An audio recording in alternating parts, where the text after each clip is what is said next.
let's get ready for our first game. Okay.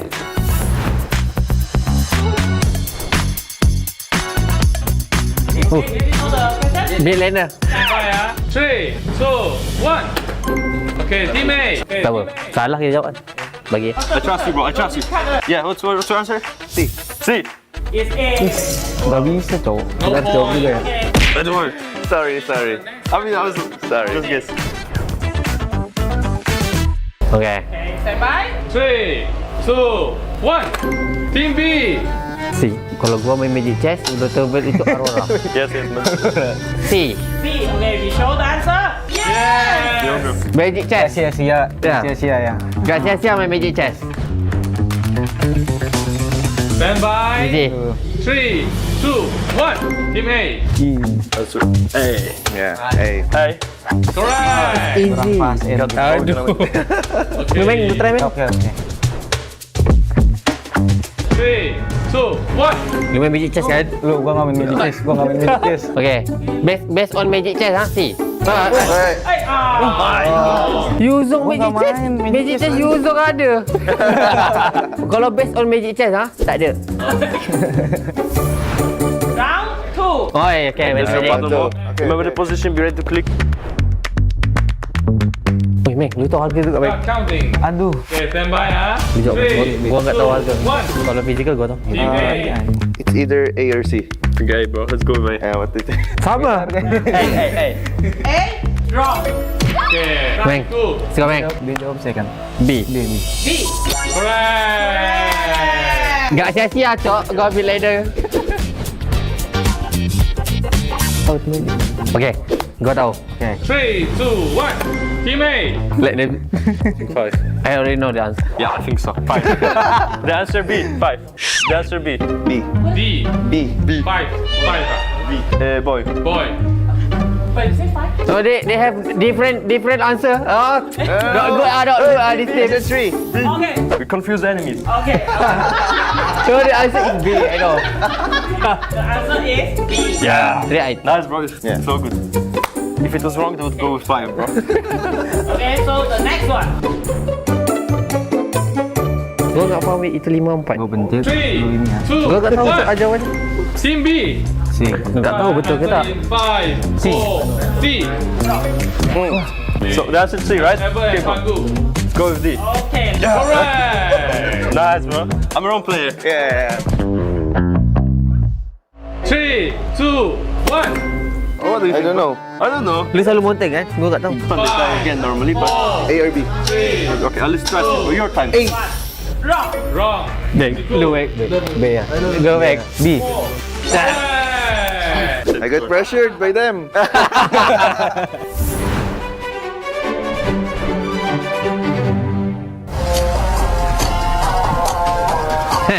Okay, stand by, ah. Langganan. 3, 2, 1. Team B. Can one more. Hey, no. No. Okay. Gua rasa Mek. Apa? Gua nggak pernah main series masalahnya. Okay. M4. A. Yeah. Gua selalu dengar lagunya. Emang langganan M series nggak ngerti makan ini. The next question. Bukan kan? Apaan? Bukan kan? Bukan sound gato kan? Ini juga bukan. Apa coy? Ini nih 4. 3, 2, 1. Team B. Gua percaya lu, Meng. Let's go. Answer. Can I answer? Obviously, answer B. Pasifnya itu. Okay, see the answer. Itu tahunan. Gatot nih ya. Udah gatot dua. I am the moonlight that breaks through the darkness. You should be ashamed for not trusting yourself. Only light can drive out the darkness. Horology is Mana my ni? craft. Gua Maybe rasa is betul. my name. Sebab betul, cok. Okay. Stand by. 3, 2, 1. Team A. Tricky question. Mate, what do you think, my teammate? We give them jug. Okay, I trust you, bro. What's the answer? C. Okay. Okay. Meng. Lu bet dorang, Meng. Lu bet dorang. Nice bet. Okay. It's not the same. Okay. B. Okay, let us see the answer. Nice bet. Let's go move on. No problem. Next question. So the last one, general one.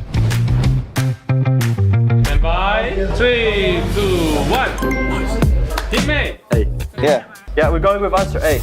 Cyclone. Yeah, sure. Very confident? Yeah, of course. Is it? Every single time. Correct. Same score. Yeah. Meng, lu tekan Meng, lu pasen sikit. Oke. Langsung. Ya. There, Mali. Nice. Wait. Home ground, bro. Yeah. Di MPL. Okay, stand by. 3, 2, 1, pick. Nah, dia dulu nih. Answer, they know, bro. They know. Gue juga nggak tahu. Series player. You. 3. I'll go with answer B. So lucky. Yes. Anjir, kau juga, Cok. Past tense. Forget. Okay, last question. Wah, oke nih, Meng. Oh. Oh, berapa jumlah? Bapak Hero, lu tahu? Enggak. Gue gak tahu. Okay. 3, 2, 1. Oke, jawab Bang. Lu jawab, Meng. Gua jawab. Gue udah jawab. Play. Gua Percaya diri, Meng. Percaya diri. Suara bilang. Strong. Also wrong. Itu. Okay, thank you all players for joining us today for Problem Grade. Team A, 12 points. 12 point, nice. Team B, only 7. Nah, Meng. So the winner is Team Gua A. try, nice try. We have big brain. 7? Is that? We have 12. Oh, we're in A. We won. We 7, Bian. Aurora. 7, nice. Thank you. Oh, nice. Okay, 7. Better than none. 0. Thank you. Bye. Trying to push it, they're running out. Heralds, their unstoppable reign. Unscathed, unrivaled.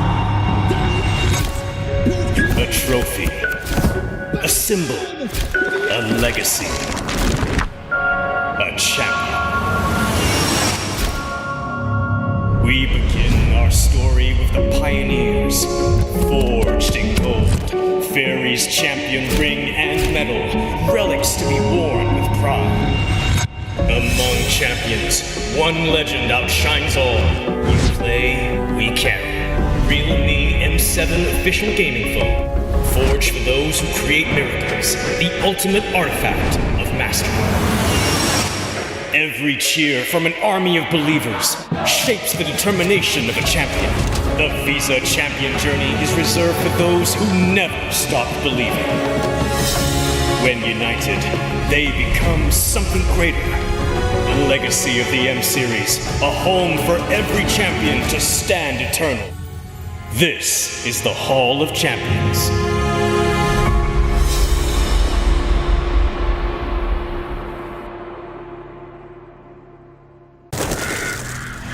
Nothing can withstand the withering. Against the endless erosion, my strength grew weaker by the day.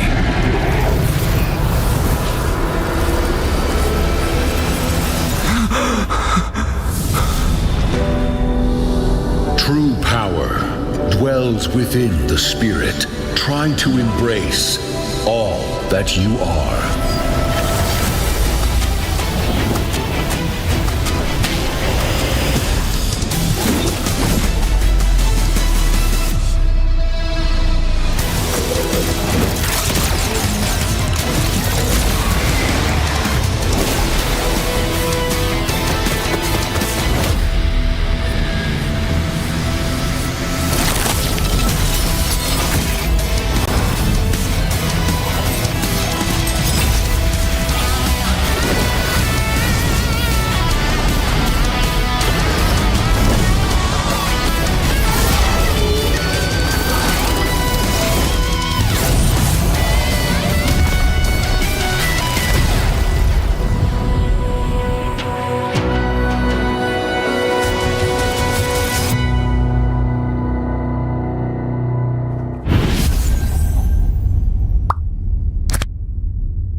M7 Carnival, legend. You traveled all the way to the Land of Dawn? Don't worry, we'll guide you through all the activities and wonderful experiences we have. Here's everything you can do in the M7 Carnival for ticket prices as low as 20,000 rupiah. First stop is the Stage of Legends, filled with performances, music, cheers, the biggest M7 watch party, and a special performance from Stephanie Poetry on the final day of the carnival. Game recognizes game in the M7 Carnival, as we'll be collaborating with the NBA, and history is made here at the M7 Carnival, the first ever MCGG World Championship. The Go 1 Grand Final will be hosted here at Stadion Maja Jakarta, so come join us and feel the energy. Next stop, the Heroes Playground, to take photos with giant hero statues and meet cosplays of heroes from the Land of Dawn. Come to the Hall of Creators and Pros to meet and greet with top content creators. Teams from MPL ID and Legends are here. Line up, take photos, and even walk away with an autograph. Play games in the rewards arena to win prizes from all of our brand partners. It's at the MPL Market. Booths of your favorite teams, exclusive drops, and surprises from your favorite teams. Take a quick bite at GoPay's Land of Dine. We've partnered up with GoPay for your food and drinks. The magic map has shown us all 6 zones in the M7 Carnival. We're calling you to play, explore, and wander. Don't miss out on exclusive gifts ready for visitors worth over 2.5 billion rupiah, including M7 limited edition swag bags, exclusive merch, in-game chests, and special skins. Are you ready, legend? Get your tickets soon, because we can't wait to meet you at the M7 Carnival.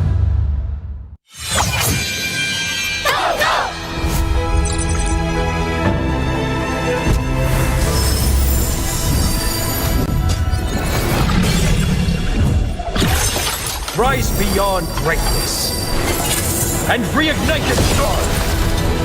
Come then, embrace the struggle.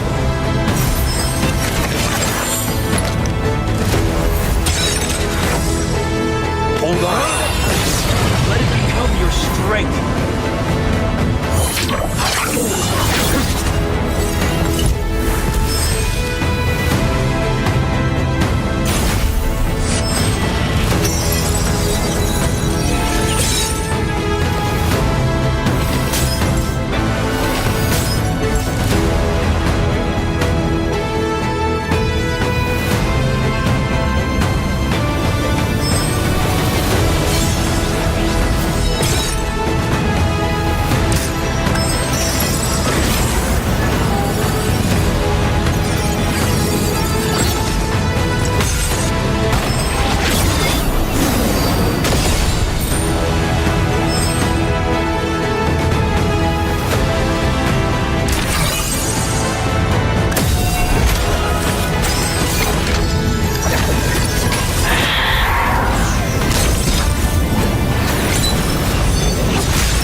Let's try our first game.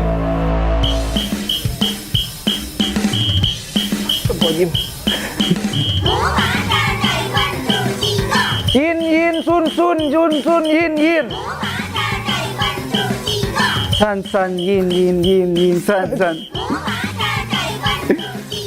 Yin chit, yin san chit, san chit. San chit, san yin san chit, san. Yin chip joy sun sun chip yin. San joy chip yin yin joy san chip. Chip be eat to drink out. Will Eve tiptoe.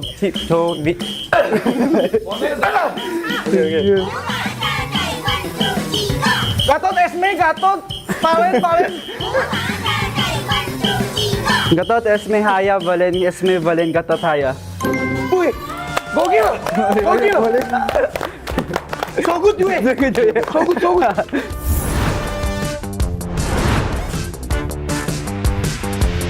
So now, before we show you the video, we'll show you the hints or the tips first.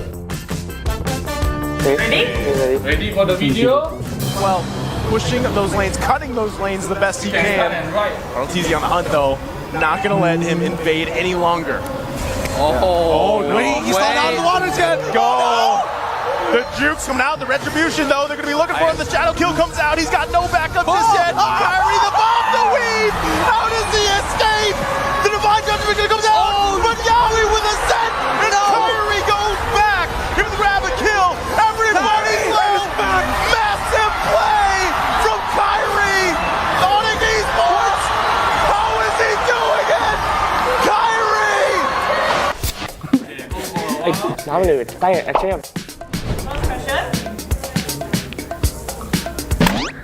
Not yet. Ai đã chết. Ready for the buzzer? 3, 2, 1. Wow. Tutter 3, hour 5.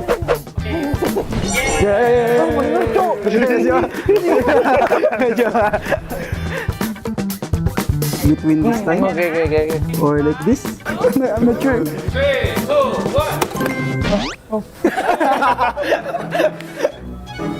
How many seconds? I think.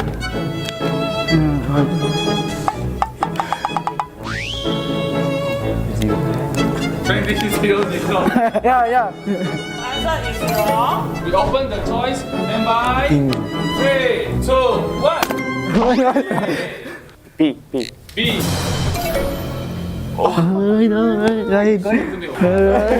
okay. Yeah.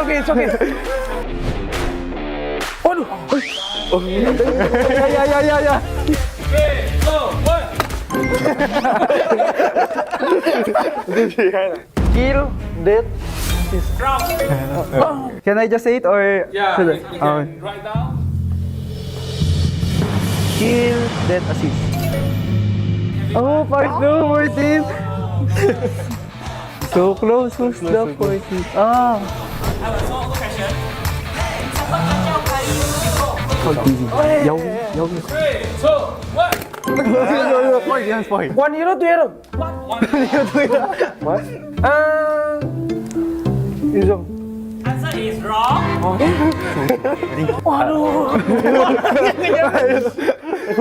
Answer is true. Also wrong.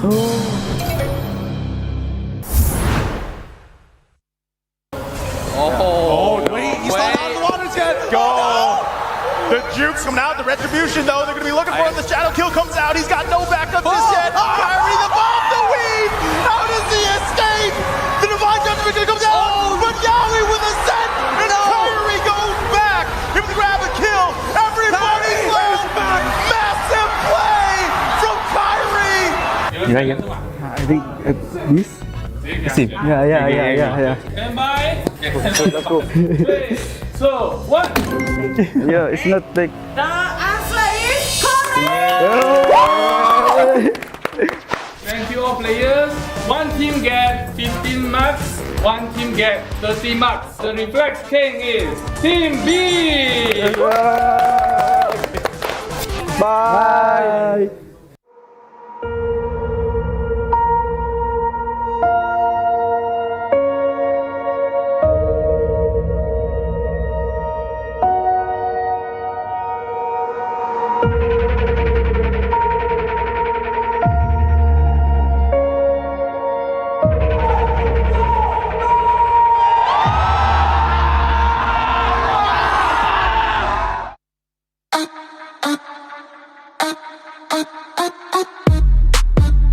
Hi guys, we are Nona! And we are here on our Sizzle music video shoot with Mobile Legends! Day 1! If If you know the fact about me, I've been playing MLBB since high school. So it's been about 10 years now. Wow. And I can't wait to see my music video with Mobile Legends.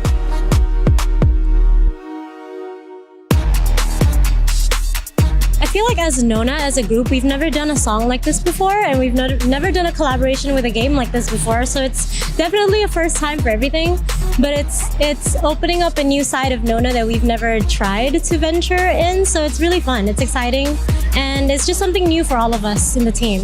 Yeah, but it's really fun so far. So, we're going on a date. Bye! Bye! No!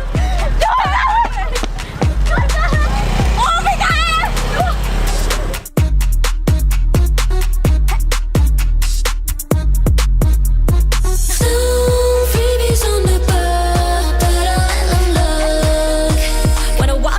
Everybody gonna watch us sizzle. Got a crew so hot, no riddles. It's 0 to 100, no middle. That's right, that's right. Gonna walk in the room, everybody gonna watch us. R to the I, to the S, to the E. Gonna shut down the apps if they're trying to get past me. Hi everyone, I'm Shaz from Nona. I'm gonna talk about the choreo a little bit here. So this choreo is quite fast. I feel like it's one of our song that is it's actually probably the fastest, because it's probably the fastest BPM song that we have so far. But I hope you guys like it. It's I'm so excited to share this to everyone, because it's a different side of Nona that we haven't shown. It's a little bit more cool than like feminine, so yeah. And then wait for Christy's signature move, because she's doing a little Gatot Kacha impersonation. So look out for that. 0 to 100, no middle. That's right, that's right. When I walk in the room, everybody gonna watch us. R to the I, to the S, to the E. Gonna shut down the apps if they tryna get past me. Yes, and we're ready for today. It's a completely new set with AC. Yes, no more sunburn, but no more sunburn.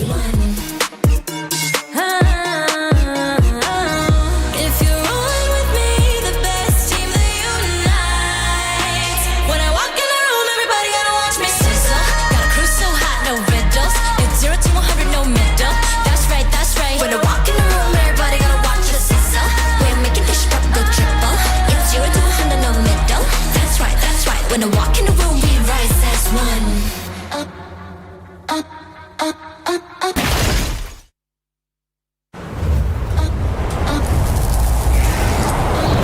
Just sizzle, got a crew so hot, no riddles. It's 0 to 100, no middle. That's right, that's right. When I walk in the room, everybody gonna watch us. R to the I, to the S, to the E. Gonna shut down the apps if they tryna get past me. You can watch us sizzle. We're making this drop go triple. 0 to 100, no middle. That's right, that's right. When I walk in the room, we rise as one. Got me wild and free. Now watch us stay fly. Doing it like I do.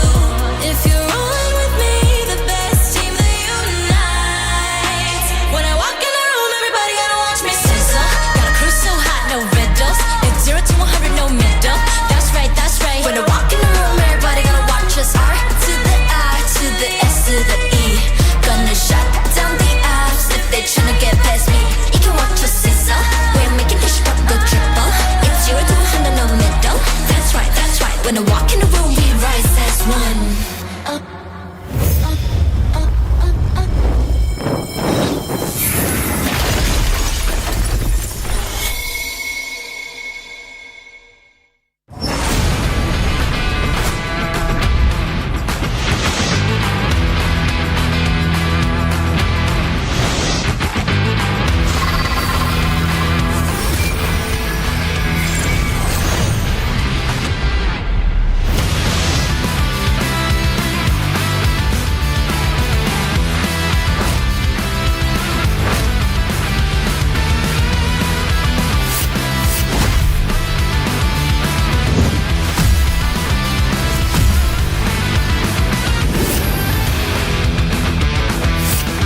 our first game.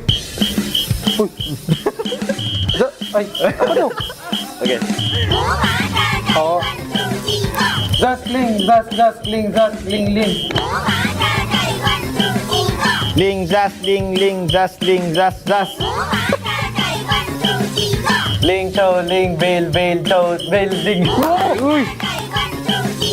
Chow, ling, chow, veil, chow, veil. If link, clint, glue, link, clint, if glue. Glue, clint, link, zas. Glue, gourd. Chick, clean, veil, ling, if, zas, guard. Gato test me, ayaw buta, bi. Ay. Gato test me, ayaw ba iya? Balik pa naman. That's it?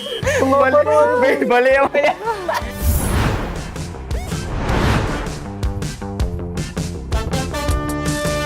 Before we play the video, so this is ready? Ready for the video? Mortality right now. CW to be brought back to the team right now. Is a Raging Saskor. Will be hours away from by Kyrie. CW pops in with a nature. Able to shot some damage. Kill. The base is wide open, but it's going to be cleared out. Sans in the back doing some damage. Mortality's falling left and right. AP Brett losing members. Caltese with the patient by break. Base an implosion, and just like that, the sky tank descend from the skies back to the Philippines. First pressure. What time everyone got white out? Wait, same time. 3, 2, 1. 3, 2, 1. 22-10. 22-0 na naman. This one is the video end. 2209. Oh, 1 second apart. Oh, 1. 0-1. Go for next. 3, 2, 1. 3-1-11. 1-1-13. 3-1. Ah, si View pala yun. Go lucky shot! Wala, di ako ito masyado I kailangan. just said randomly. Okay, stand by. I don't know. 3, 1. Super Marco. Ew. Oh my God! Yun na yung sasabihin ko sa ni, kaso di ako sure eh. Oh, you remember this? Question 4. Oh, shh. 3, 2, 1. View and who? Huh? Oh, Ogwen? 3. So, na lang. Mga View and Ogwen. The answer is wrong. Few and Kaltizi. Correct.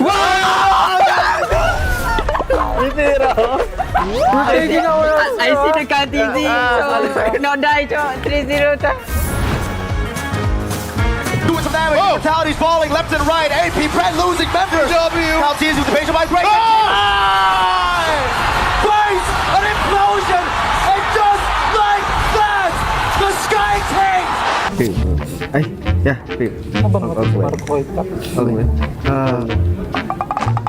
Okay, time's up. Okay, 6 stand got by. killed, right? 3, 2, 1. I'll say the player's name, right? Yeah. Yes. First is View, Flap, Marco, Ogwen, Caltizi. It's wrong. Okay. Few, Marco, Flap, Ogwen, Kyle.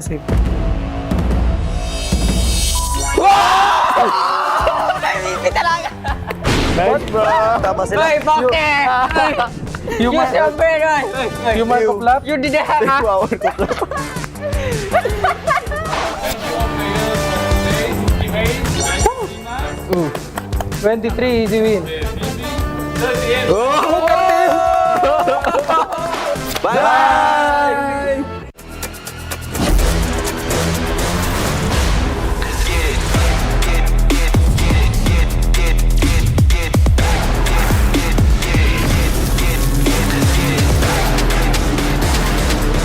Has been slain. An enemy has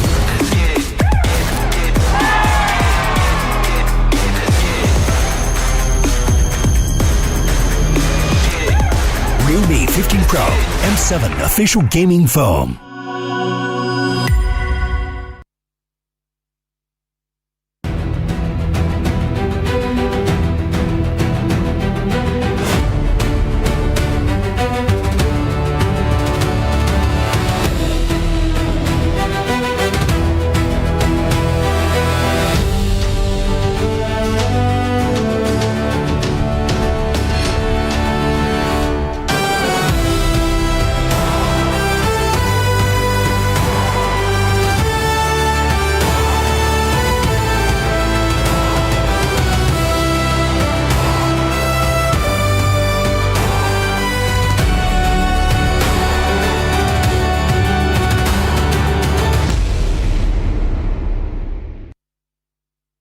Nice, bro. Magic chest user ada.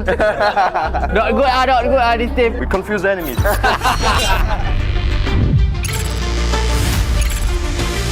Welcome players to today's game Strongest Brain. Let's get ready for our first game. Okay.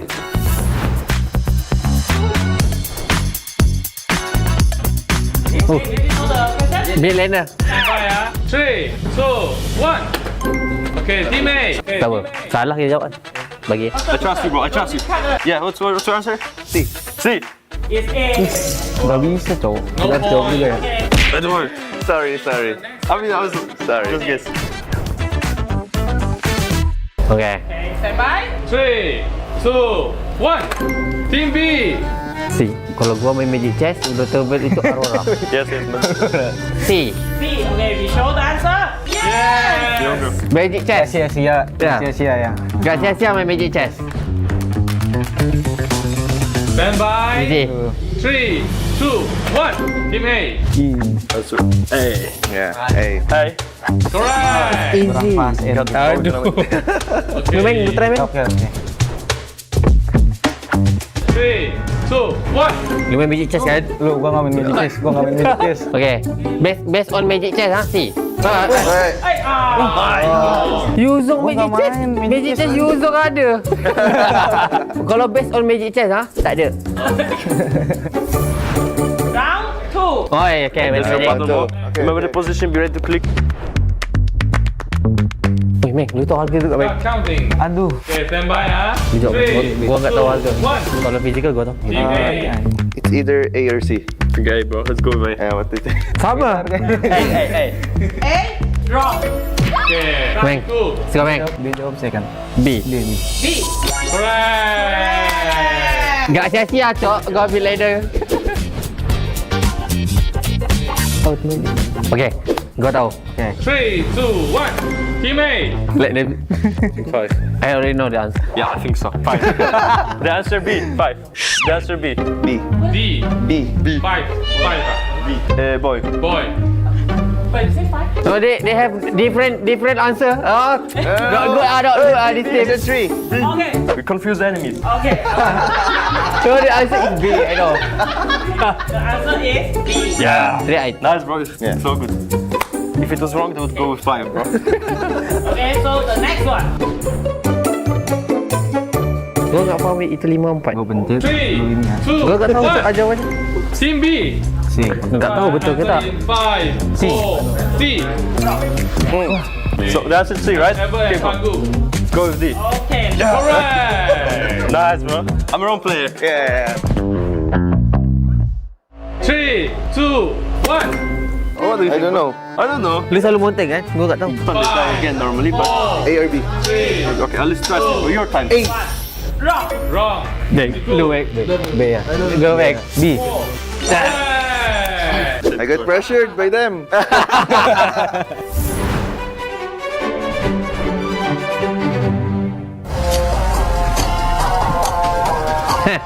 Okay, stand by. Langganan. 3, 2, 1. Team B. Can one more. Hey, no. Okay. Gua rasa Meng. Apa? Gua nggak pernah main series masalahnya. Okay. M4. A. Yeah. Gua selalu dengar lagunya. Emang langganan M series nggak ngerti makan ini. The next question. Bukan kan? Bukan kan? Bukan sound gatot kan? Ini juga bukan. Apa cok? Ini nih 4.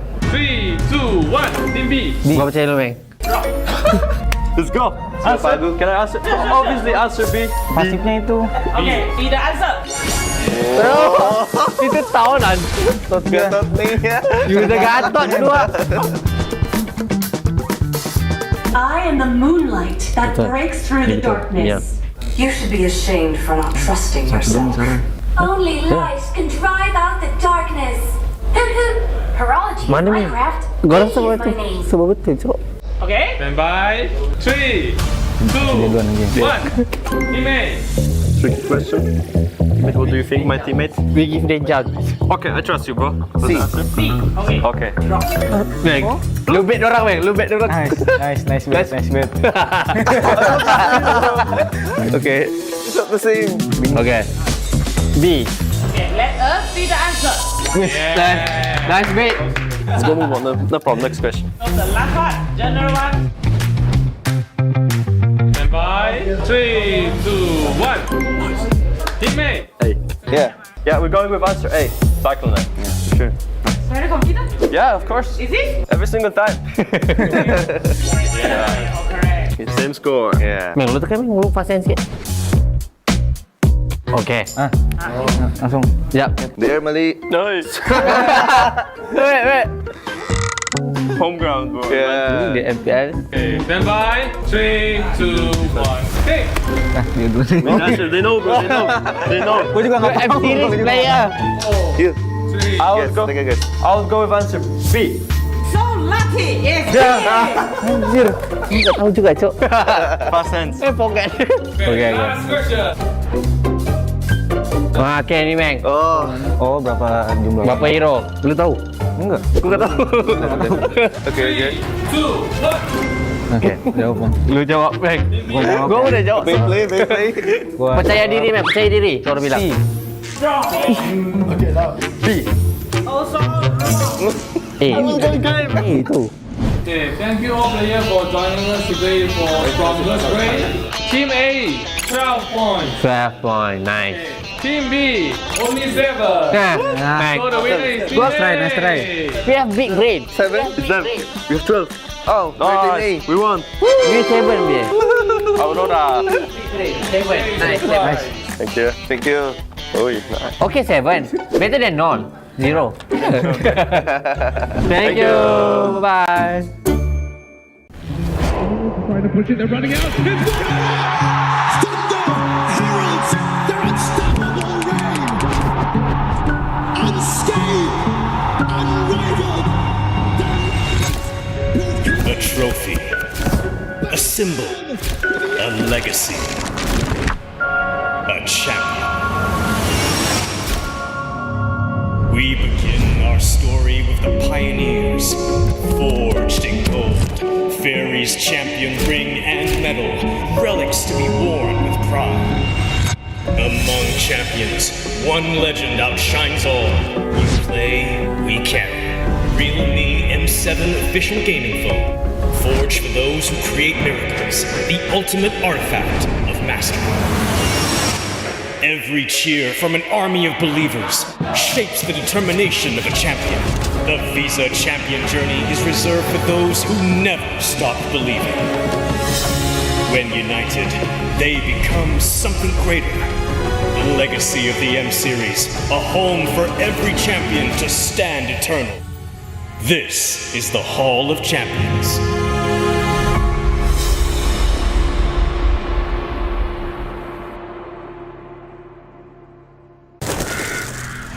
Nothing can withstand the withering. Against the endless erosion, my strength grew weaker by the day.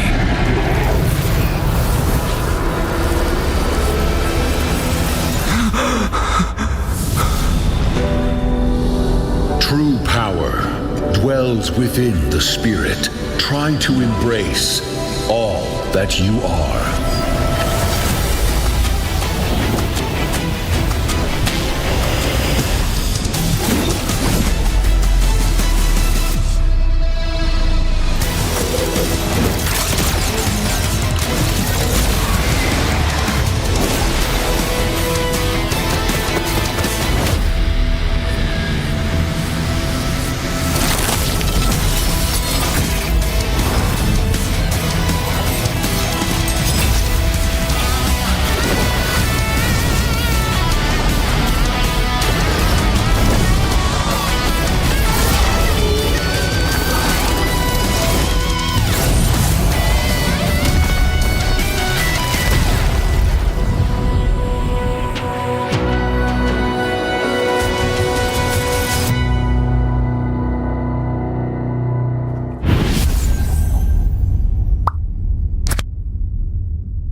to the M7 Carnival, legend.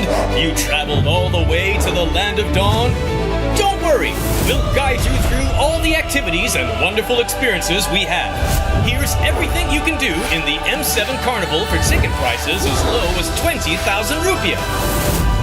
First stop is the Stage of Legends, filled with performances, music, cheers, the biggest M7 watch party, and a special performance from Stephanie Poetry on the final day of the carnival. Game recognizes game in the M7 Carnival, as we'll be collaborating with the NBA, and history is made here at the M7 Carnival, the first ever MCGG World Championship. The Go 1 Grand Final will be hosted here at Stadion Maja Jakarta, so come join us and feel the energy. Next stop, the Heroes Playground, to take photos with giant hero statues and meet cosplays of heroes from the Land of Dawn.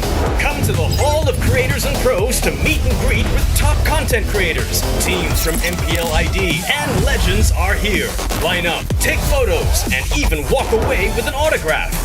Play games in the rewards arena to win prizes from all of our brand partners. It's at the MPL Market. Booths of your favorite teams, exclusive drops, and surprises from your favorite teams. Take a quick bite at GoPay's Land of Dine. We've partnered up with GoPay for your food and drinks. The magic map has shown us all 6 zones in the M7 Carnival. We're calling you to play, explore, and wander. Don't miss out on exclusive gifts ready for visitors worth over 2.5 billion rupiah, including M7 limited edition swag bags, exclusive merch, in-game chests, and special skins. Are you ready, legend? Get your tickets soon, because we can't wait to meet you at the M7 Carnival.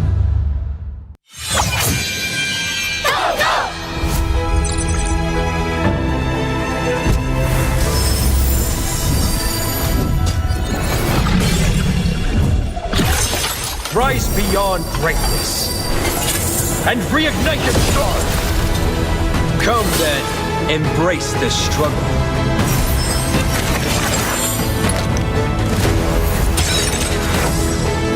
Hold on. Let it become your strength.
Yeah.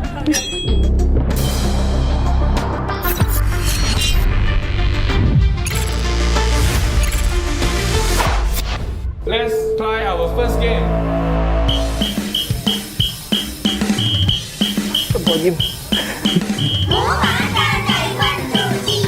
Yin, sun, yun, yin. San, yin, san. Yin, chit, san, chit. San,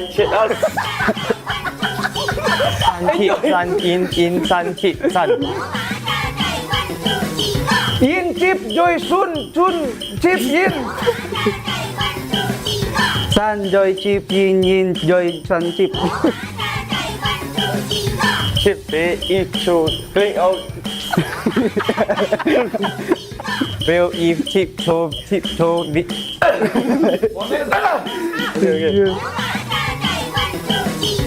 Gatot, Esme, Gatot.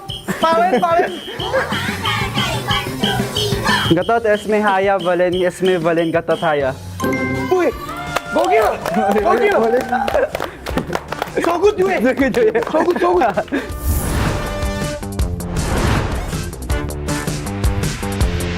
So now, before we show you the video, we'll show you the hints or the tips first. Ready? Ready for the video? Well, pushing those lanes, cutting those lanes the best he can. Right. RLTZ on the hunt though, not gonna let him invade any longer. Oh, wait, he's falling out of the water jet. Go.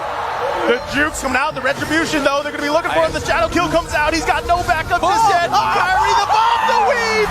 How does he escape? The divine judgment comes out, but Yaoi with a set, and Kyrie goes back. Give him the grab and kill. Everybody's low. Massive play from Kyrie. Sonic Esports. How is he doing it? Kyrie. น้ำหนืดใต้แอคชั่น Question?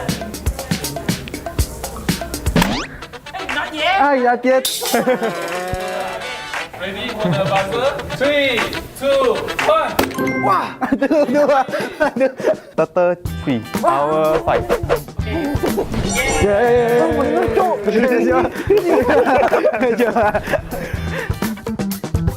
Between this time? Okay. Or like this? I'm not sure. 3, 2, 1. Ending. How many seconds?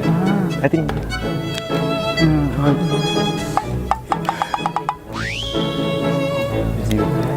20, 0. Yeah. Answer is wrong. We open the choice. Stand by. 3, 2, 1. B. B. It's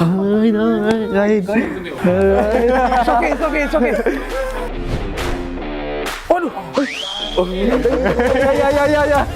3, 2, 1. Kill, death. Wrong. Can I just say it or Yeah, should you I? can write down.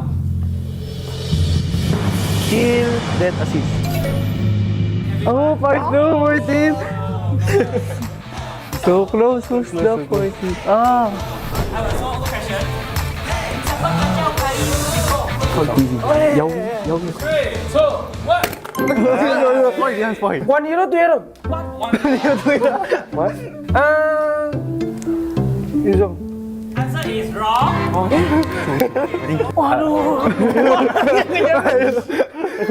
Answer is Cho. Also wrong.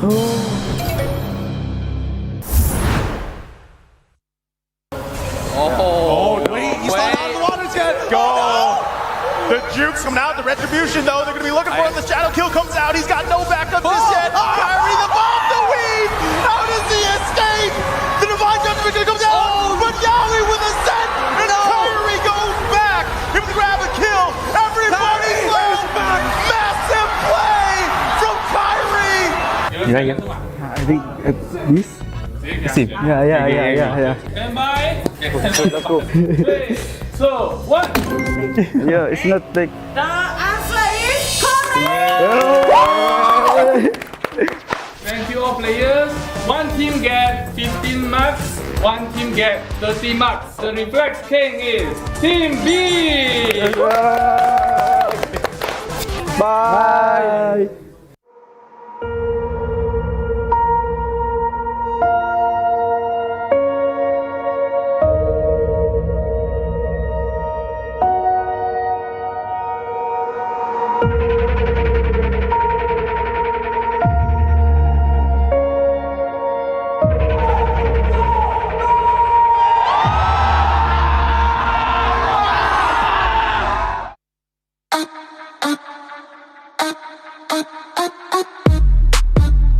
Hi guys, we are Nona! And we are here on our Sizzle music video shoot with Mobile Legends! Day one! If you know the fact about me, I've been playing MLBB since high school, so it's been about 10 years now. Wow. And I can't wait to see my music video with Mobile Legends.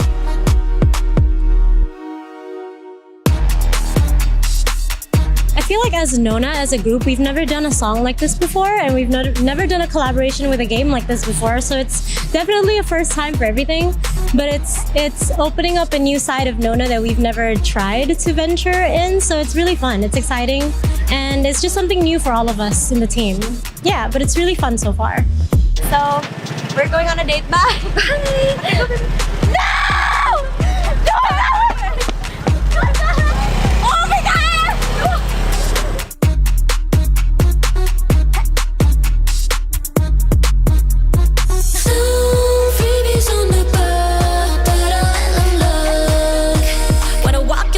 Everybody gonna watch us sizzle.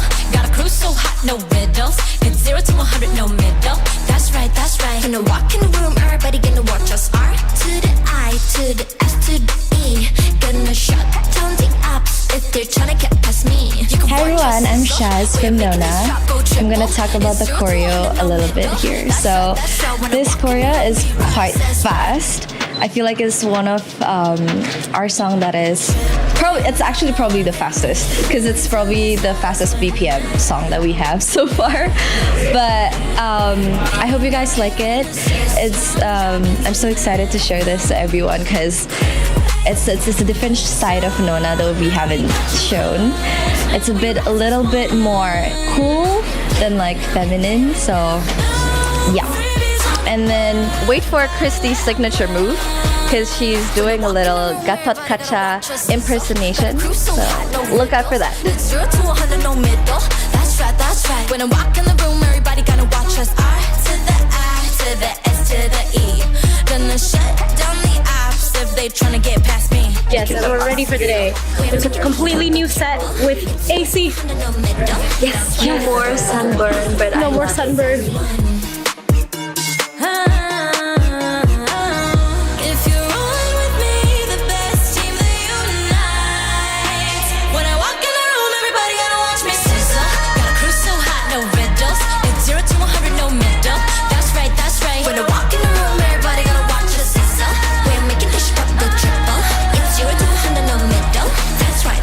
When I walk in the room, we rise as one.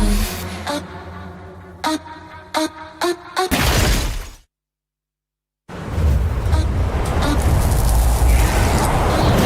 Just sizzle. Got a crew so hot, no riddles. It's 0 to 100, no middle.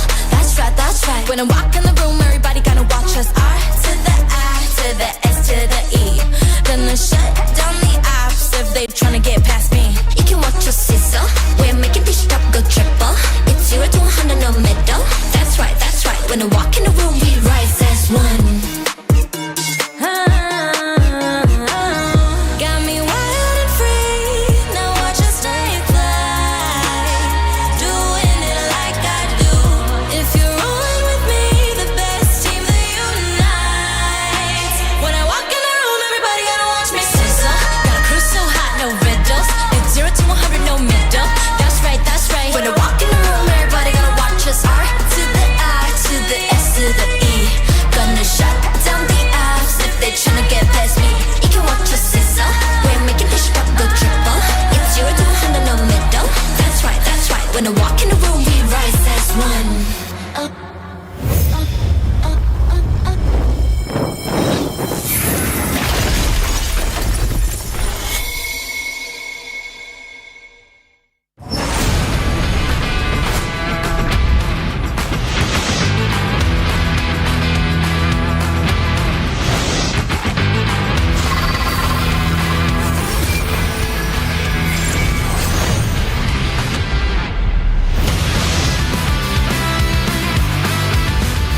let's try our first game.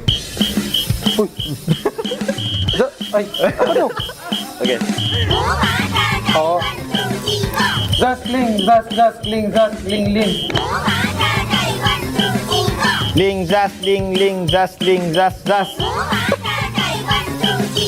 Ling, chow, ling, bail, chow, bail, ling. Uy! Chow ling chow vil chow vil. Go! If link, link, glue, link, link, if glue. Glue, clint, ling, zas. Ay! Glue, gourd. Chick ling vil ling if just guard. Oh! Gato, test me. Ayaw mo sabi. Ay, Valentin.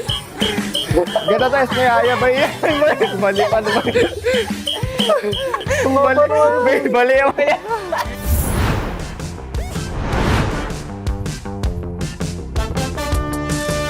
Before we play the video, so this is ready? Ready for the video? Mortality right now. CW to be brought back to the team right now. Is a Raging Sascorp.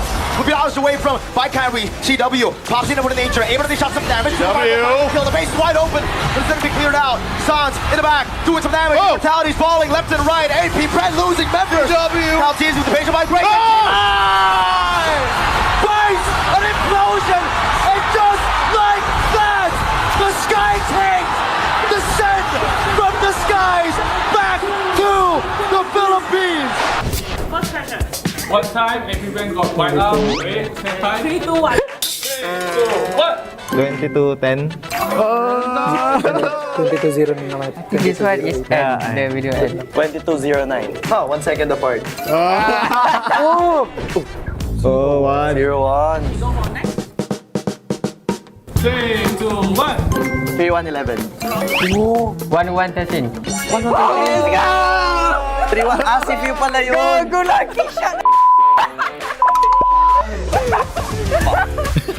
Wala, yung ito masyado I just said randomly. I don't know. 3, 1. Super Marco. View. Oh my God! Yun na yung sasabihin ko sa ni kaso di ako sure eh.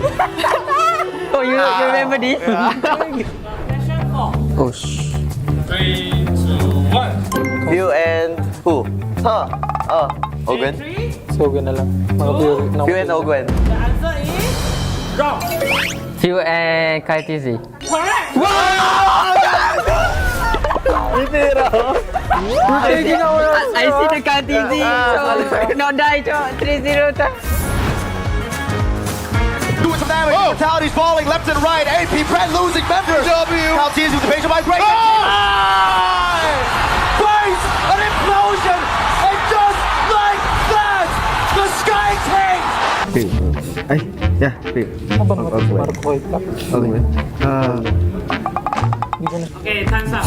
6 got killed, right? 3, 2, 1. I'll say the player's name, right? Yeah. Yes. First is View, Flap, Marco, Ogwen, Caltizi. It's wrong. Okay. Few, Marco, Flap, Ogwen, Kyle.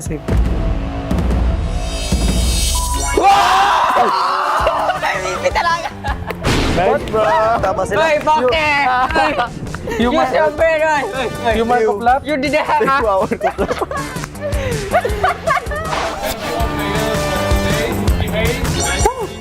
Ooh. 23, easy win. Bye!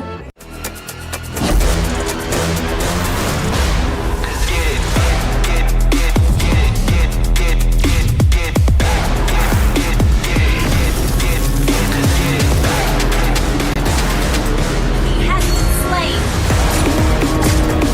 An enemy has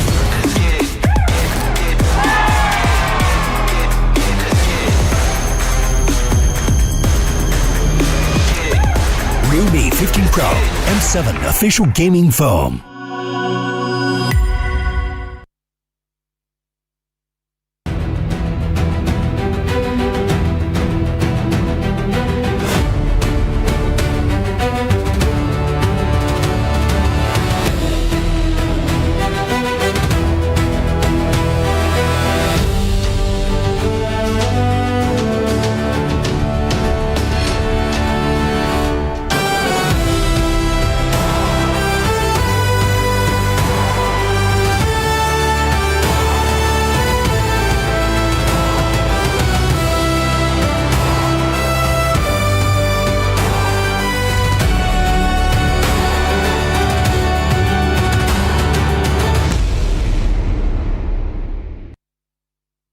Nice, bro. Magic chest Yuzo ada.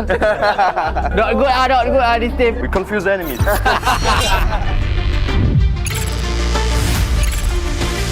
Welcome players to today's game Strongest Brain. Let's get ready for our first game. Okay.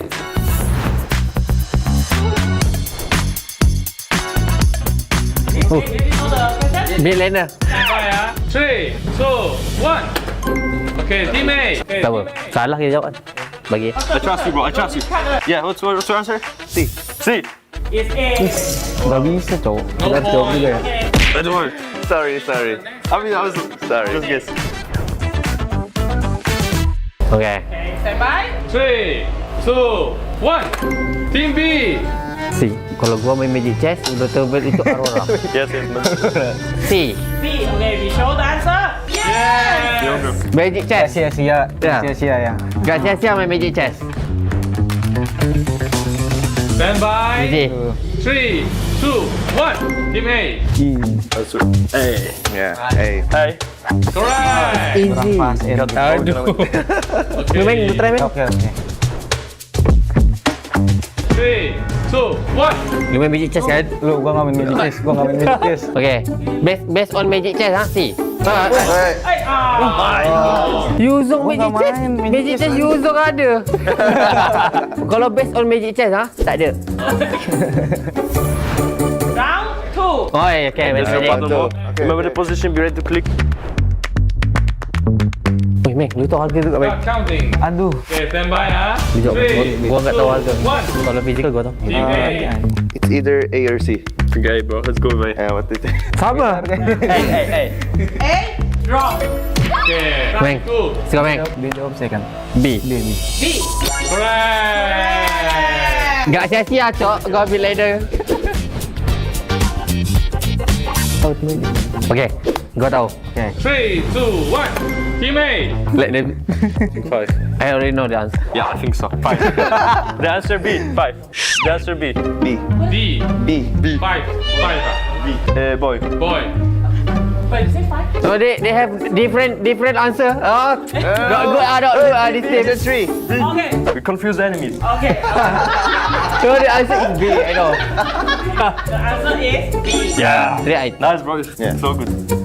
If it was wrong, they would go with 5, bro. Okay, so the next one. Gua nggak faham itu 5-4. Gua bentil. 3, 2, Gua nggak tahu 1. jawabannya. Team B. C. Nggak tahu betul ke tak? 5, 4, D. So the answer is C, right? Ever and Pagu. Let's go with D. Okay. Correct. Nice, bro. I'm a wrong player. Yeah. 3, 2, 1. Oh, what do you think? I don't know. Lu selalu monteng kan? Gua nggak tahu. Can't decide again normally, but A or B. 3, Okay, let's try. Your time. Wrong. wrong. Lu Mek. B ya. Gua Mek. B. Correct. I got pressured by them.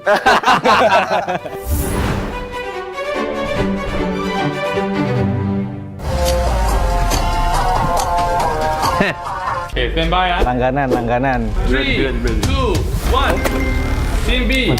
Can one more. Hey, no. Okay. Gua rasa Mek. Apa? Gua enggak pernah main series masalahnya. Okay. M4. A. Yeah. Gua selalu dengar lagunya. Emang langganan M series enggak ngerti makan ini. The next question. Bukan kan? Bukan kan? Bukan sound gat kan? Ini juga bukan. Apa coy? Ini nih 4. 3, 2, 1. Team B. Gua percaya lu, Mek. Let's go.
Jakarta, Indonesia, the battle will start here in the M7 World Championship.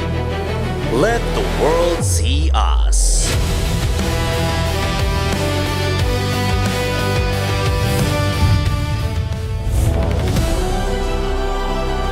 Though we did say goodbye to two teams today, we will celebrate a victory because at the end of this series, one team will secure their slot in the grand finals of the M7 World Championship. Welcome back to Tennis Indoor Stadium here in Senayan, Jakarta, Indonesia. We are going to be your panel and casters for the very final series of today. Renmar, Leo, Gideon, and you see our casters, Naisu and Mirko there. Before I get to you two, you guys, were you guys casting earlier? You were casting earlier. We were. You guys were both casting earlier. We were casting with that gentleman right next to you. You guys were casting. So yeah, reactions real quick for those who may have missed it, what you felt about the series with Team Liquid continuing their chance for the Golden Road. I am glad because I feel like the Golden Road story is amazing. I think it's one of the best stories that we have here in M7. So, you know, I'd like to see that come to fruition. It's just unfortunate that the lower bracket ended up being such a hectic lower bracket, probably one of the most contested that we've seen so far in an M series. But nonetheless, that was just the better team for TL. Yeah, for me it was definitely conflicting, right? As an Indonesian, I'm so Onyx, but for some reason I've always kind of leaned into TLPH. So I was happy either way. Prediction was right there. Unfortunately, though, it was just sad to see Onyx lose in the fashion that they did because it almost seemed like they learned nothing from MSC 2025, losing to TLPH in the semifinals, 3-1 in the exact same fashion. First two to TL, then a sneaky one game in, and then the closer. Yeah, in the Philippines we have this term that we call liquid when they're angry. Galit na liquid, or angry liquid. And it seemed like angry liquid still continues to be one of the most unstoppable teams in global MLBB, Leo. I'll tell you now, even losing that one game made them even more angrier. Mas galit na liquid, and that's the team that will be playing through the lower brackets as their brothers in Aurora, their rivals, some might say, will be going through the top, and with a giant standing in their way, literally. We'll see if the Filipino versus Filipino Grand Finals that was last seen here in Tennis Indoor Senayan will be possible in 2026. It is very much possible, and I think especially with the lower brackets, nobody wants to touch that death zone. So especially if you're thinking whether you're a Aurora fan or an SRG fan, please vote for your teams. They need the energy. So let's talk about these two teams. The Selangor Red Giants from Malaysia have stood out to be one of the strongest and one of the most feared teams here in the M7 World Championship. But out of nowhere, Aurora are gaining so many more eyes, reminding the rest of the world as to why they dominated MPLPH, of course, before losing the Grand Finals. They're back home. So let the world see the first M7 Grand Finalists. Two different teams. One side, you get a champion of Malaysia, dominant on their four-peat now, if I'm not mistaken, while Aurora still hungry to look for that first championship. It's one of those things that you're hoping works out the way that everybody imagined. Because don't get me wrong, as much as I love SRG, as much as a Malaysian I am, I believe that Aurora deserves an opportunity to actually make it to a grand finals, to prove themselves on the world stage. Too many fans out there have made their voices vocal, and all I have to say to you is look up. Because when you look up, all you're going to see is lights. But also when you look up, you see the Giants. Sounds weird that I'm the one talking up SRG, but historically, I think there is a discourse that people aren't talking about. This is the most dominant form of a Malaysian team that we've ever seen in the history of MLBB esports to date. And if I may say, in the near future, I'm thinking like 2029, 2030, teams will still struggle to follow what SRG has done. And here tonight, they're about to make history. You know what? Contrary to my own prediction, I think they might be the first team in the grand finals. Also, you're predicting Aurora, but right now the vibe, you feel like there's a deep feeling in your gut that this could be going SRG's way. Of course, SRG chases a historic breakthrough for Malaysia, while Aurora looks to maintain the Philippines' dominance on the world stage. The Northern Lights of the Philippines versus the conqueror of MPL Malaysia. Just to remind you all, the story of the M series. In M1, it was Indonesia versus Indonesia. We got the legendary Myanmar versus Philippines series in Burmese Schools versus Red Esports. And then, after that, just a whole bunch of Filipino flags and Indonesian flags. We have yet to see a Malaysian team in the grand finals of M series. And I think, this is going to persist. There's a reason why everybody looks towards MPLPH as the dominant standard amongst the big three. And yes, Indonesia was part of the question. Sometimes other teams do show up every once in a while, but at the end of it, who ends up becoming the champion? It's always the Philippines. And that's why when I look at Aurora and after the game against AE, it inspires confidence on a different level, because not only can they break out of the textbook, they have evolved from the textbook. Talking about a different level, last night we saw SRG be taken to the limit by Aurora Turquie, and tonight I'm scared of who Aurora might face, because this is a much stronger SRG. They learned a lot. Yeah, they were definitely testing against Aurora Turquie. But when you go up against one Aurora team, what if maybe you're facing the same Aurora teams? But first, we can watch a few clips as it's going on in your screens right now. Of course, just to remind you, Aurora's journey here, the series against Alter Ego. I think it was unanimous, the feeling amongst the community that they did evolve.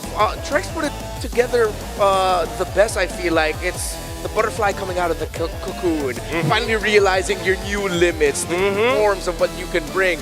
For SRG, because of them being tested against Aurora Turquie, should we be a little bit more worried about what they bring to this series? Or, as you mentioned, do we really just look at the positives of, hey, them being tested is actually good for them? I think it's the latter. We're done worrying. We've seen what can happen if a team from out of Southeast Asia plays this tight. Last night, SRG walked into the arena and people were saying, oh, this is an easy sweep, you know. Whoever comes out of AE versus Aurora, that's the real challenge. No, little did we know that was going to be a 5-game slobber knocker. And that might have been the last thing that SRG needed to unlock their full potential, to finally get into world champion mode. Then why was their unlock so underwhelming? Why did it feel like they have to struggle so hard? And even when they turned into that beautiful butterfly, nobody was stunned with that performance, compared to Aurora on the opposite hand, who is also going to get hope and information from Aurora Turquie. How?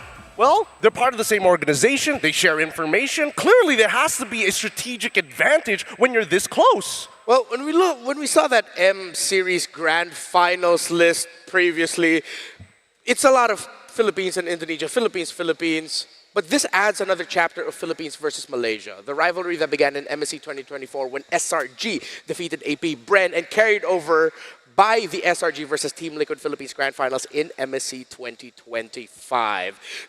A lot more analysis is going to be coming your way. We're going to be diving into the details. But as always, it's time for us to dive deeper into the stories and the feelings of these teams as we head into this match.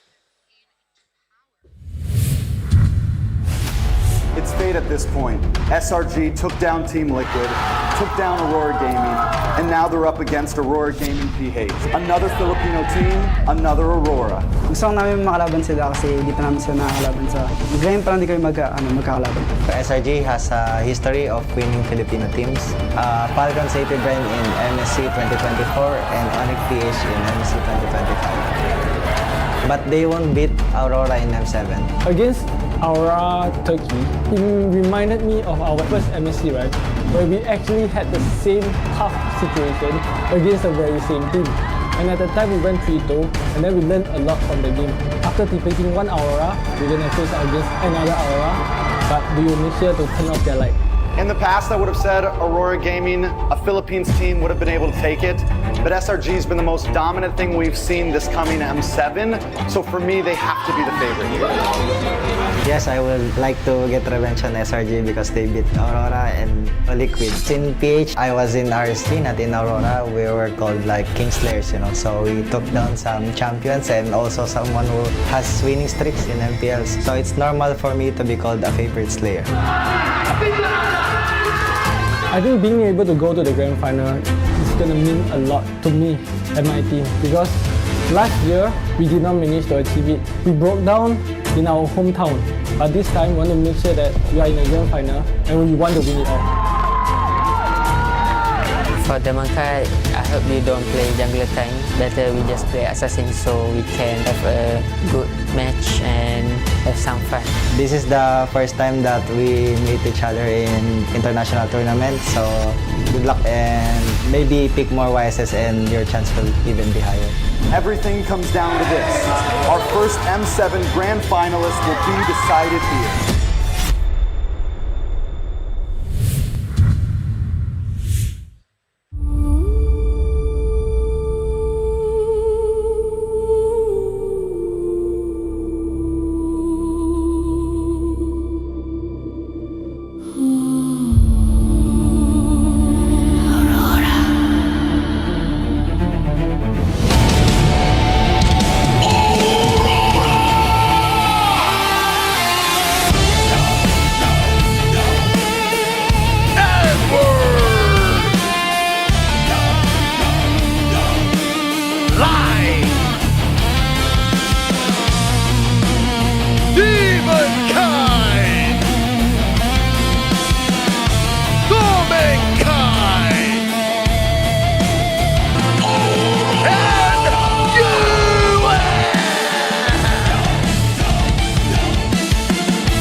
You see the lights in the sky, but can you hear it in the distance? The footfalls of the Giants! SRG! SRG! SRG!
Taller than ever, the conquerors of MPL Malaysia, Selangor Red Giants! A lot of SRG fans in the crowd with Auroras have come out in force as well. We've welcomed the players and we've welcomed the teams. And you see the beautiful faces of the crowd here ready to roar for either Aurora and SRG. But we have to welcome in the coaches, guiding them through this match. For Aurora Gaming Philippines, on your screen right now, they have Coach Master the Basics. For Selangor Red Giants, it's Coach Arcadia and Coach Ozora Vecchi.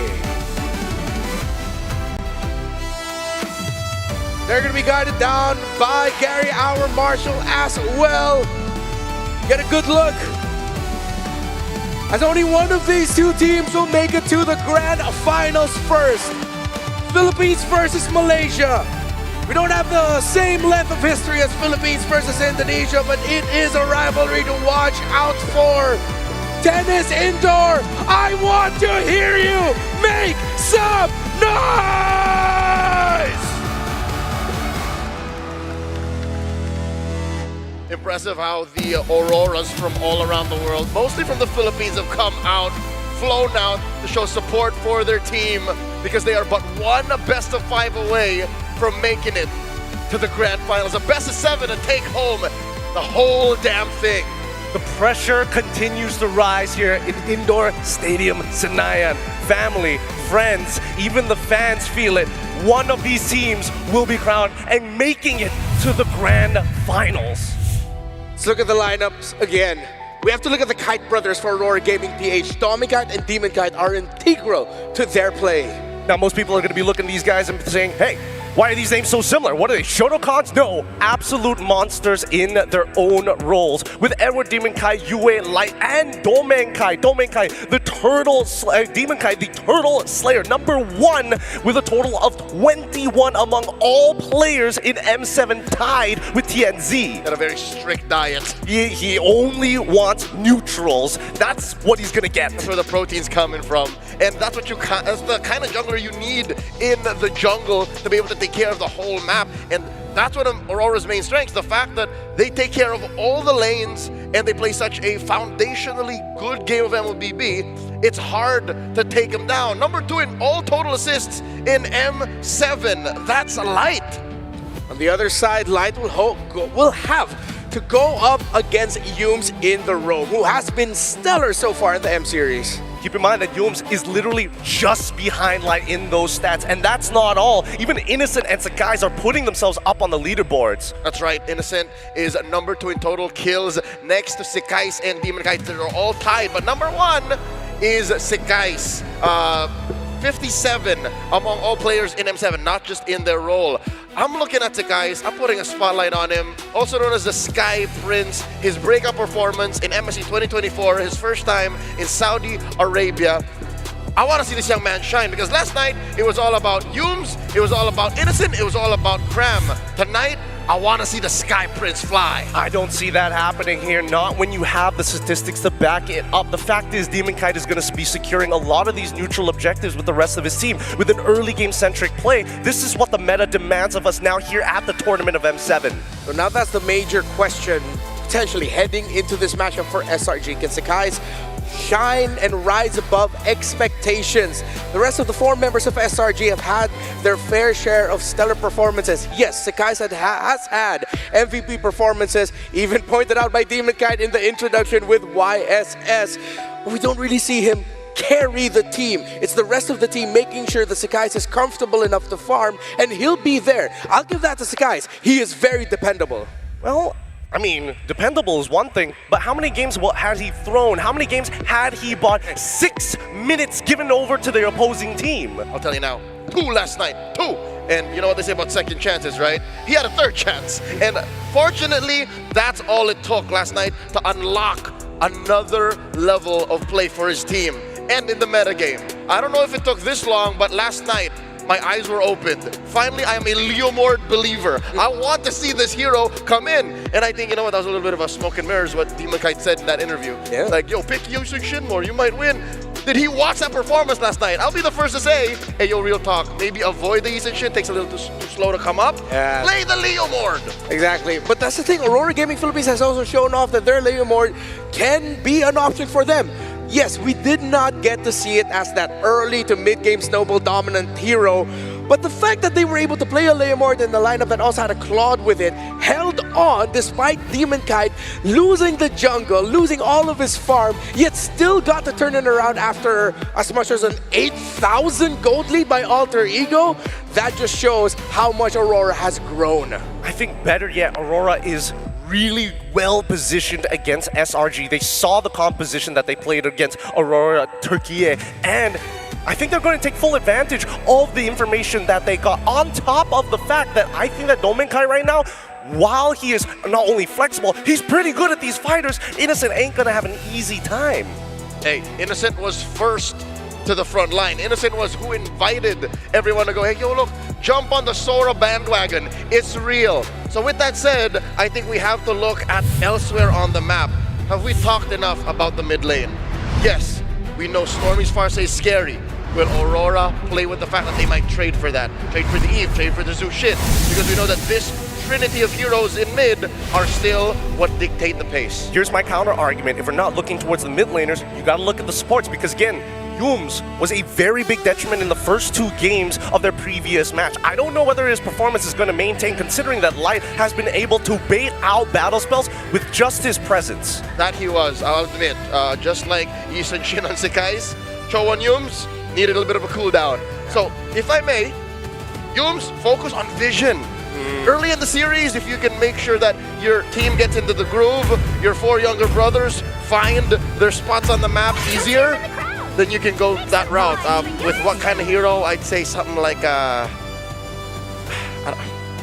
was just say Cho. You revert back to the easy hero. Yeah, just go for it. I mean, both of them can play it really well. Okay, Sora taken out, Juicing taken out as well. Will SRG just default into picking up a Kaleo Rush here as their first pick, or a Claude maybe if it's going to be open? Considering that they banned out, and look, SRG, I feel like they struggled so much with the roam mid trio of Aurora Turkey yesterday. Look at the bans for SRG. They take away the Eve, as mentioned earlier. They take away the Grok, very disruptive to anyone. And they even respect ban the Fredrin first sight blue. I like the and this is what I was wondering, whether their first pick was going to lean back into what we saw the past couple of days of Claude, and how exactly are we going to go around it, whether you have access to Sora or not, both of which have been taken out. So the flex picks are kind of out of the question, leaving SRG only with Leomord. Now, Leo, you're the Leomord believer here. I'm on Aurora's side. I'm thinking, what's the disruption that we need? And I think it's the signature Cho.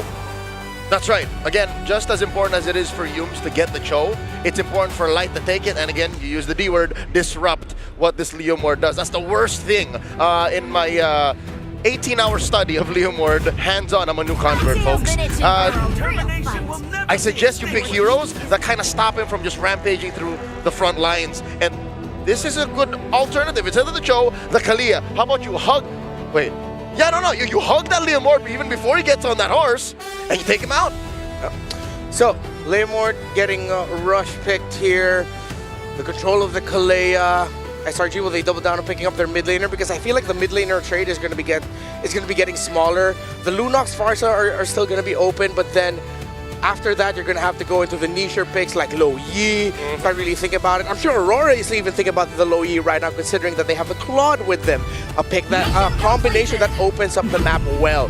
SRG are leaning hard into the very aggressive lineup. This is SRG showing with the Frey and the Farsa rounding up the Leomord as well that they want to take control early. But just as important, I think Aurora have allowed these two picks, more the Freya, because again, you don't just pick Claude blindly, assuming that your opponent won't do this. So that's why I like the Kalea. The Kalea answers both the Leomord and the Freya. I'm all for it, right? But at the same time, now that we see that the Farsa is already in, this was the expected pick from the side of SRG. With a lot of burst on their side, with a lot of fighting and diving power, I think what Aurora need right now is a frontliner, somebody who can actually peel, somebody who can look for that information rather than sending in your boy Light into some dangerous territory. Yes, I will admit that at least the Battle Mirror image can get things done. This Baxia might do even better. Okay. So Aurora get one of their most stable picks in MPL Philippines Season 16. They love to play aggressive with this. So it's going to be Aurora matching the aggression of SRG in the hopes that the lead doesn't swing too far to SRG's favor, because that's always the risk of Leomord, Freya, and Farsa together, that the Dominkite will have space to farm. That's going to be the main focus of Aurora here. But that means they need something else in the mid lane as well to make sure that you have that bridge to go to the mid to the late. And you need a combo with the Kalea. It's kind of weird, just like, all right, I'm gonna Tsunami's. What are we doing with this? Because the Box and the Cloud aren't that. Yeah, and there's not a lot of heroes that can actually fulfill that role at this stage of the game, now that the major ones have been kind of taken away at this point, right? If we're talking about just like raw bursts, I don't think we're gonna go into the Selenas just yet, but there's still a possibility of it, right? Because priority is important. When you have a Baxia, what's the worst thing that you could be doing? Sitting in your own jungle and farming? No, you want to be farming in an opponent's jungle. And I think this time, Aurora, now that we've kind of seen a little bit of the mid duo, we've already seen what Dominkite is going to be put on. They might lean into the EXP just a little bit more. Compromise Sakai's, and as well as Cram, this game gets significantly easier to get on top of Stormy. Got him lined up in my sight. Okay, SRG still decided to ban out the Kimmy. Yeah, the Kimmy could have been a good bridge for the mid to the late game for the Claude, but I feel like it is going to be lacking that impact that they would need, because that would mean that the mid trio plays as if Dominkite front, Light, maybe just try to appeal for the Kimmy while the Kimmy's trying to free hit, which doesn't scream impact to me. That's a little bit slow compared to the Leomord, Freya, and Farsa together. But what I do like is that Aurora, in terms of their mid lane options, they have a deep pool that they are willing to play into. We've seen it. Yue is very dependable, no matter pick that you give to his hands. Very good bans here, very good bans here for the side of Aurora. They don't want Cram to sandbag the lane, specifically with Glue, who's able to disrupt, and more importantly, just make sure that Baxia can't get in and out of the fights really, really easily, which does leave a lot of dive lane EXP laners, Yuzong, Lapu, still wide out in the open. Arlott, you can also opt. What SRG needs now are like heroes that are okay with holding down either their lane or just take it into the face. That's what the Gatot is, that's what the Glue is. So Aurora are reading into that. And by taking out the Glue very specifically, yes, you still have the Arl and the Lapu Lapu open. Gaze the stars, but I think they're protecting a possibly soft mid lane. Yeah, it's got to be Kadita, right? What else kind of fits the bill to work together with the Kalea, something that can maintain that lane, not knowing what Yums is going to play exactly, while still being able to kind of bleed its influence into the side, right? You don't necessarily have to win the lane, you just need to hit level 4. There was a very American voice that in my head that sounded like it said Savior. What about that? I don't know how possible a new hero from out of nowhere might come. I hope that voice appreciates when I say Gord is more likely. Because you need a battle mage. You need a hero that is kind of ready to go. But I like this more. This makes more sense. We didn't have to go too far. Yes, we didn't have to go too far, but the big issue with Lunox is that, again, the Feathered Air Strike completely outranges her. However, there's a lot of snowball capabilities with Rora now, right? Yeah. If Yue gets 2 kills within the first, let's say 6 minutes. I'll be generous, 6.5 minutes. Holy, this game is gonna really close out quick. And it's a good enough dynamic. You need a hero that can kind of both be there and not be there. That's what the brilliance gets you. That's what the darkness dash in and out gets you. So there is some play there between her and the Farsa.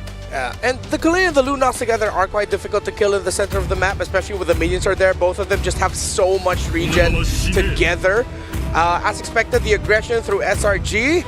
They'll pick up the Cho and they pick up the Lapu Lapu. SRG, they are not hiding anything about their lineup. They want to go full aggro. That's why they took away the Lo Yi as well. One of the best picks that could have stopped in terms of crowd control and damage.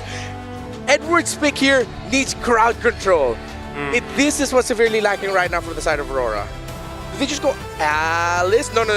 I don't want to see the Alice Lapu matchup against a lineup that is very full on early to mid. Gonna get kicked and shoved 6 feet to the ground so quick. Oh, Glue got taken out as well. Uranus doesn't have enough control. There it is, Arlet. Huh, wow, this is the most... Okay, you know what? If Aurora are willing to say, hey, Edward, we're not going to be able to give you too many resets, do the work, sir. Edward nods his head to his coach and says, yes, I will. Another look at the final two lineups. You know what, I have this weird, strange optimism towards the Aurora lineup despite the stats telling me not to feel that way. It has better utility. There's a lot more things they can do when they decide to do it, while Aurora is just playing with sheer firepower. Keep your eyes on Sakai's and Cram because I think that's where Aurora are going for the attack. If they can surgically remove them from this game, man, expect 13 minutes. That's when it's going to end. Game number 1 in this best of 5 series. First winner. First entrant into the grand finals of the M7 World Championship. Naisu and Mirko to call the action. All troops deployed. Call the action we shall. Here we go. Jumping into the land of dawn. It's a best of 5 and a ticket to the grand final for one of these teams here. It's me, Naisu, and Mirko to bring you this action. And now, man, I'm going to tell you what. These are lineups that at this point make clear sense. The Arlot, interesting that was the last pick, but have to agree with the panel on how they kind of went about this and that what the Arlot will provide, and you can rely on someone that's Mr. Consistent, man. Yeah, when you have the Baksha in the jungle, when you have a utility jungler, you want to have a little bit more damage, a little bit more carry potential on your XP, and that's exactly what you get when you have Edward on the Arlet, right? Like, even though most Arlets, and I think even Edward here will probably go for just a Fury Hammer into tank, that's enough damage. You deal enough base damage, and it's all about the resets, which Light can get you too, and he's already doing a good job in the mid lane with Yue to pressure Yums and Stormy. Yeah, the pressure that's going to happen here early on, especially in the mid lane, is going to also come from Light, like we just saw, especially when the Tsunami Slam is available, and they can kind of rotate around that. Again, with this dangerous grass map being a little bit faster, Light's going to just provide some information and get on out of there. This is one of the things, though, that we have seen throughout M7 is that Claude building... Oh, Dominkai? Okay. Lead by Innocent there. Yeah. Straight into the BMI after. But who got the gold crab? Did you see? I didn't. I think it was Dominkite. I could be wrong. I think still... Oh, whoa. Mid lane? Yeah. All in over the Skies. And he baits the Phantom Steed. Skies wants to go in, but that's going to be the G Kundo landing on 2, but no further initiation. So Aurora Gaming Philippines, they got what they wanted. They wanted to just bait out the Phantom Steed. Now it's going to be Edward. Caught in a bad spot. Ah, too clean with the Vengeance. Okay. Demon Kite's there too around the corner, so no push through or follow through there. Turtle's going to be up now though. So plenty of members on both sides here. We'll see some rotating. Whoa, mid lane. All in there. Valkyrie Descent coming down. Innocent taken out by Yue and Light. Great read in the rotation is in the bottom lane. There's a bit of skirmish. Edward jumping with Vengeance again. Cram going for the slices. Now with a stun as well. Oh, he gets stunned. Edward's gone, and now they're going to be going for more as Light falls. They're still going. Now it's Demon Kai pocketing the Poisons. Yue going for the Brilliance now, but Sky's going to be on him right now with Feather Airstrike as well. Purified again, a bit more movement speed. Sky's going to go down a Demon Kite. Wow, it is a bloodbath. All before they could even go for the turtle. They go and get a couple kills on both sides, 3 for 3, and a little bit of extra gold over to SRG off that turret. Man, this is what we've been seeing today, Mirko. I mean, just a whole lot of fighting even before an objective is taken. We have leveled up in the M-Series game, and again, this is what having a Swiss stage and then a double elimination gets you in a tournament. There's so much time for these teams to understand the meta, and even if they don't, they can go through that grueling 0-2 bracket, 1-2 bracket, so many more best of 3s you can play to understand the meta. And honestly, that's how we get to see the best MLBB possible. for this first turtle. I'm not sure if they're going to be able to fight for it. Whoa, we got to go back here. Yeah, the way the dragon there was used up. Now good stun from Edward. Final snatch as well. The turtle was already taken out. Edward jumping with vengeance again as a value descent will deal a lot of damage with Cram as well now. Tsunami Slam coming down. Sky taken low. He gets the kill. Yue's gone. Zeki's is next. Sakai's goes down. And they disengage. So it's a trade. The 1-for-1 actually here. Turtles secured though for Aurora Gaming Philippines. Man, these fights for the Turtles breaking out, the adjustment of the meta so far that we've seen, I mean, it's all kind of brawly, but still, you're talking about a Baksha versus a Leomord at that. But then you also have a counter over in the gold lane, right? Innocent later on should be able to go ahead and help beat out Domenkite unless he scales up enough. Okay, little BMI. Yeah, that was a bit too close for comfort though now. Phantom Seed, Cram gonna be walking up as well. Edward, able to space away. Can he get away? Sky is just going for it, and Cram, popping the recalls as well. Cram's like, you see that? I hope you could see that, Edward. Edward not having the best time on this R-Lot right now. You want to get Edward angry though. Hey, right now, they might be angry in the mid lane. That's a Tsunami Slam bringing down Yumes. Good stuff from both these teams. Selangor Red Giants really punishing the small mistakes that Aurora Gaming Philippines were making. Again, Edward walking up too aggressive with no vision on the map, and it's the same for Selangor Red Giants, for Aurora Gaming Philippines, I mean. Punishing them on the top side river, noticing that there were members rotating into the bottom lane. It really comes down to where you find advantages on the map and how to utilize it in every single situation. Yeah. Again, with this kind of build-up already in the early game, you've got some of those first items locked in, of course. A little bit of different path here for our mid laners. Yue going with that glowing wand. He's going to need that to help with some of this sustainability that comes out from this lineup from SRG, but also the lightning tranche there for Stormy. Stormy has been on fire for the most part in the game. So the kick. Reggie Kundo on the way to Dragon again. On top of that, Cram actually stole the XP grab, so a little bit more damage on top of the physical one. It's mental damage now. It's going to be Light walking up now with help of Innocent as well with the Valkyrie Ascent. Now Tsunami Slam to bring him under turret. Oh, in trouble. Yumes trying to get away, disengage, but he falls to Yue. But Turtle secured by Sakai's. So all part of the plan, at least to get the objective. So they traded out. Man, I'll say this. It's okay if Yumes goes down and trying to set up a play. Edward, on the other hand, he has been having a hard time. So I think the question is it, do you want to get Edward mad? I think at this point he's mad, man. Like, you know, but what we have seen with R-Lots when they are picked, wow, look at the damage, by the way, from Stormy on this Farsa. Back to the R-Lot is the final slash. Yue? Oh, wait, he's got brilliance. Go for the stun. Flicker as well, Purify out. The slashes come down under tier 2. But was it worth it for the shutdown, though? I mean, is Cram just trying to make a point or what? That has to be it, right? I mean, you kind of want to just assert your dominance, but I feel like Aurora are the type of team to be like, sure, you can have the dominance, bro. We'll take the shutdown. It's all G. I mean, I don't... He's 4-1-2 now. Unnecessary death just to assert the dominance or not. You know, might get checked here. Yeah, Tsunami Slam, instant Purify coming down now as Yumes is able to go for the way the dragon over on Demonkite. Pops into Poison's in time, but look at the damage coming through over on Demonkite still. It's Edward trying to save him. Demonkite caught in the bad spot. Oh, plays into one from Domeng! Oh, and they're still going Cramp trying to run it this time after losing to 2 members in the fight. Aurora Gaming Philippines. Hey, you know what? Forget Edward being mad. The whole team's mad. Oh my goodness. Stun coming down. Cancels out Light's jump. Now has to go back into that wave, but the turret in the mid lane falls, and Aurora finally get a lead in the game, like an actual 1K lead now. Actual lead. Domenkite as well, by the way, has just been able to go ahead and farm up the way that he wants to. On this Claude, we're already starting to see that damage come through. Turret's gonna fall mid and top. So now you've got the space to work with if you're Aurora Gaming Philippines to go ahead and lead into this next objective.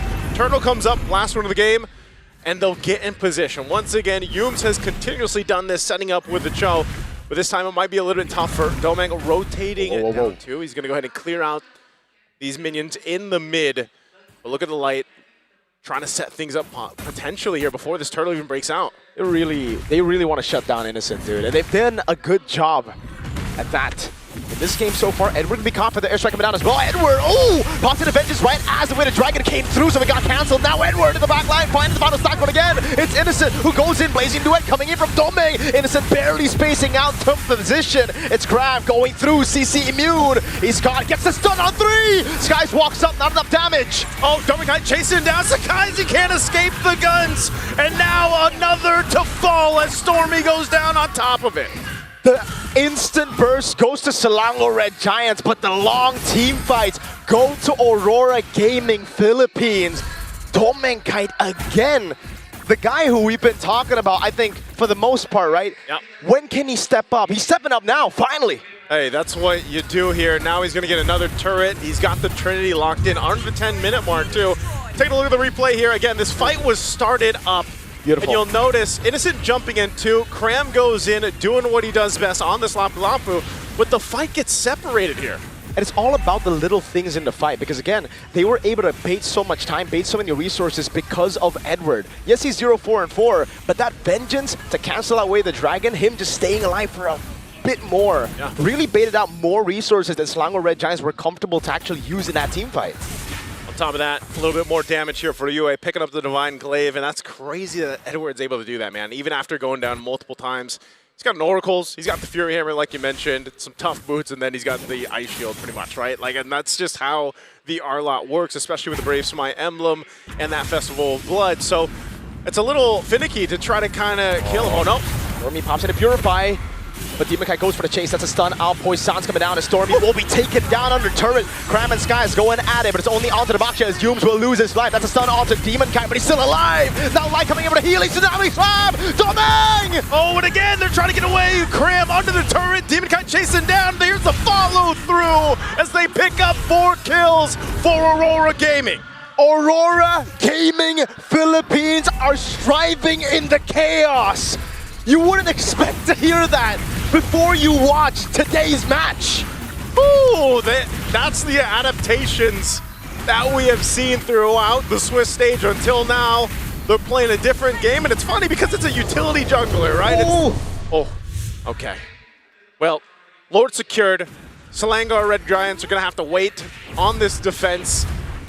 They do have decent clear, but man, I feel like this Freya pick for Innocent just hasn't been able to do much in this game. A lot of times when he pops the Valkyrie form and he goes and jumps in, he's pretty much just taken care of really quickly here. Because of the front line position from Aurora Gaming Philippines, even the ability to go ahead and bait out some things with the brilliance from UA, it's just a whole lot to deal with. And again, if you're afraid and you're jumping into the fray of things, Edward is there, man. He'll final slash you for the team. A Lord's going to go ahead and charge in the mid. Holy defenses are still up here as they pop in the mid lane. Aurora going to choose to force a fight. But the airstrike there. It's a Tsunami Slam to catch Hume. He's going to be caught. Vengeance already down. Demon Kite was able to take him down there. The Lord will be cleared out. Innocent can't go for the Valkyrie Descent anymore. You already used it to clear up the wave, and Aurora want to go for round 2. Into the mid lane base turret they go. Yue already on it, trying to siege it down, and they will crack the base turret open. Domeng doing so much damage. Has to respect Stormy, though. He's been caught by a few of those skill ones. Man. Yeah, that's still impressive, though. First Lord, already a base turret down. Sometimes we see teams just with the First Lord, they'll get the Holy Defenses down, if that. But one base turret down for Aurora Gaming Philippines. Take a look at the items here, too. You can see the gap between the gold lanes specifically, man. 3,000 gold for Domeng Kite right now. He's got the Wind of Nature, too, building into the next. And also, on the other side, you've got Demon Kite with quite a bit of a lead. And like, this is the thing, right? You pick up the Freya to counter the Claude. The fact that the Claude is 3,000 gold ahead. Oh, man, it's going to be really tough. Innocent might have to use a Purify here at the start of the fight. Valkyrie sent backward, Purify out of Tsunami Slam. Yums going to the back line, but Domeng again able to go for the Winter Dragon from Yums. And they're still breaking out. Yue trying to get away. He pops the Brilliance, and Stormy on the wings will engage. Cram going down to Edward. Now it's just Stormy. He has a Purify. That's a shield unity into the Purify out. Edward won't go in. They'll hold the lines for now, but there's 18 seconds on Yums, and Aurora are knocking on the base turret up top. They're still going to go Edward, final slash of the minions to help clear them out, but they might just have enough time to take out a base turret, and off of that initiation, now 2 base turrets down for SRG with the Lord coming up in 30 seconds. Aurora Gaming Philippines has essentially controlled the course of this game already up to this point. And for SRG, are they going to choose to actually contest against this Lord? They've got firepower, man. I mean, especially like we've seen with a Farsa in their hands, but it just seems like all the options that they had in the early portion of the game have kind of run out here. That fight earlier was a bit too close for comfort, I feel, right? Obviously, Aurora Gaming were still able to get the win, but the fact that it looked really good at the start, and then Yums all of a sudden was able to get away to Dragon onto Domeng, putting him in a tougher spot and actually shutting him down. That means Selangor Red Giants, they have ways and avenues to actually still outplay a Wind of Nature, Purify Up Claude. I'm just wondering, man, at what point are you able to turn the tide completely here if you're SRG? You know, Malefic Roar now picked up for Innocent. Sometimes it might just be able to get enough damage off, you know, on the, with utilizing this Freya pick. Lord's going to be started up. Look at the positioning from Aurora Gaming Philippines as they go ahead and spot things out. Light has the flicker available. If he chooses to set things up, that can work. But this is also something you always have to worry about with a Claude against you, is if there's an off-lane push. A quarter of the health here on the Lord. Valkyrie Descent coming in. Now it's going to be Light. Still able to dash away. Sky's going to go for the Retribution now, but he's actually going to go on Edward instead as Demon Kite wins out the Retri battle. Yums able to flicker around the safety and out for the air strike! Yums! Oh, and Innocent jumps in. It's a shutdown on UA. Sakai's able to find Demon Kite's in trouble. The minions are at the base. Edward going to go into the bottom lane. He's going to try to barge in through as the minion is still there, but the turret is still alive, so Edward won't risk it. They'll instead back away. At the end of the day, it's 3 for 2, but Aurora won out the Lord. Innocent able to pick up a tier 2 in the bottom lane as Edward's too afraid to go 1v1 against the Beast. Mirko, I asked, when is Innocent's Freya going to be able to pop off, find the right targets, and with that play around the Lord, yeah, sure, they lost it, but like you mentioned, they're showcasing that they can team fight against Aurora Gaming Philippines, and now they're going to go ahead and finally get some of these turrets down. They'll take down the tier 1. Up top is nearly down as well, and that's what SRG needs, man. They need some space to work with here in this game. And I'll tell you what, it just seemed like everything had to fall into place for them in utilizing this composition. You see it here, I mean, their fighting capability is really good, especially around objectives, right? You've already got, like I said, Stormy's already pretty much damaged. He's where he needs to be in big damn department, dude. He's got Holy Crystal, Divine Glade, Lightning Truncheon, and working on the next tier. Same thing with the Freya, and now to the point where you have some defensiveness for Yums, where he doesn't get blown up on a kick. Oh, Demon Kite jumping in. Great Shun Pool to cancel the shield unity, and now they're all in with Cram jumping with Raven Spider, but look at the Tsunami Stop catching Skies in the back, but he's able to dish out a bit more damage in the end. Oh, they're going to chase down in the jungle. Does Demon Kite decide to go? They're going to re-engage. Cram able to flicker out, Innocent jumping away, able to get the knock-up down as Domeng goes in with the Blazing Dew and a double for Yue. Now it's Yums caught in the bad spot. Yue actually dies. Aurora are also low. Cram and Stormy able to clear out the waves. They can clear out the waves. I mean, even with... Oh, Cram jumping in. Final Slash going to be used. Edward just keeping things here. This is too risky, man. They're so low health for Light and Demon Kite. What do they want to do here? They're going to heal back up with a Surge of Life. They're going to try to push it in. I think that was a mistake. Now Cram doesn't have the Brave of Spider. He's trying to hold out the waves. Tsunami's time to take him away from the waves. That's a Final Slash to cancel the airstrike. Stormy is trying to defend, but it won't happen. There's too many waves in the base. Aurora Gaming Philippines takes game number 1. What a game 1 to start us off in this best of 5. It was a bloodbath. Just how it should be to get to the spot of the grand finals here. But man, oh man, Aurora Gaming Philippines and SRG put on a showcase. Just when you thought that Aurora Gaming Philippines was going to take that game completely in their control, Selangor Red Giants showed what is possible, what they've done many times before, man. I mean, if you guys watch the Swiss stages or any of these games from SRG in the past, you have seen what they're capable of doing, but this time, Aurora Gaming Philippines made it work in game 1. It was the constant build for Aurora. Again, despite SRG's big win, they couldn't get the Lord, and therefore, they didn't have the waves to really capitalize on that win. On top of the fact that Aurora could be like, all right, we can reset, we still have more of the structural advantage to utilize. Those base turrets ended up being massive because look at how many minions just kept pouring into SRG's base. Just an amazing game here to start out the series. Almost could have been anybody's game, really, but man, we're going to have to let the panelists break this one down because game 1 was intense. Let's see what they have to say about game one.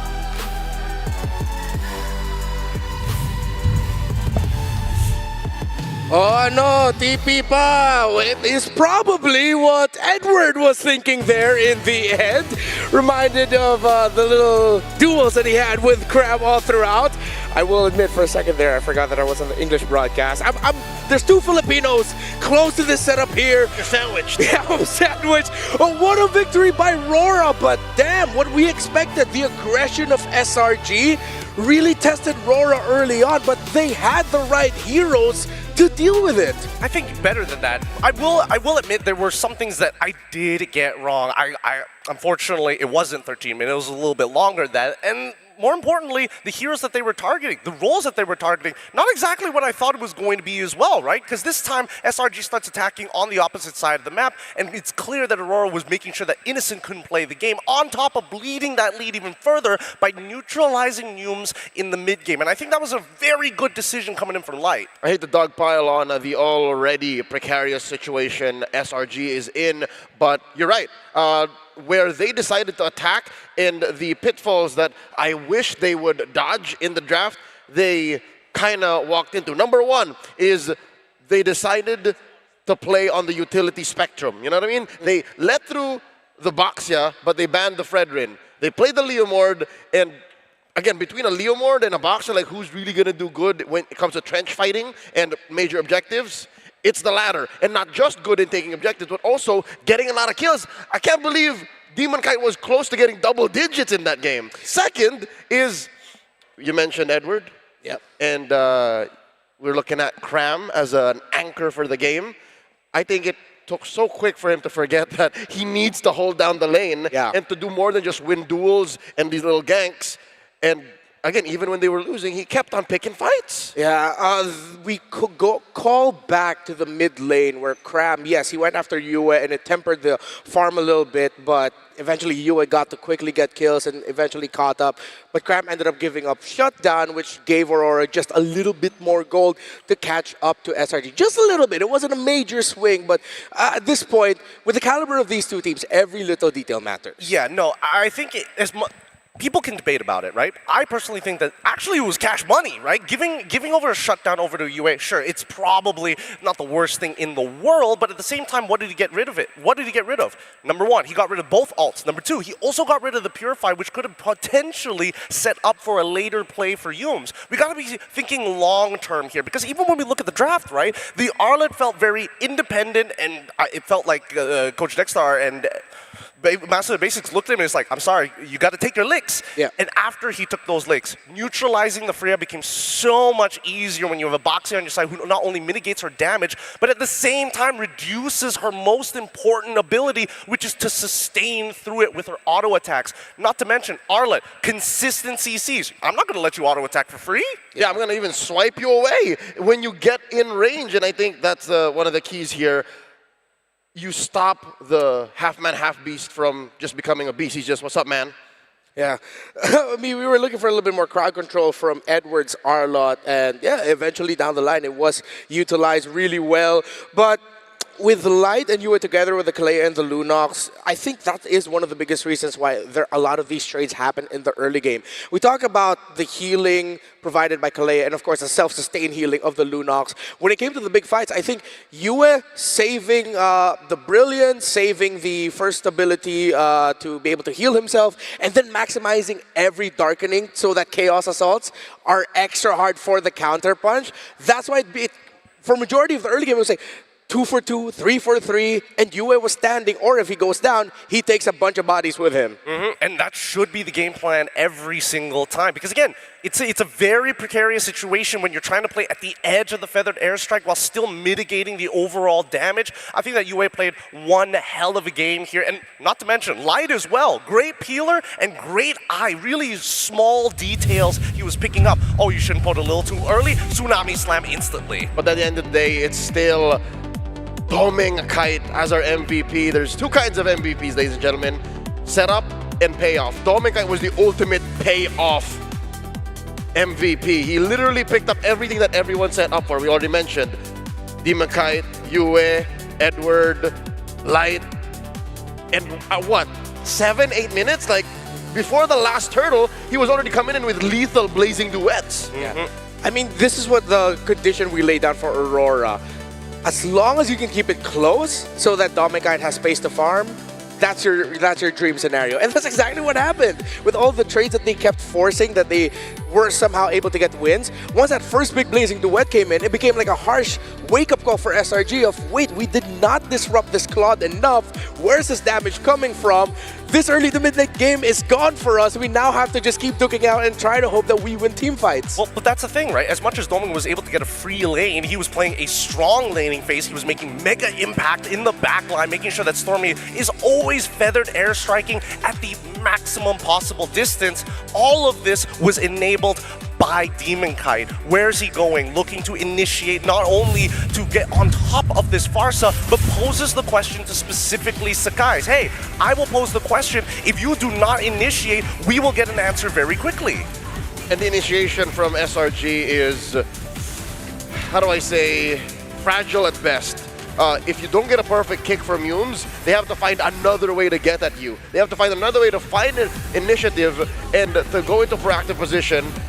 And their only secondary way to do that is, I'd argue, with Cram. But Cram is too busy going into the back line, hunting down softies. And that's why this entire game boils down to, hey, the question is who needs to initiate? It's never going to be Rora in these cases. It's always going to be SRG because of their draft. Yeah, and Light eventually read that so well.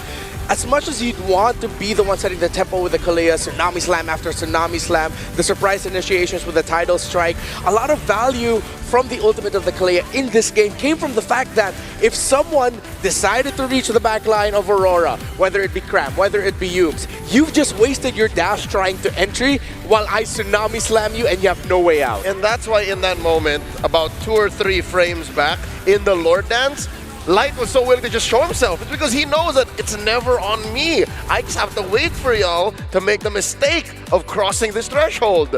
Amazing understanding of macro dynamics and the team fighting just back and forth, the give and take. I don't know if these stats are true, but ladies and gentlemen, the matchup between Lunox and Farsa in mid is still, I don't want to even say heavily, it's literally Lunox favored, 0-7. It hasn't been going too well for Farsa in these types of matches. Again, both scale really, really well. Both have 2 separate ranges, but one has iframes and can also become a machine gun when the other is just artillery. At the end of the day, SRG is looking to try and go for the takedowns, right? Aim for the knees. Rora just got to judo that weight over to flip them on their back. Really like sports. I love it.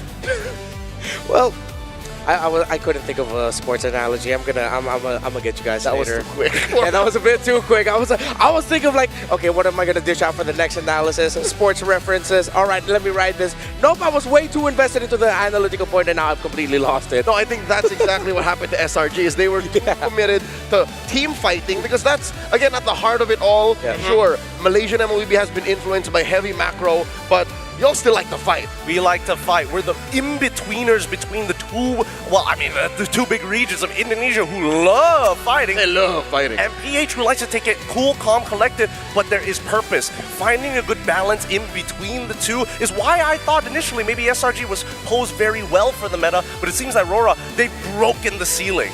Yeah, the difficult thing also with how Aurora decided to draft this, and the lineup that SRG eventually fielded, I didn't have problems with it. It's just that it seems like Aurora was able to prepare the right heroes to deal with the main thing, which is the burst of the Farsa. Farsa tries to burst someone, but you have so many heroes that can survive burst. Yue, even if he gets bursted down, can still get so much value by using Brilliance out and still being able to Chaos Assault. Light will be able to provide the heals. It seems like the only ideal target is if they could completely burst Domikite down and then majority of the Aurora damage is gone. But then they still have a Lunox to play through. And that's the thing, they cannot burst Domikite down. He's so slippery. He has a Purify, he has BMI, and I don't know what the last words were before their coaches left them after the draft, but I'm pretty sure it's, you guys know that we're playing for the counterattack. And that's the play style, that's the principle throughout this whole 16-minute game. I was watching the fight, 10 seconds in, I'm looking at SRG, yo, why is no one dying, right? With all the damage, why is no one dying? And I look at Domikite, he still has Blazing Duet. That's how well Aurora understood the dynamic here. And I think SRG should do well to reset going into game number 2 and consider maybe playing a little more to the spectrum of macro. Well, I don't know, because again, I think the draft was really well done from the side of Aurora, right? Because let's have a little bit of empathy, right? Let's put ourselves in the position of this Farsa on Stormy, the Mage Prodigy. What are you scared of? You're scared of a Blazing Duet. You're scared of a Final Slash. You're also scared of getting Tidal Strike or Tsunami Slam. That's a lot of abilities you have to keep in mind while trying to be able to artillery the backline. I was the bird. Oh, so you were very... I was wondering, it's like Farsa doesn't flap. You're Farsa. Why am I Farsa? Why can't I... I'd rather be the bird than... Actually, no, I'd rather... Yeah, no, I'd rather be Farsa. That's fine. So decided. Well, SRG, I feel like this is a big warning shot. They started off this series with an idea of let's be aggressive. Let's show Aurora that, okay, we mean business. We want to destroy you guys. But they couldn't get that, and Aurora counterpunched perfectly. So now I'm interested to see what will happen for the next few games of the drafts, whether or not SRG will decide to put Innocent out of the fighters and then maybe lean a little bit more towards the marksman as well to be able to carry, or will they still double down on this idea, just refine it a little bit.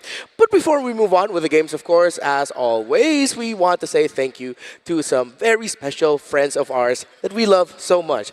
We all know M7 would not be possible with Secret Lab. Secret Lab is what's keeping the tushies of our players all comfortable and warm as they're playing on the stage. Now imagine all the legendary moments you've seen here at M7. Every single time you've made a play, every single time you've seen a championship go into the hands of these players you see before you, what are they sitting on? Secret Lab. He's got it. And not only that, the Titan Evo allows for ergonomic ways to sit on this chair, multiple different comfort zones on it, not to mention the GU leather on top of it. Hey, if you're a sweaty little boy, you don't get to sit on my Secret Lab. I want to make sure that GU leather lasts until the next generation. It's not just for chasing World Championships, it's also for climbing up to Mythic Honor, even higher, and of course, it's there to elevate your tournament-grade ergonomic support. The very same that, again, these pros are using on stage. Yeah, so get yourself a Secret Lab, scan that QR code on your screen right now for a little bit more information, but I've got some information as well that a lot of y'all look really cool in-game. Except for the Cyclops SpongeBobs. You guys don't look cool. You guys just look pretty funny. But still, respect to you. I'm just jealous I don't have that SpongeBob skin. But I'm not jealous of the Patrick glue users because I have that myself. And people say I do look like Patrick, which I take as a compliment, not an insult, because he is hella cute. So don't forget, it's available in-game now and don't miss it. You do get stronger as a glue when you use Patrick. It is scientifically proven. Women love him. Boys wish they could be just like him. Get your Patrick skin here today. I don't think Patrick has ever lost on the M7 stage, has he? He has, unfortunately. I guess I'm just blind to the fact that Patrick loses, because in my mind, Patrick wins. It's the nostalgia. It gets in the way. It's like fog. Yeah. Did Patrick lose that fight when he fought SpongeBob? With that wrestling fight? No, where they got buff? Yeah. No, they just hugged it out. All right, it ended up in a draw. Okay, but clearly this is not going to end up in a draw. There can only be one winner here. And in this game number 2, this will set the tempo, because remember, this is only a best of 5, ladies and gentlemen.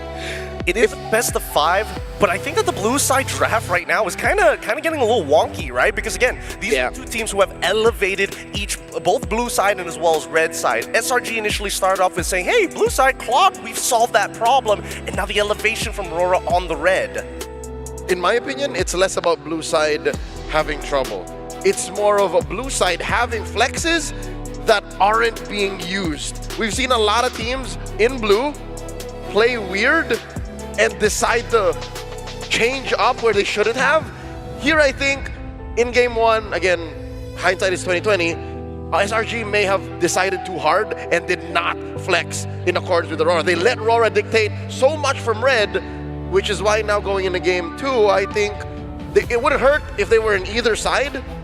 I just want them to make smarter choices. Hey man, the sheep are only going to follow the shepherd. They got rid of both the CC alongside with the natural counterpick Sora, which was what we were expecting Innocent to eventually get his hands on. Without those two flexible picks, they really had to just be nurtured into the pen. So let's see who's going to be taking the blue side, and if that might continue the trend of the a little bit more problematic side in the draft, as the red side seems like low-key they can just determine a little bit more. SRG still sticks with a blue. That's what I'm saying. They know that they had more choices to make in game 1, and they're saying, we go again. Okay. Did they get to the last one? It's still a Fredrin ban. I'm thinking whether or not they have to take into consideration getting rid of the Boxia as well, because that Boxia absolutely shut down the Freya. Yes, just to encapsulate all of our opinions on the Boxia and it going to the Leo Ward in game 1, just avoid the utility matchup. Yeah.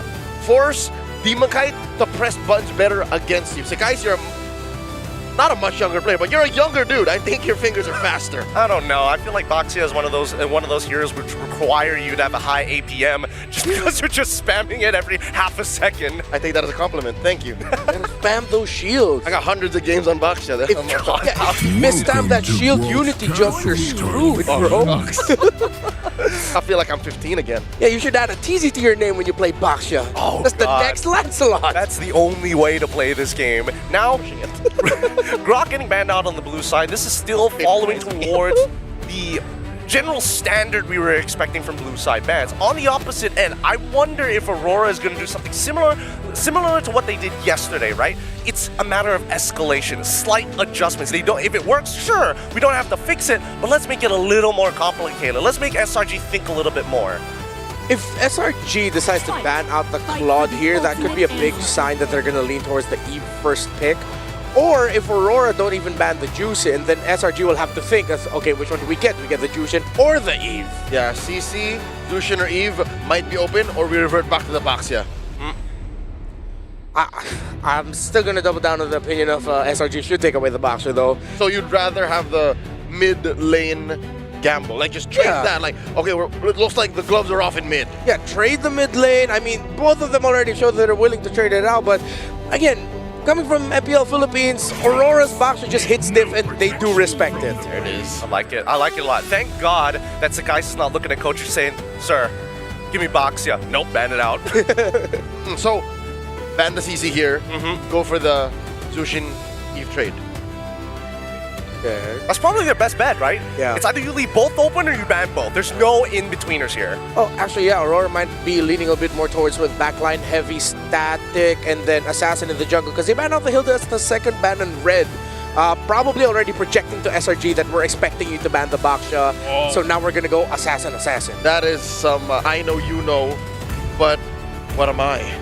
Yes, do you know we know that they know. There it is! They do know! They do! Really good call here, but now the first pick is going to be what matters the most. Our two mid laners are wide out in the open. The counter picks towards them might be a little bit all over the place at this point, because at the same time, we still have to answer the Claude question. I'd say Jushin. And the Claude question is still alive, you're right. Yeah. Freya Claude Freya. There she is. There. Gotta take the Jushin. I really like the Jushin first pick. I know that Eve is a great hero, she's really feared, but I think with the playstyle of SRG, with how Stormy likes to move around the map, that's a little bit more SRG by my books. Yeah, I'm guessing that this is going to be Eve Claude, because giving one or the other is just natural counter matchups to be. But there's no need to rush the Eve. Yeah. If they want, they can get greedy with it, get both of your carries. Oh wait, no, you're not going to go YSS Claude. That's way too greedy. You go... Someone win with that. Claude Kalia? Claude Kalia, Claude Cho, I like... Generally, Kalia, I think I really like. Oh, but what if they took away the Hilda and then they just go ahead and pick up the Cho? Yeah. That's the thing. I'm also thinking whether Khalid is going to be an option here, but if they go with the safe opening of Kalia alongside with the Claude, which I'm totally fine with, but SRG, are they still going to go back and revert to that Freya one more time? Oh, yeah, that's the really tough call here by SRG. Are you going to have enough crowd control to really chase it? I think if SRG are expecting that Aurora is going to go Assassin, then they take a page out of the Aurora playbook. Pick a Khalid here. Into the Kalia? Okay, I mean, the Khalid is really good at helping the Jushin kind of move out of the lane, which is all for. The question is, what do you pair it with, right? Are you also looking to try and have a deterrent to the real world manipulation that you should be expecting coming out in the following turn, right? Yeah. So they do get the Freya right away. They didn't want to risk the whole Freya gets banned, Granger gets banned, now what do you do in a Still, they're going to go for the lane mode. So it seems like the only thing that has changed is the mid lane pick. instead of the Farsa being a bit more static. This time, of course, having the juice in means that your team fight is a little bit more stretched out. You're not relying on making sure that the feathered airstrike hits. And if ever Stormy builds a Sky Piercer, then that's a lot of value for your aggression. It's a better re-engage. Yes. So they're investing more in the what if this fails. SRG, they're iterating. It's not exactly reinventing the wheel from game one, and I think that's a good start because for a good part of game one, they were actually winning. Yeah, which begs the question, right? Do I want to see Rora play the Farsa, or do I want to play the Yve, or do we just go back to going into Lunox? They're going to take the Yve straight off the bat just to make sure that they can peel for everybody else, but that does mean that they will need some raw burst damage in other departments. Yeah, is the burst going to be coming through the EXP then? And the jungle?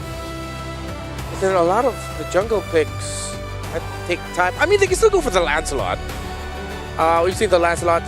It's as long as you're not allowing the Leomord to go overboard and you, the roamer in mid, are being aggressive, taking the pressure to the Leomord, then the Lancelot will just have the space to farm. Exactly what we saw in the Team Liquid series earlier against Sonic. Maybe SRG looking to kind of ban out other jungle heroes, just to kind of put Demon Kite, force him onto a Yi Shin of all things. That way it's like, oh, you don't have a choice. Your presence is pressing one button until you have 3 or 4 items.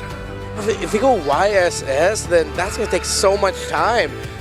There's only going to be, say, maybe one miraculous EXP lane pick that can turn things around. That's the Lapu Lapu. Because if you lose early on, then that late game is looking at 14-15 minutes for Aurora. Yeah.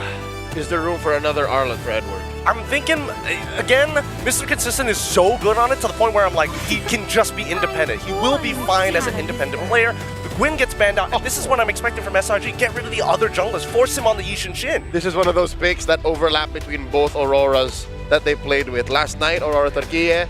Tonight, Aurora Gaming PH. Is it a Harley ban next?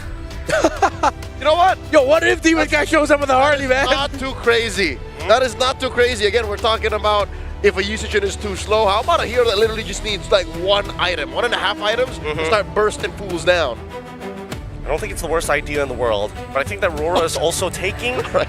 I'm glad that we mentioned it, because what if it does happen? I mean, there's a possibility, don't get me wrong, but at least the Gato gets banned out here. Really, really good stuff from Rora on the second half of the ban. This Joe Gato ban screams Joy pick, but they really shouldn't. I mean, they can if they want to, because at least with Joy, you can get in and out and kind of run circles around everybody else, except for the Jushin once the stacks are full. So it's one of those things where it's just timely attacks.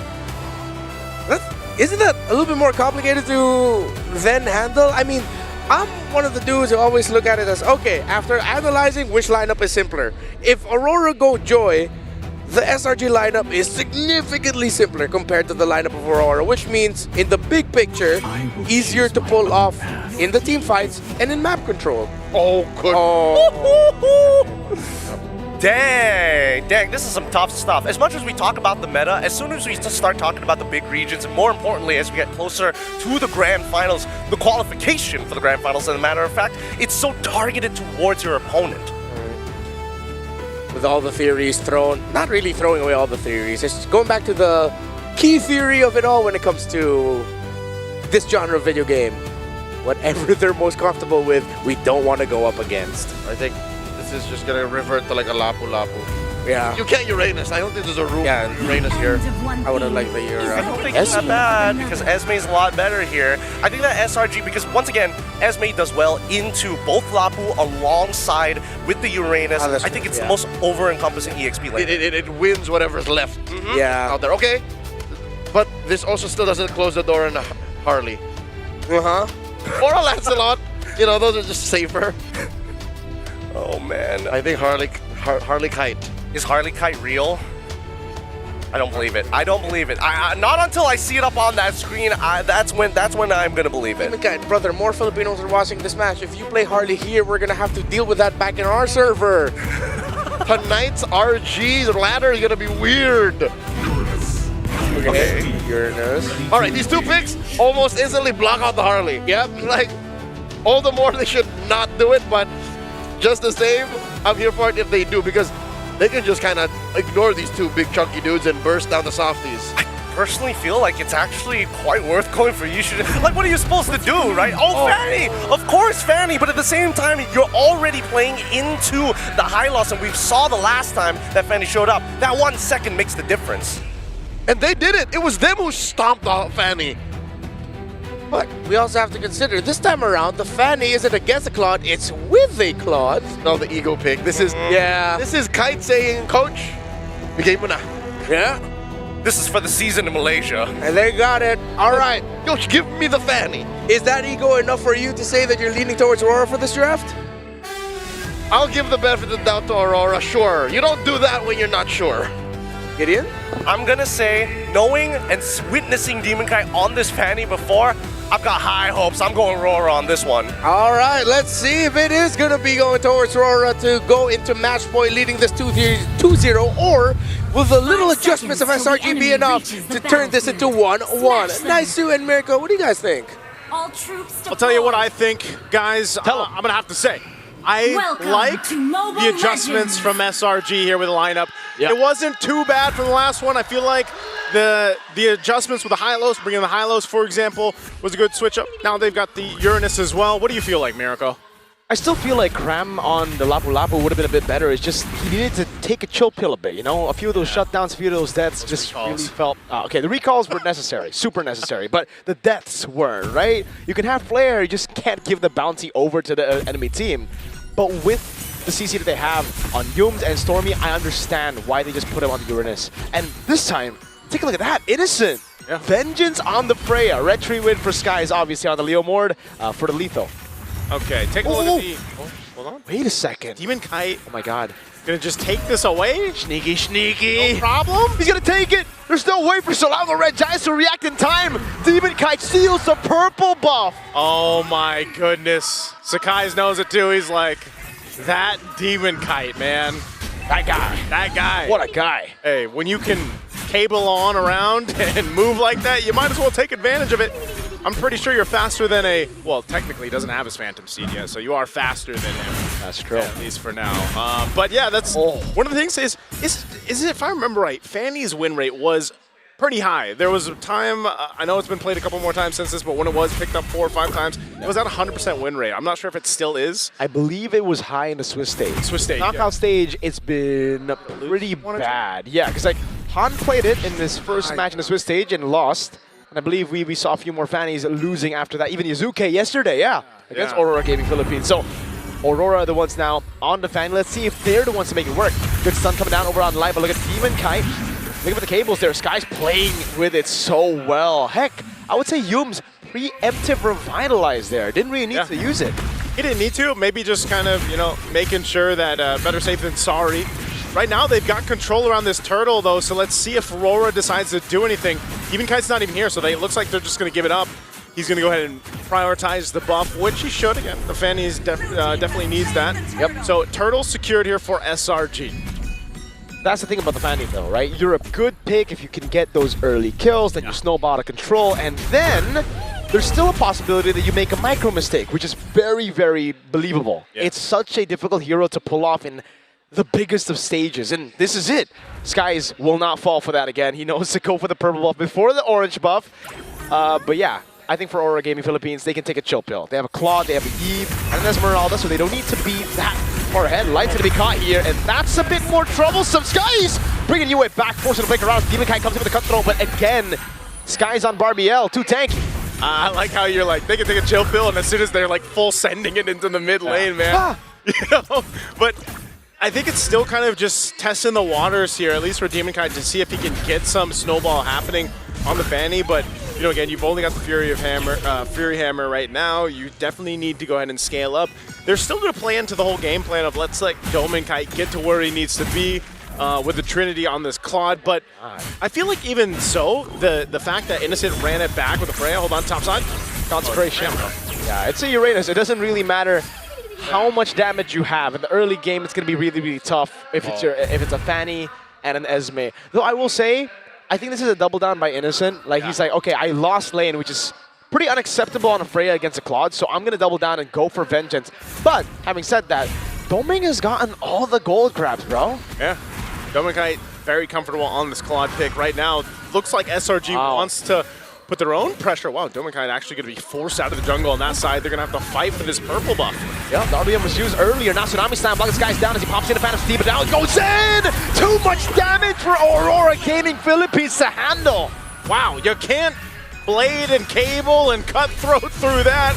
Oh, when you've got Yums in the way blocking your path, a glorious pathway on top of it, plus a Revitalize. You saw how healthy they were, and then again, you're fighting into a Jushin here. So it's not favorable for Aurora Gaming. I mean, they just got pretty much dismantled in that fight. There was no winning moment for them there, and now for the second turtle of the game, it goes over to SRG, plus a whole ton of gold down in this bottom lane. There's no way to sugarcoat it, Naisu. They got curb stomped in the previous purple buff battle. And it's because of Cram initially going in. Oh, great stun on Demon Kai. But it was because Cram baited out RWM. Yeah. And this is why the panelists were sharing their sentiments. I mean, even Gideon himself was like, yeah, I'm surprised. Still went with a Fanny, despite a Hylos here too. Oh, hold on, Light. Is he actually going to pull the trigger? There's no way they do. Wait, they go in, but it's onto Yums right now. Pops Glorious Pathway under turret. Demon Kai still able to go for the cables out again, but look at the tempo on the map. Rora are forced back. Meanwhile, SRG, yes, they do lose Yums, but they can capitalize on this by taking gold crab for Innocent, by really pushing the tempo even more. There you go. Innocent getting the gold crab. Finally. I didn't think they'd actually pull the trigger on that, but again, when you can Tsunami Slam over the wall, you might as well. And so interesting here. Innocent, Cram, they're on 1 and 2. Stormy also. Look at this pressure once again. Purple buff. Phantom Steed. This time Light doesn't have the Tsunami Slam, so it's going to be free. Demon Kai, there's no way he walks up, right? Yeah. Skies with the red tree secures the purple buff, and there is no threat of a trade. Turtles up in 40. Demon Kai can only just go up top and look for farm in the side lane. This is a feels bad, man, because Sakai's is like, all right, I'm not letting up anymore. Like, you got that first one, you took it away from me, and now you're not getting any of your buffs, Demon Kite. Yeah. And that's what's happening here. I mean, they're timing it perfectly when that purple buff does come up, and as you all know, you've seen it many times when the Fanny doesn't have the purple buff. It really makes it more difficult for Demon Kai here. Not impossible, but he is starting to fall even further behind. You can see him, he's 2 levels behind Sakai's right now. And that's just it's not a fun place to be, especially when that window of opportunity for a Fanny to approach this kind of composition that SRG has is so low. I mean, look at this. Oh no, they're taking everything. Oh, the orange buff take, the green camp, every single thing, and even Cram earlier denying the minions.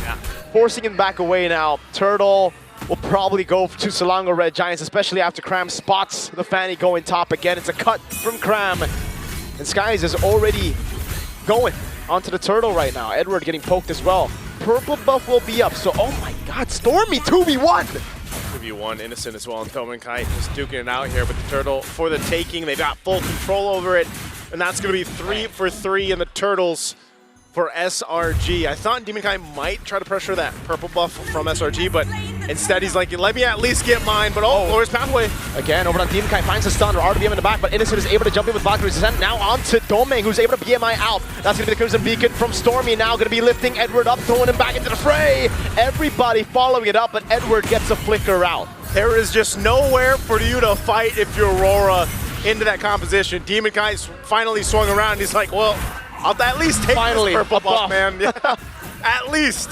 But you're seeing it happen here, and I'm not sure how long SRG can maintain this advantage when it comes to the team fights, especially when they're all clumped up, right? You would think this is the best. Oh, you've got an Eve on your side, you've got a Fanny, but you're seeing them. They just don't have enough damage to really kind of get through that pressure that is with this lineup from SRG mid lane. Getting that flicker out. All right. That's it. Really good win there. Phantom Steed for Flicker. But yeah, I think for Selangor Red Giants, they can continue this pace all throughout the game, really. Because Demon Kai, he has a purple buff, but he's going to go in, get stunned up by Yums earlier. And now the Falling Star move from Edward. Gets a shutdown down. And is Innocent now bobs in, but it's RWM coming down onto you as well. It's still Edward taking for free. Tsunami Slam purified out of. And Innocent wants to go for more. Demon Kai going to go back in, Blazing Duet, but Vengeance to respond to it. Oh, they don't have enough firepower, even with a Blazing Duet from Domin Kite and Demon Kite going on through. You're just seeing how durable this lineup is for SRG, man. They're so tanky. Whole lot of defensive items here across the board as well. And that's just the struggle right now. That's the struggle for Aurora Gaming Philippines, and it's going to be for that. It's going to be that way for a while. Not only about getting these purple buffs, but getting the scaling that they need. Even Kite, he's got Retribution. Yep. He's going to use it. Skies wasn't there, so it's going to be free. But again, now, who's really going to burst the Uranus down? It's going to be Claude, for sure. Yeah. But we are quite far from that, I think. It's going to be a minute and a half, probably, or at least a while here. I mean, you usually see that with the Claudes anyway. Usually they're able to get the Trinity before the 10-minute mark. Dominkite should be close, but it's just, even so, like, even if he has those 3 items, if he has the Trinity locked in, it doesn't necessarily mean that they can just turn a fight in their favor. It's going to be difficult for them. That's why earlier you saw the value that Innocent gets on the vent. Whoa! Crimson Beacon just with light walking up there. Innocent still holding the angle. No, Demonkite's going to be there. There's going to be the knockup coming in as Demonkite's able to go for the cables, but he's going to be caught! Oh, clutch! With the cable to actually get away. Sky's already using the Phantom Steed, and now he's going to be back on foot. Oh, Cram! With a dive under tier 2! That was a big move, and they're still going for the Lord. Innocent found Vengeance going on to Domain. Blazing new weapon goes in through it. Innocent still climbing away against 2 members. Still staying alive for a bit, but gets void blasted down. Skies goes back on a Phantom Steed, now on Barbiel. It's a free Lord as Cram is still able to dish out some damage up top. Edward all alone, isolated, and taken down by the horse. This Jushin pick is paying dividends in that draft for SRG. Whoa. Oh, are they going to go for UA? UA? Okay, he's got Flicker, he's going to be fine, but the turret's going to fall in the tier 1, and that was just a great fight from SRG, man. Even for Cram, you know, that one we'll accept right there. That is 100% worth. Jump into the turret. Whoa. They got Demon Kite for the fight for the purple, though. Demon Kite. All right, he's got it, but man, dude, even if they have the purple buffs, it is just getting a little dicey here for Aurora Gaming Philippines. For this to work, they have so much ground to cover. Now, nearly 6,000 gold behind. It seems like those minor adjustments that were made for this composition from SRG from Game 1 are really helping out. Oh no, Dominkite. Oh man, no damage whatsoever. Glorious Pathway now. Good Falling Star Moon by Edward to stop them from going further. Now it's Demon Kite trying to get a bit more poking, but again with Skies and Cram there, especially with Skies on Barbiel, that ain't gonna happen. Domain gets it with a nature, so at least there's that. But right now the problem is they just don't have enough damage, and now you see why. Domain prioritized with a nature survivability over the corrosion side. Stormy just gets out with the Crimson Beacon, Phantom Steed coming down. You having to flicker out of the real world manipulation, canceling it, and now he doesn't have that. Doesn't have that available. They are going to keep this Holy Defense shield up. There's no re-engage here from Aurora Gaming Philippines. They've just got to kind of buckle in and wait and get to the point where they have the itemization to really turn some of the tides in these fights. Because like you mentioned, Cram's doing a phenomenal job on this Uranus, playing up front, blocking a lot of things for them. And then Humes as well. Again, there's so much frontal threat. Oh no, Demon Kite. Stun. Skies with the Phantom Steed, and he gets the kill on Demon Kite. That's what we call the double horse on Fanny combo. That's 2 horses in 1, man. 2 horses, 1 man. That's man and horse. But he's technically a half man, half horse, no? Technically, there's. So that's it'd be like a human. We're not good with numbers. Yes, we're not great with numbers. But you get what we mean, right? That's a whole lot. Now they're gonna have to deal with this push into the base. Uh-oh, like when they Cram again in the back. That was Stormy picking him up. It's a killing spree for Skies on Barbiel again. Barbiel has crazy stamina, man. Oh, he's going and going and going, and right now they get what they want, everything they want for SRG. And it just seems like this is almost in that situation. I hate to say it, but it's like, all right, go next for Aurora Gaming Philippines, because there just doesn't seem to be much that they can do. They're literally in the situation where it's like, you're playing for Dominkite. Well, even if Dominkite, now he gets the Corrosive Scythe. So he's delayed with the Trinity by about 3 minutes-ish plus. So that is not where you want to be. Again, he prioritized, right? He prioritized some defense because he had to deal with this, but it still puts them in a really tough position to even contest these objectives. Exactly, and the initial delay for the corrosion side was already a delay on the power spike. Now you're gonna have to get Melfic Roar before you really start to deal damage, because you need penetration against these dudes, dude. You can't go through Uranus without penetration. Hey, you need the penetration, all you can get, man. Right now, Lord secured. Not much that Aurora Gaming in Philippines wants to do aside from put Demon Kite on the other side of the map, let him push a little as he can, catch up what he can. Now, you have to go ahead and look at this lineup as they get ready for the base defense, right? Like, What is the actual potential here? Oh no, even kind of he's just gonna cable on out, man. Yeah. Oh no, I don't know if he's actually gonna be able to get out. Oh, he gets it. The read on Demon Kite. Oh, they're all catching. Oh my God, everybody on Demon Kite. Now it's 4 dudes on the Fanny. They just played a relay race with Demon Kite. Bro, what? What's up with them and Fanny, man? I mean, they were there with opening arms for Demon Kite, man. That is not what you want to be. And now with 4 members of Aurora Gaming Philippines, they have to defend the base. Oh my goodness.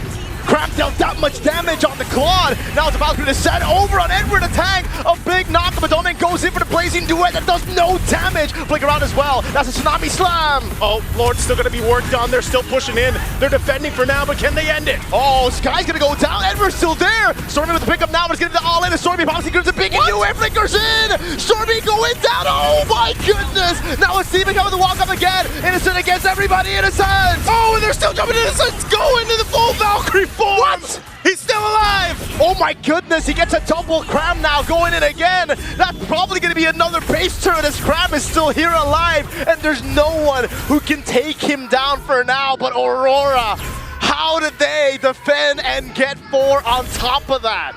Oh man, Aurora Gaming Philippines somehow defends. No! I don't know, man. Some way, somehow. Dude. It's just so sad. After that play, Demon Kite was like, finally a purple buff, he cables, and there's a small case. He's like, damn it, man. No. Not even. See, that's the... There's a benefit and a curse to being Uranus players out there, man. You're tanky as hell. Yeah. But the curse is you gotta watch majority of the times your team die. Because you're not dying, you know? It's kind of like having immortality. Like, you're gonna see everyone grow old and die. Well, unfortunately, that's the life. Yeah, no, that's Steve, man, you know? Hey, fighting for the purple. Oh, Yuke's. Oh, it's a Yuke! Yuke's able to find it now. RWM, they're all fighting for it, but Skies in the flag goes for the flag, and look at the combo! So much AoE! Now it's like to lose immortality as Demon Kite recalls like going down! And Edward can only dance to the death of the team here. Demon Kite is up, but can 2v5 work? Edward, he's trying his darn best, but there's 5 on him. Now it's a Fatty again, who has to deal with 5 members of Selangor Red Giants.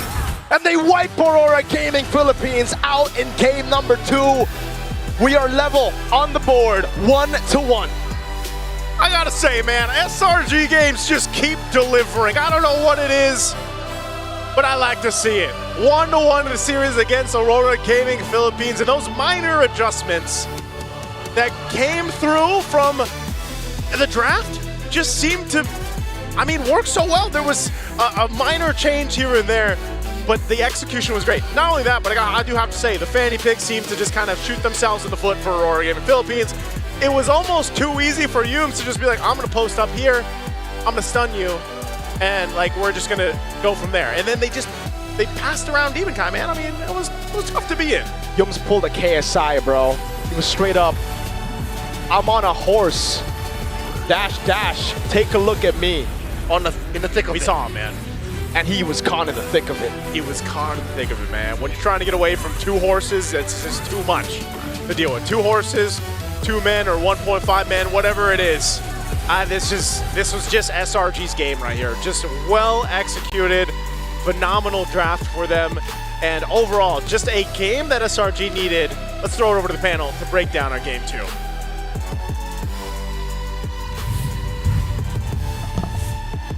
Minor adjustments with major repercussions, and Selangor Red Giants even up the series after Aurora Gaming and SRG battled it out in the first game. Back and forth, this time was clearly SRG's playground to shine with. Gotta say, picking up the Fanny, way too difficult to pick Fanny in that kind of lineup. Okay, I know I didn't say anything, but I told you so. You shouldn't have done that. That was, did I say it? I did. I said it out loud. It's all, that was ego. That was an ego pick, and it might have been too much to expect that it was going to work, especially in the face of a Hylos and the Hylos. That's it. I think the Hylos were the main pain in the side for this Fanny. Demon Kite was playing a different game. I think there's a little bit more to it than just, you know, the high lows being in his face. Because I mean, I was thinking, all right, yeah, sure, this is the ego pick, but this is Demon Kite of all people. He should be, of all people, he should be the one who's able to kind of get away from it all. So the question is, what was the innate problem? The fact is, he literally had 5 above average members just slapping him across the face. 2 of them hung like a horse, and the other one to block up the back door with Uranus. It's really frustrating to deal with overall when you don't have your own purple buff, and the opposing enemy's purple buff is forever will remain uncontested. They literally hung around Aurora's backyard, the jungle, and as early as, what, 4 minutes, Demon Kite was already starving. And I know that we brought up the whole argument of, oh, yo, this is a different approach to it because they have a backup carry in the Claude. It didn't really make a difference. Yeah. Demon Kite was just as starved. Yes, he was getting away with a little bit more, but that's because, in my opinion, SRG let him. SRG was, yeah, no, we have a Freya. Don't worry about that Claude. Demon Kite will be fine as long as we're starving this Fanny. It's literally a 5v4.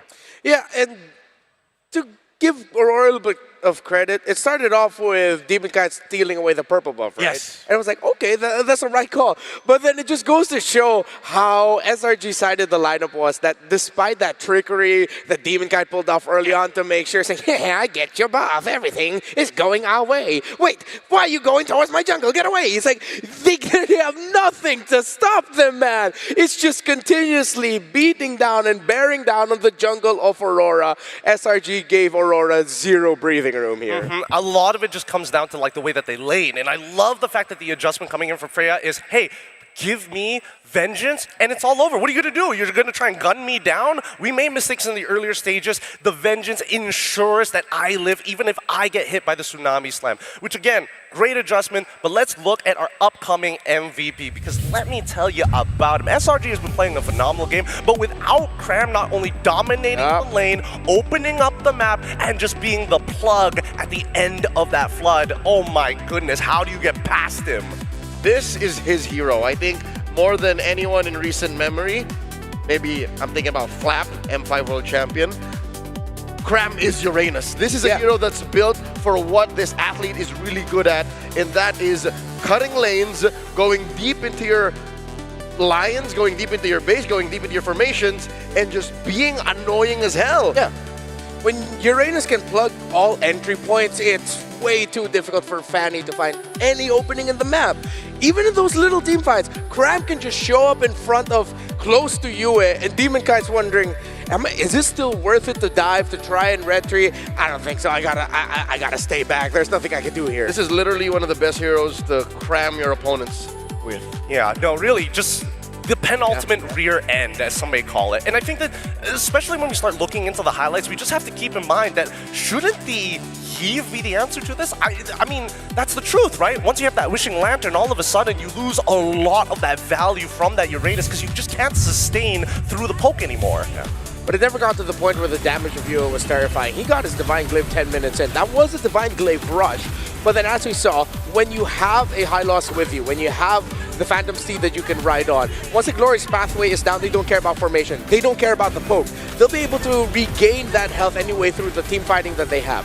Cram, of course, with the Consecration and how the Uranus just works with his passives, means he doesn't have to worry about health. He will regain it there in the end. Yeah, by thinking, oh, the Lantern should solve this, the Glowing Wand, if somebody somewhere built a Dominance Ice or a Halberd, you're still just solving one part of the equation. Yes. That's literally just Cram, and I think that's how big of a game changer he was for his team. Again, in Game 1, he was on that Lapu-Lapu. If he overextended, it was so hardly punished. Here, if you overextended, I can just flicker out and then Consecration, do it again in 10 seconds. And that's a really good point, because when we look at in a lot of these fights, how exactly is Aurora actually turning it around on these base defenses and then losing the following fight immediately after? A lot of it is just posturing against your opponents. For SRG, with their lineup, they're not exactly like a tank. They're a little bit more flexible at taking those front-to-fronts from any direction in comparison to Aurora, where, I'm sorry, I am a tank. I must be looking at you to gun you down. Way too tough. It seems like across the board, the adjustments that Selangor Red Giants did end up working for them. Let's take a quick look at Stormy. He didn't even need to build a Sky Piercer. He went full utility here. He realized, you know what, I'm not the cleaner here. We have the Leomord. I'm just going to play for the utility that I can bring. The anti-heal, the slight slows I can dish out, and then I'm going to be able to keep myself alive as well. The shield that she can get herself through the Juicin Crimson Beacon, the Spell Vamp through the Ice Queen Wand, and even just rounding out the Clock of Destiny. Something you don't see a lot of Juicins do, but then it was just a little bit of an extra, You thought that they couldn't kill the other 4, you also cannot kill the Juicin. It only died once. It only died once, and because of the Juicin, almost guarantee a battle spell off of your opponent. What are you trying to do? Peel me? No. Good try. I'll lift you up, pull you back into my team, and then Leomord will do the rest to displace you. That's why you saw that Light was not getting into as many positions as he wanted to, mainly because I got to peel for somebody else. My life is a lot less worth it compared to theirs. Now that we're putting the spotlight back onto Aurora, there is a glaring lack of vision for this draft. Again, that fanning really demanded so much more control on even their side of the map.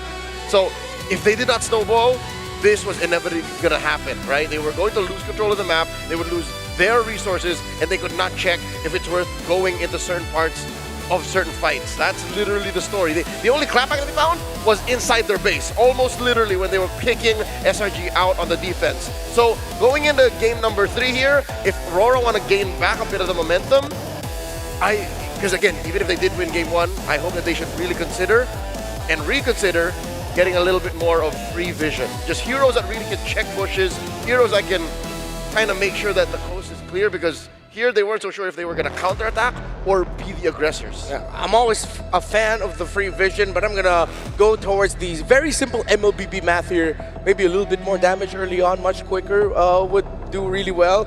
Theoretically, the Eve is not a bad pick with everything that SRG had, but a part of me is thinking SRG won the trade because it was their decision, Juicin or Eve. They said, okay, we'll get the Juicin because we know what we're going to build around it. Well, if you see the Juicin, you know what's going to be coming at you.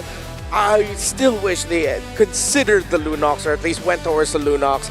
Yes, there's a lot of dive, but we saw in game number 1, all of that dive was managed by the damage output of a Lunox. Yeah, and I think the Lunox has a little bit more flexibility, because RWM, you are a stationary target. Yes. The Brilliance, you can play, you be a little tricky with it, you can stick your foot out, hope that maybe they paint you like they're French girls and decide, you know what, I'm going to take a full step back, gun you down, take you for everything that you're worth, and then send the rest of my squad to clean up. Interesting decisions by these 2 teams for their drafts. After everything that we saw, do you think that was a little bit more of a draft? I don't want to say issue, but is it a draft focal point or an execution focal point? I think it's both draft and something else entirely. It's a principle matchup. It's a dynamics in respecting what both teams bring in. Aurora knows SRG is very aggressive. Aurora knows that they like to fight. If they find themselves in a position where they can't fight back, that's already a non-starter. So think of how your draft will be able to fight back, and then you're off to a better start than what happened here in game 2. We're going to talk a little bit more amongst ourselves about what potential drafts can come through, but now it's time to throw it on over to Rose with an interview with Solos. So looking forward to hearing from them. Hey guys, Rose here, and right now in the M7 arena we have Solos, a former pro player from Malaysia, and of course an MLBB icon from Malaysia. Hi Solos. Hi. How are you doing? Good. How do you feel in this arena in M7? So far dia punya arena punya scene memang shock, fun. Dia bagi saya dia menarik sebab dia World punya ni kan, tournament kan. So bagi saya best excited. That everything's exciting, everything ecstatic, and of course because it is a world championship, everything is just super intense, no, Solos? Now, talking about intensity, how do you feel as a Malaysian seeing that SRG is now playing in the upper bracket finals in M7? Because if we look at it, this is a history in the making. If SRG were to win this match, they are heading to the grand finals. And that's never been done before by a Malaysian team. So bagi saya macam last time SRG, so dia orang dapat nombor 3 kan. Jadi apa yang saya nampak daripada day 1 sampai ke hari ni, So saya rasa excited lah sebab saya tengok macam SRG ni boleh break diorang punya record last time. So kemungkinan besar boleh masuk ke Grand Final. So kita harap SRG boleh buat yang terbaik lah. He said that comparing SRG's journey in the M6 last year, he feels that this time around they have what it takes to enter the Grand Finals. You know what, Solos, compared to before, especially for you, right? You've been in the MLBB ecosystem since potentially even season 1 of MPL MY, right? How do you think the MLBB esports in Malaysia has changed and improved over the years? So during saya punya scene, memang banyak beza lah. Dia bagi saya bukan changes tapi dia ke arah improvement. So compare waktu saya dulu, kita tak ada sources yang banyak ah. Compare daripada sekarang dari segi interface, UI apa semua, dia jadi lebih mudah untuk bermain. So dia boleh main dari usia muda sampai ke tua. Dia mudah untuk main. Jadi bagi saya sumber ataupun resources untuk belajar tu dia banyak. Compare waktu saya memang dia terhad. Ini semua terhad. Okay, now Solo said he's watched MLBB actually develop into what it is now. He's been playing since MPL MYSG Season 1, and right now we are in the M7 World Championship.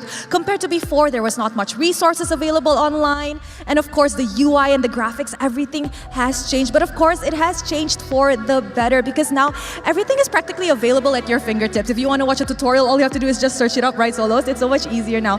And of course, is there any shout out to the Malaysian fans watching right now? Because I see in the arena there's a lot of Malaysians in the venue, but back at home as well we have a very big M7 watch party. Anything to say to the Malaysians? So buat fans Malaysia, teruskan bagi sokongan sebab dorang boleh pergi jauh ni. Jadi teruskan bagi sokongan, doa. Yang paling penting sekali, enjoy M7. All right, Solo say to everybody who's actually watching, don't forget to keep on supporting SRG because he believes they definitely can go for this M7. And of course, don't forget to keep them in your prayers. Thank you very much, Solos. I hear the Malaysians in the arena. And with that, let us enter the third game in this series. Who will take the win? There's only one way to find out.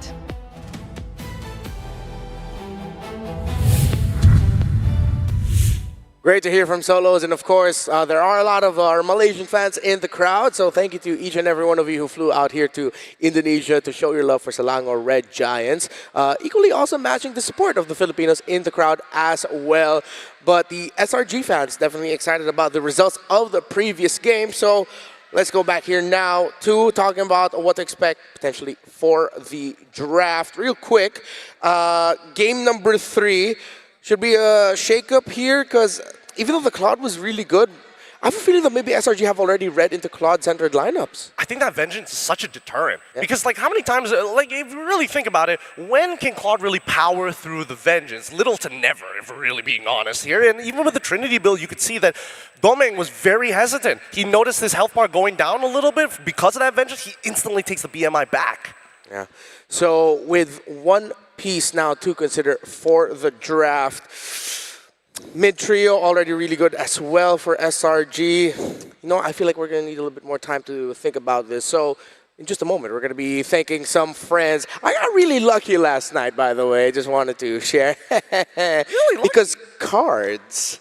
Yeah, what were you expecting? Yeah, so of course we have our little collaboration through OnePlay, the official MLBB M Series tournament trading cards came out. Oh, you have a pack. You have a pack. And I do. You have a pack. Are we gonna open that pack? Should we open that pack? Want to count down as I open this pack? Okay. All right. Give me a 10 count, sir. All right, I'll start from 5 because that's all I know. 5, 4, 3, 2, 1. Okay, what do you pull? What do you pull? I have here. Oh. That is 10 from Zeta, a wildcard player. We have, who's this? DFYGZ. Oh, okay. We have. Ooh. That's Zing from CFU. Okay. Got that cool treatment. It's foil. Oh, that's a foil. I didn't get a foil from the ones I pulled. That's cool. Okay. I think he could have made it to knockouts. Just close. And fire. Hold up. It'd be funny if we get like a signed card suddenly. What I got Leon Esports Juviana. Nice. These are all wild card dudes. Yeah. Oh yeah. it's pretty interesting because this is a new way to celebrate esports highlights, man. I mean, the official MLBB M Series tournament trading cards which bring premium design and modern tech together, available this January. Head to oneplay.com for early access or grab yours and hold a real piece of the M Series legacy. Yeah, what are the ones that I pulled last night? I got Oheb, I got Kyrie, I got Yue, and I got Kazu. So I'm very happy with the pack I got. I didn't get any foils though. I wonder how rare those are. Yeah, this is the first foil I'm seeing. Yeah, and even the other packs that we opened in the previous days of the M Series, we did not get a foil. Ooh, that's very nice. I like the holographic on that one. Yeah. Again, many more to earn for anybody out there. So please, pick it up while you still can. And honestly, I'm curious if anybody has a full collection yet. I'm pretty sure someone already just got all the boxes. Or I assume wherever factory they made it, I'm pretty sure someone already has it. 22 teams. 22. With about 7 or 8 players and coaches each. That's a full set, sir. Oh, are the coaches, do the coaches also have cards? I mean, I thought it was like all the players. For sure it's all the players, but again, you'd have access to them too. Ooh, all right. There are team cards. Okay. By the way, I'm not going to be giving away anything if you give me packs other than my gratitude. So if anyone wants to give me packs, I would appreciate that. One play, you got our numbers. Yeah, that would really help me. Okay, let's talk about the draft here. So we talked about the Claude. Is Freya now, if ever Aurora end up here on the red side again? Actually, no, even in blue side. Whatever side Aurora end up with, should they now consider banning out the Freya? Personally, I think that it might just be worth it, but then you're left with a different problem. Sure, you don't get the Freya. Oh, CC shows up and same problem, she's going to take vengeance. Yeah. It's still going to be a bit of a pain to deal with. Personally, I think first things first, we start with, hey, let's quickly go on to the blue side just to get a bit of a scouting analysis of what SRG tends to ban on red side, because that's going to show a lot of things that they feel is important, and that should be able to kind of smoothen things over for the rest of the series. I think Aurora can also latch on the idea of, not to discredit Demon Kite, and I do not doubt that he can carry with whatever hero that he ends up with. It seems like the best forms of Aurora that we've seen, even in MPLPH, is when he plays a little bit more of a backseat role, a facilitator. A role player. A role player, so that it's Yue and Domenkite who can actually come in through to the carries. Yes, SRG already acknowledged that by taking away the Baksha, but if they can manipulate the bans in such a way that they'll have a utility hero available for them, or something that isn't a little, that can just help facilitate, even Lancelot in a way is a facilitator alongside being a carry. That's what I'm saying. Game 2, that last pick could have really been a Lancelot. I would have even expected Hayabusa. Yeah. Like with the burst and the early damaging field control that Roar was rocking, an assassin that was a cleaner would have definitely worked. But now going in dangerous grass, yeah, I think they are once been twice shy from that Fanny. Oh, look at it. Rora on the blue side, Sora ban, Freya ban, and from SRG, they respond in kind, get rid of the Grok alongside with the Claude. I love how SRG after the Sora and Freya ban go, yeah, just get rid of the Claude. That's what they want to do. They just want to put it all on Domeng and then just build around him. Rora did that last night. Good read by SRG. You think we're going to end up with like a Harith v Granger, the good old classic? Yeah, I was thinking that too, because like, what if Rora decides to ban out the CC and say, keep it honest, innocent, we're not playing fighters at the gold lanes anymore, let's just go back to Granger Harith. Old school rules. Yeah, there we go! Yep. Now the question is, SRG, are you comfortable with Yves, and are you more comfortable with Yue going on to Jushin? That's one hell of a trade-off. Yeah, because I feel like going on the idea that we posed for Aurora with Demon Kite being able to facilitate alongside Yue, then Jushin is not the pick that you'd want to give if you're SRG. And they do ban it out. This does leave open the Kalia. I think first pick Kalia, I like it. Would be good. Yeah. Don't need to rush the junglers here. You don't need to fight for the others. Or do they look at the Eve? Yeah. Or do they say, like, get the Eve and say, go again? All right. But my only worry for this is... Wait, Stormy would rather pick up the Farsa over the Lunox, though, correct? Oh, that one depends. It really depends. Yeah, generally I would say Farsa, but this time around we're going to see Sakai's back on the Yi Shin with his 57% win rate, but they're also pairing it up with the Hilda in anticipation that maybe Rora is going to go for an assassin. I don't think they are, if I'm being completely honest. Baksha and Fred are open. Yep. pick it now. I would honestly be okay with just picking up the Fred early on. It allows Demon Kai to facilitate, as we mentioned. If they can just, they already have the Eve, so just go Fredrin Cho or Fredrin. Oh no, they can save the Gatot or the Gatot Hylos or Cho for later. Baxia, Cho. You're just super aggressive, like you just really want to stick it to them. Oh my goodness. Oh, it's their turn. They're gonna go Leomord Cho. There. Yeah. Okay. With the Leomord, it's going to be easier to chase down this Yishin overall, but pre-level 4 is going to be annoying because you're expecting Yums to be in your face all the time. Now that you've got your mid lane kind of secured, and more importantly, being able to kind of fight for that priority instantaneously without much damage, then you can start putting the hurt into the Hilda if ever he tries for a second invade. Okay, down the line, I feel like SRG can slot into Phoveus because Aurora might be leaning towards them picking up the Harith for themselves. It's all very divey, but if you look at the box and all the combos that they can dish out, very good. Oh, so SRG pick it up for themselves. Good block, and now they can ban out the Granger. And I think that they should. The Granger fits so well into what Aurora wants to do. If you take out the Granger, what's left? Carry? I was like, carry? I'm not gonna lie. That's it. So you ban both. Unless, and Aurora doesn't even have the room to go for fighters because if they're gonna be Leomord and double fighters, yeah, very slow. I mean, it's not as meta as it used to be, but there could be an argument for Moskov, and I think it's an interesting way to play because this could potentially open up saying, hey, maybe Arlo gets passed through into the EXP lane, and now you have one more addition of CC to help out Edward. I was actually thinking that maybe SRG would want to ban the Esmeralda because they can still slot in an Esmeralda Gold, but they read it. So yeah, I think I'm a little bit more on the Moskov boat now. That might end up becoming the pick for Aurora later on. It looks like it's the only one left. What else has Doming Kite played? Looking at the gold, Freya's already been banned out. No more CC. Sora also gone in terms of the best ones. I don't think they're gonna go fighter. Yeah.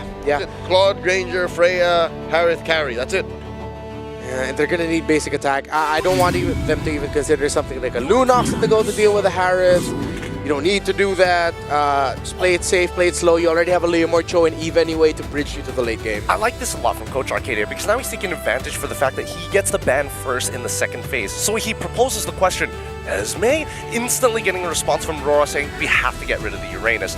Now, what we're left with is no more sandbags in the side lanes. This is going to end up being Lapu Lapu. This is going to be potential Yuzong as well. Something a little bit more fight-oriented for both Edward alongside with Cram and with the Lunox ban as well. Wow! Even the compromised pick he would rather not deal with. Yeah. So he's saying, hey, Carry, take it or leave it. Carry, Granger, pick.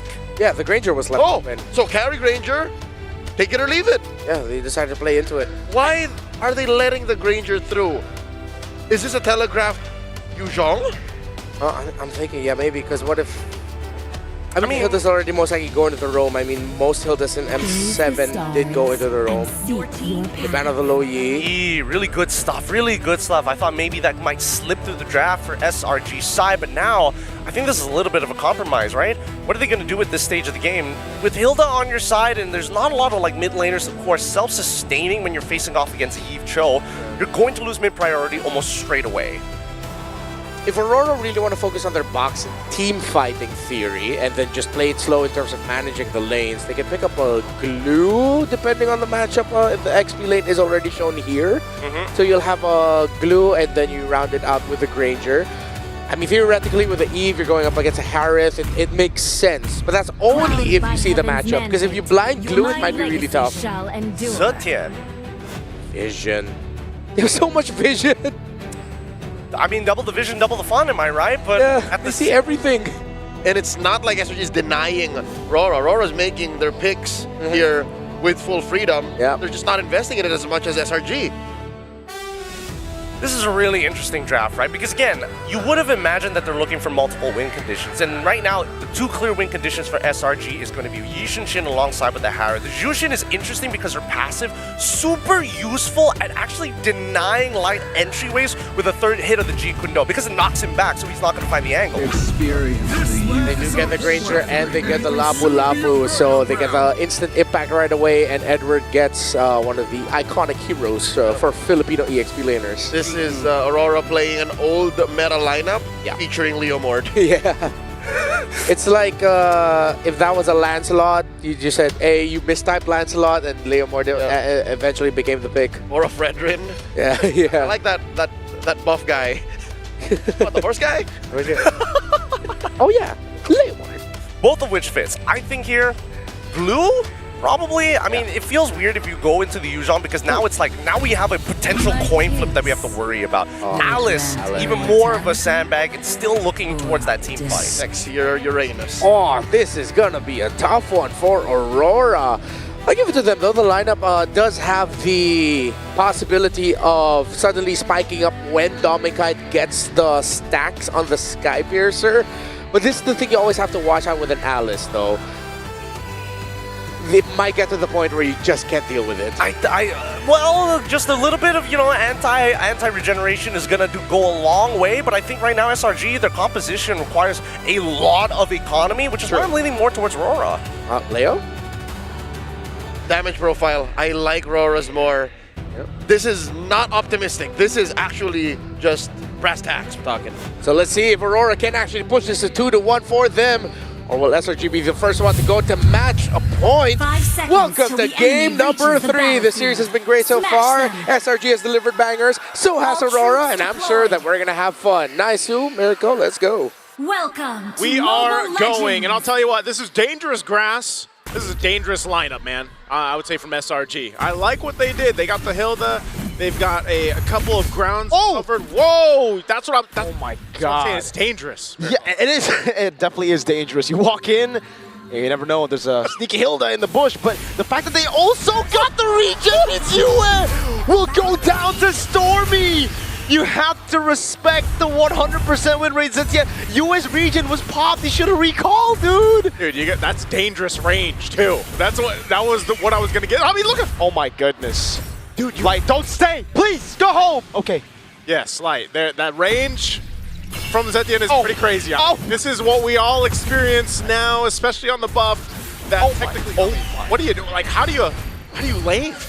Why are you lane against that? Maybe don't walk into the bush against a Hilda first level 1, and then recall after your regen gets popped, right? Like, there are 2 steps before that, or before we get to this position. But now that we're here, yeah, I don't know how they're gonna lane against the Zetian, dude. We were talking about instant prio, but if you get poked that much, there is no instant prio here for the Cho and the Eve. Yeah.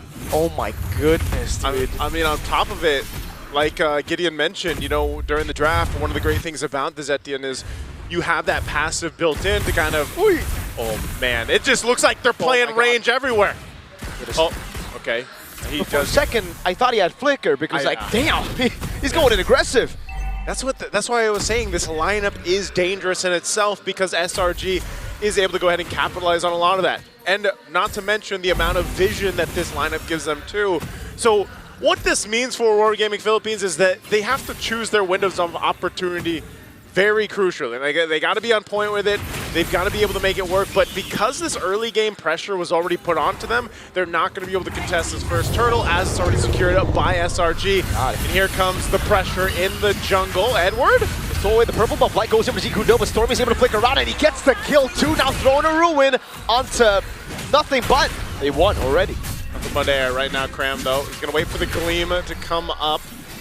You know, but that's the thing. That's what I was saying. Light goes in. He doesn't have a level 4 yet. Didn't burn the flicker either, but he just got destroyed as soon as he went forward. So, you know, one of those things that Aurora Gaming Philippines, I don't know, Yums, is he going to go for Domikite? Yup, he wants to go for it. Oh my god, the Secret Vision as well! A Flickerada's Light goes in with G Kundo, but there's no way the Dragon now, and he's going to be caught in the Zaman Force.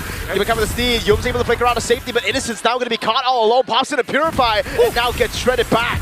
Oh, Innocent. What? Not going to be able to get away. He almost did. Light will take that kill secured. for Aurora Gaming Philippines. So at least able to find something on the map here. They've been struggling. Oh, there it is. Iku, no flicker. That's Light giving the kill over to Domeng Kai. And finally, he has some space to breathe, dude. He's already 2 levels down on Innocent. Yeah. Oh! Oh! Is Domeng Kai going to be able to get away? Okay, very close. Oh my god! They don't want to stop! Skies shoots Domeng Kai down with the arrow. Domeng Kai's just let me play, guys. I'm trying to get out of here. He had so much attention towards his lane, but that's exactly what you need to do if you're SRG. Put the pressure on Domeng Kai or elsewhere, because you have so many opportunities to be able to do that. You've got so much vision to play into. So now with this bit of a lead they built up, Turtle's going to be up at about 15, and they'll be in a good position for that. And, you know, Aurora Gaming Philippines has to kind of go back to the drawing board with this lineup and just kind of slow down. Part of this lineup is allowing that scalability to happen because they're losing the range battle. A lot of this is because, you know, you have to rely on the Cho. Now that you're around level 4, you have a little bit of protection, of course, with UA's RWM. But they want to go and contest this Turtle. Look at the poke. Before the fight even starts, Light is already down to a quarter of health as Cram holds on to the Turtle. Now Phantom Steed coming down for Demon Kai, but it's going to be Cram zoning him away with the help of Yums. Bravest fighter from Edward doesn't get it down. Fury of the Phoenix, though. Yums throwing a ruin on Demon Kai! Oh, that was a great take. Domeng Kai and UA are here to set up. Yums might be able to actually get away still. Light goes under the safety of the turret, but second Turtle goes in the hands of SRG. Oh no, this is tough. I don't think they're just forcing them to take the long route, man. Yeah, Yums wants to stop the recall again, and he does!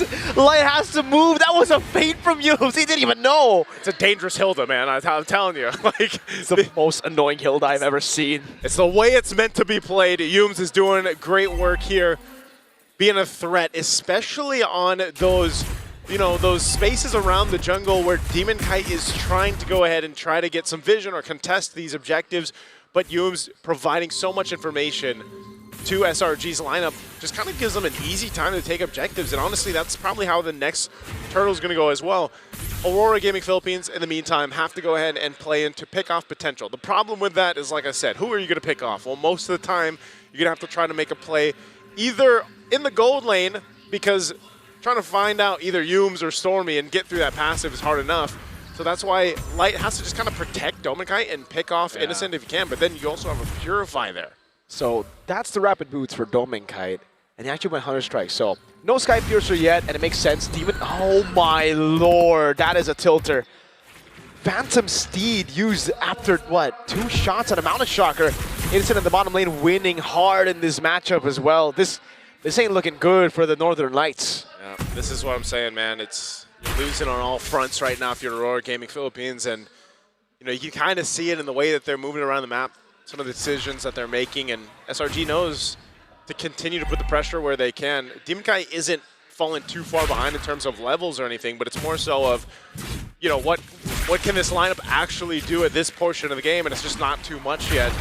So it's kind of more of a survival strategy for Aurora right now. This last Turtle of the game's coming up. So like our Red Giants will go ahead and swing on forward. It looks like Aurora still wants to go ahead and show face here, but Domeng Kai less than half health. Yep. It'll be really hard to pull off. Yums is 1v1ing there. Light, oh, he goes for the way of the dragon earlier with Ikuno as well, but he couldn't find it. Now with the throw in the ruin and the Fury of the Phoenix, Demon Kai zone. Yums again giving it the kill. At least they're able to pick up a kill back on Skies, but Demon Kai zone completely away. Zoned away, and Edward falls in exchange. That Turtle's going to be there to take Demon Kai and Light trying to get away, but Cram and Yums are there, and Demon Kai falls for the second time in the game as a third Turtle is secured for SRG. The Red Giants are just stomping through Aurora Gaming Philippines. Skies died there, and still, they weren't able to win it out. Innocent. Perfect Turtle. Light goes in, wants to go for the Jikundo, but he has to remember Stormy has the passive, and Yums is right there. Domeng Kai to walk in, man! Hilda going for the damage against Stormy, able to survive! And now it's Light going in, he has enough damage! Stormy will fall, Light going to be taken low, and he actually does get away. But man, for the price of Domeng Kai, and now he dies as well! Oh, Light's trying to run, but Yums is locked on target, and Light will survive. But yes, they lost Domeng Kai for Stormy. And Domeng Kai is who Aurora Gaming Philippines has to kind of rely on to have a chance in the late game here. Right now, you're looking at, man, look at the difference of the gold lane. Nice, too. it's becoming a problem now. Why? Because look at Domenkite, you know Skypiercer, he's like, yeah, nah, that ain't working. I need more damage right now because if I don't farm, I won't even have enough bullets to get those executions. Yeah, I don't know if we're going to see a Skypiercer at all. If we do, maybe probably, yeah. Second to last item or last item is somehow Aurora Philippines gets control of this game. But right now, from the start, it has been no control at all. They just kind of, they're on the roller coaster of SRG and they've just buckled in basically. Like it's really difficult to make this composition work because of just what is provided with the range, the vision, and everything else like we mentioned for SRG. So for Aurora, they're almost in this moment where it's like, all right, Domenkite will protect you with everything we have, you know, and hopefully that Granger will scale up. Same thing with Eve. I mean, Eve can also scale up pretty well. We've seen some great Eve RWMs change the tide of these games or team fights.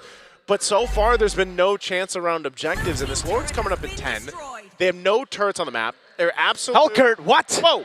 I didn't know we had a Hellcurt. Dark Knight Falls. Oh, hold on. This could be. This could be. The Undertaker? I don't know. What else? What else can we hint at when it comes to this, you know? All right. Hey! Don't you worry, folks. This is what we call... What do we call this? Sometimes you just gotta go blank. Sometimes you gotta go blank. The way the screen went. Oh, Innocent. Innocent. Wonder what he's doing. Look at those fingers, man. He's going in. It looks like he's tapping on the Harith. That's definitely a Zound 4 somewhere. You know, how's life? How's life going, you know? Oh, wait. Lord slain by someone. Who got the Lord? I don't know if they're... Well, you know what? We can just take a breather here, man. We can take a breather. I don't think the players are. Okay, they're smiling, so it should be Selangor Red Giants. Yeah. Selangor Red Giants must have the Lord. Okay, so... Okay. And it seems like Selangor Red Giants is going to go through it. I don't know, 5,000 gold lead before that happened. We went to the Hellcurt Ultimate, Dark Knight Falls. Someone turned on a torch on the phones, you know? Because like usually that's how you... Come on, we can make something happen here. Right now, I mean, they're still in the game, so... Oh, Light's looking at... Yeah. Based on this, it looks like Aurora's on the defense. Like, they're going to have to defend here. If that really was that Lord secured, Mirko, I mean, this is tough to really see what's going on, but... Yep. Trying to find out what's going on right now. Okay, yeah, we see the items. Gold, but that's about it, man. The Lord went to SRG, it looks like. Does look like Domenkite is actually, going to ignore the Skypiercer completely, by the way. He goes straight for the Sea Halberd after the Malefic Roar. So it's really all about putting in more damage here to deal with Selangor Red Giants' UA is dead right now. It looks like they traded somehow. Yums and Innocent are dead. From what we can at least see here. And again, we're kind of looking behind us, guys. And unfortunately, we're going to have to wait too. Yeah, for this the technical difficulties to get set up here because Yums is up. There's Innocent. Everybody's back up. I'm not sure. They must have just cleared the Lord out, man. I'm assuming. I'm assuming they got the Lord cleared. They probably had a base defense. Aurora just used all their ultimates. They're going to go in, I think. They must be. Big fight ensues. You know, I almost wish we had game sounds too, so we could. Unfortunately, we don't have game sounds either, guys, right now. So please be patient with us, boys. We're working through this right now. We got a technical issue. All right, some items. Oh, we back. We have a transition here. We got the fans in the building. Oof. Well, are the players still playing? I mean, behind us, we lost the information that we had. Okay. They are still playing, man. Can we get a camera behind the players? Can we understand what Doming, like, expression-wise? How do you play Granger when you get... We're back, folks. We're going back to the game, ladies and gentlemen. Thanks for being patient. Here we go. We're back. 13 minutes in. Where are we here? Okay. 12 minutes in, about to be 13. Lord was already taken earlier. No baser is taken, but the top side baser is already really low. And SRG still have a 6,000 gold lead, so they built 1K over the course of the few minutes we were gone. All right. Lord is up SRG still in control. Nothing changed. I mean, that was quite the long ultimate from Hellkurt. That's not even in the game, but hey, we're back. Aurora seems to somehow defend their base turrets at least, but now they're going to have to do it again with Lord security here for SRG. So we'll see. I don't know if they bought enough time, man, because, you know, part of this was, where's the scaling for Dome and Kite? Is he going to be able to catch up? It looks like he did pick up the Sky Piercer, though. Yep. So after he went the Hunter Strike, Sea Halberd, and the fifth item, he goes the Sky Piercer. And if they hold on long enough, maybe that Sky Piercer, once it gets some stacks, might be able to change some of these fights. See, the thing I would love to see right now is Dome Kite's actual stacks. Not the Sky Piercer stacks, but how many bullets he has, because the way Selangor Red Giants have been playing the entire game, it really feels like they've already taken out the biggest threat of a Granger in the late game, which is the scaling. He's died 3 times. He was denied so much gold. He's 2 levels down on enemy gold lane. We'll see if this actually plays a part. They're going to be able to clear out that mid lane, but they still have to deal with the Lord up top. Yeah, they're going to crack this open now with the help of the Lord charge.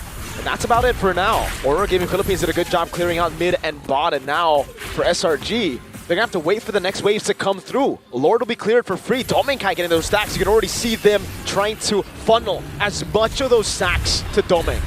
Mid-wave push, Dominant Force drop down. They're going to initiate here. It looks like Edward taking a brunt of the damage, but they'll clear out the waves and maintain the mid-base turret. So Aurora Gaming Philippines, despite being down 7,000 gold, SRG still respecting what the potential could be there. We've seen it before where you fumble a 7,000 gold lead or 10,000 gold lead and things turn around. So right now they want to take the discipline route, keep it safe if they can, but it looks like Mount Tracker is going to be used. And still, it's just Aurora Gaming trying to scrap up what they can. An Antique Crevasse now picked up for Light. Maybe going to make his, maybe it'll allow him to stay alive a little bit longer once he's trying to get those kicks off. But also there's a whole lot of now magic damage and penetration that SRG is able to utilize because of the fact that you have the Divine Glaives to worry about and even that Holy Crystal Divine Glaive over here for the rest of the lineup. Now a little bit more defensiveness for SRG as well. Let's take a look at the items here. Okay, so Innocent's already fully built up as well, and somehow, again, Dominkite, it's through those waves and the lures that they were given that they are able to actually climb back up, because I think it was a bigger lead earlier for Innocent, probably because he also died. So he's building towards that last item, and I don't know if that's Blood Wings? I assume it is Blood Wings. Blood Wings. Yeah, maybe potentially Blood Wings. Not sure what else he would want to go here on the Harith, but nonetheless, you got quite a bit of scaling. I mean, even looking at Cram, he's got a Guardian Helm plus the Ice Queen Wand to go ahead and help slow down the members of Aurora Gaming Philippines once he jumps on in. He's tanky enough to just soak up a lot of damage. So this Alice might be a problem. That's why Light's job right now is pretty difficult. You know, he's got to be able to go ahead and find a way, not just to find a way, but also provide the information that's needed here, because we're seeing how difficult it is for Demon Kite as well to make use of this leaderboard. He's been such a strong hero pick throughout the M7 World Championship right now, but it looks like they want to go ahead, potentially contest this if they can find the angle they're looking for. Light swinging on around. Whoa. It's going to be a reset on the Lord, though. Yeah, look at Yums. Aurora trying to get control over the Lord. They're actually going to be able to take the aggro, but Yums gets a really good flank here in the behind. That's the Mountain Shock coming down, and Yums has a position on Dominkai. Fear the Phoenix coming down, and it's the Skies Mountain Shocker! Dominkite is gone in an instant, and now Aurora's on the run. But with those 2 kills as Yue fell as well, SRG gives the call. They want to push down the bottom lane. That's the problem when you play a clean front to back. Yums doesn't care, and it cancels out the recall of Demon Kite. What a read by Yums! And there's no way Demon Kite can go for the 1v1 here. It's going to be Innocent jumping into Zaman Force over on Edward. He's trying to buy some time. Light doing a good job at forcing the minions to the mid-turn, but he will fall. Oh, they clear out the minions so they stay a little bit longer. Demon Kite still being chased down, and he just wants to buy enough time. You have Edward still alive, but can he delay this further? Now it's Innocent again. Zaman Force coming down. Edward already used the Bravest Spider. He's going to go down. And Selangor Red Giants are a game away from etching their names, their region, into the history books. SRG came out swinging once again in this Game 3 against Aurora Gaming Philippines, and they made it look so good. Just a great performance. Again, synergy as well on display here from SRG. And you can see the faces here of Aurora. They have a lot to consider with this one. From start to finish, just was not the way that they wanted to make things happen. And you gotta say, man, this was a composition, a draft, great things there, especially from Coach Arcadia to make this draft work. The range aspect of this and that dangerousness, as I like to call it, on dangerous grass, was so good here on display from minute 30 seconds into the game. And we look at the highlights through this, I mean, they just had full control and took what they wanted. It's so beautiful because Hume started that off with the Power of Wilderness, and then they chained it together so well with the Fury of the Phoenix, and then Sky's Mountain Chakra, the nail in the coffin for Domenkite and for Aurora in Game 3. Such a great performance here once again from SRG. We're gonna go ahead and throw it over to the panel to break down this game because there was a whole lot here that happened, and especially what we didn't see and what we did see. Let's throw it to the panel. Again, what we did see is that SRG had all the vision in the world to work with. The Yi Sun-Shin, the Zetian, and of course Humes being relentless with reading the rotations of Aurora. There's a cruel irony to it. It was a Zetian picked up by Aurora Turkey that helped deliver a major win for them in the beginning of their series against SRG. Now it's Stormy on a Zetian delivering a crucial victory for SRG. They now go to match point with a Zetian. That's what I was saying earlier before this match even began. All the learnings that SRG needed, they took from last night. The hard-fought 5-game series against Aurora Turkey taught them a few things, and I was smelling it. There was something else besides the overabundant amount of vision. The reasoning as to why they were willing to give Aurora the Granger and the carry was because they were planning for this all along. We're in dangerous grass. The Hilda is naturally going to be jumping into your face. They have the Zetian. They can set up these long-fought initiations from the Alice. And not to mention the Harrods. They were going to rotate towards the Harrods lane very early on.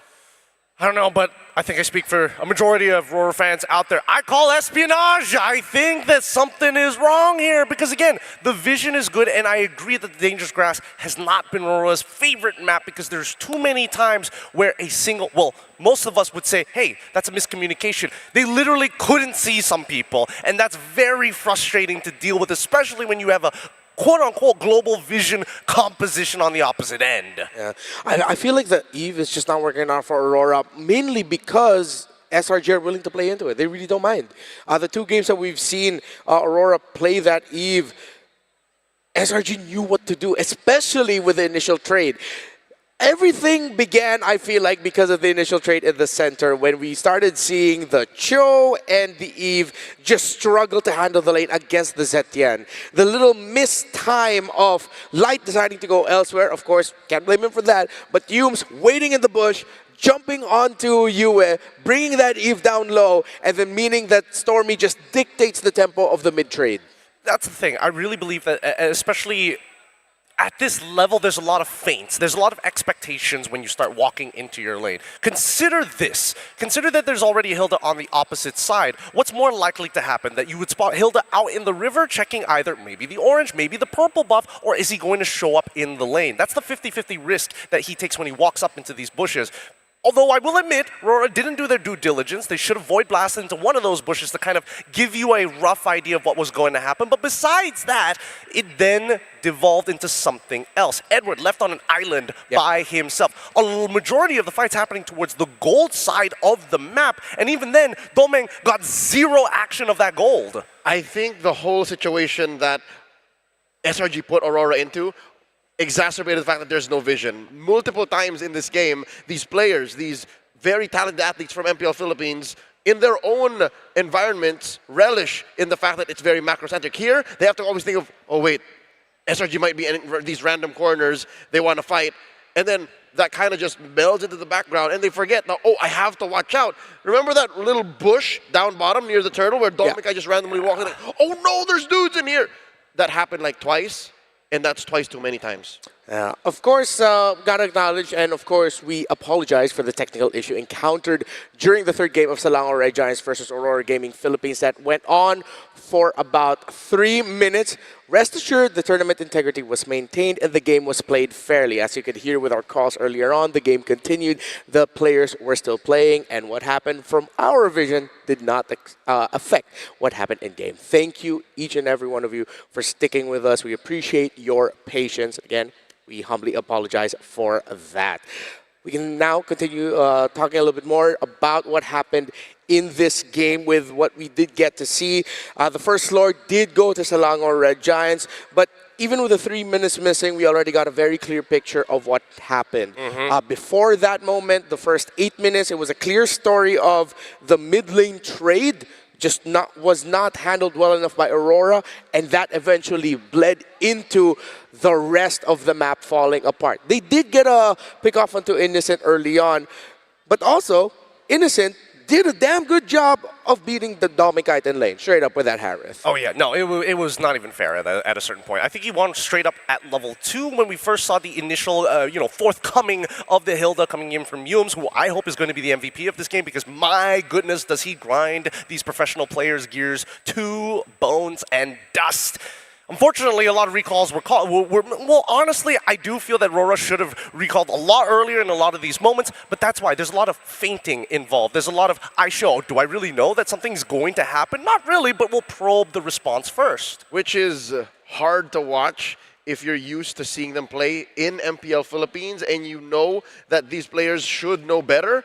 Because in Game 2, all right, SRG's first win, it's clear that Fanny. They serve it up to the Fanny, right? The mistake was clear. You can point it out. Here in Game 2, rather their second win in Game 3, you can still kind of do that. You can say, oh, you are lacking this. The Zetian answered that. You made a mistake here and there. But where does it end? And where does Rora find their way back in? Because SRG are now counting their chips saying, all right, I think this is enough. We can go all in on Game 4 and end it now. Well, I'm glad that you brought that up because I think the end-all, be-all is the outmaneuverability that we've seen throughout these past couple of games. Why are they winning? Every single time, it just comes down, they have one of the strongest mid laners in existence in the meta so far on this eve, but they always somehow get behind him. Yeah. Once again, game number 2, we saw that Barbiel, with the help of Sakai's, get right onto the RWM at the crucial moment. Same here, except even better now that you have Zetian, as well as the Yishinshin, giving you vision to guarantee, hey, they have no idea we're here at all. Let's punish it. Yeah, going back to the idea that we presented in the very first opening panel that we had yesterday, this metagame demands perfection. You slip up on one thing, it crumbles the rest of your game plan. Everything else becomes so much harder, which is why yesterday, and for the longest time, we've been putting so much importance in the mid-trio trading. How Roam and mid handle their lanes, play around their shrubs, it's important. You slip up and then you lose, especially up against a Zetian. Zetian is that pick that we've discussed before that, yeah, if she's not getting wins, she's pretty much just there. Great ultimate, cool, vision, very nice. But when she's winning, you felt the pain. And here's the thing. SRG won against a Zetian. Well, they played away from the Zetian and didn't even have to ban it. So I'm hoping that Aurora go into game number 4 here without that sense of panic, which is, again, some would argue, what really took down Indonesia's champions earlier in tonight's broadcast. So I'm hoping that Rora look into this and say, yeah, it's not the Zetian, but something else entirely. The Zetian was just, part of the symptoms, not the true disease that needs to be cured.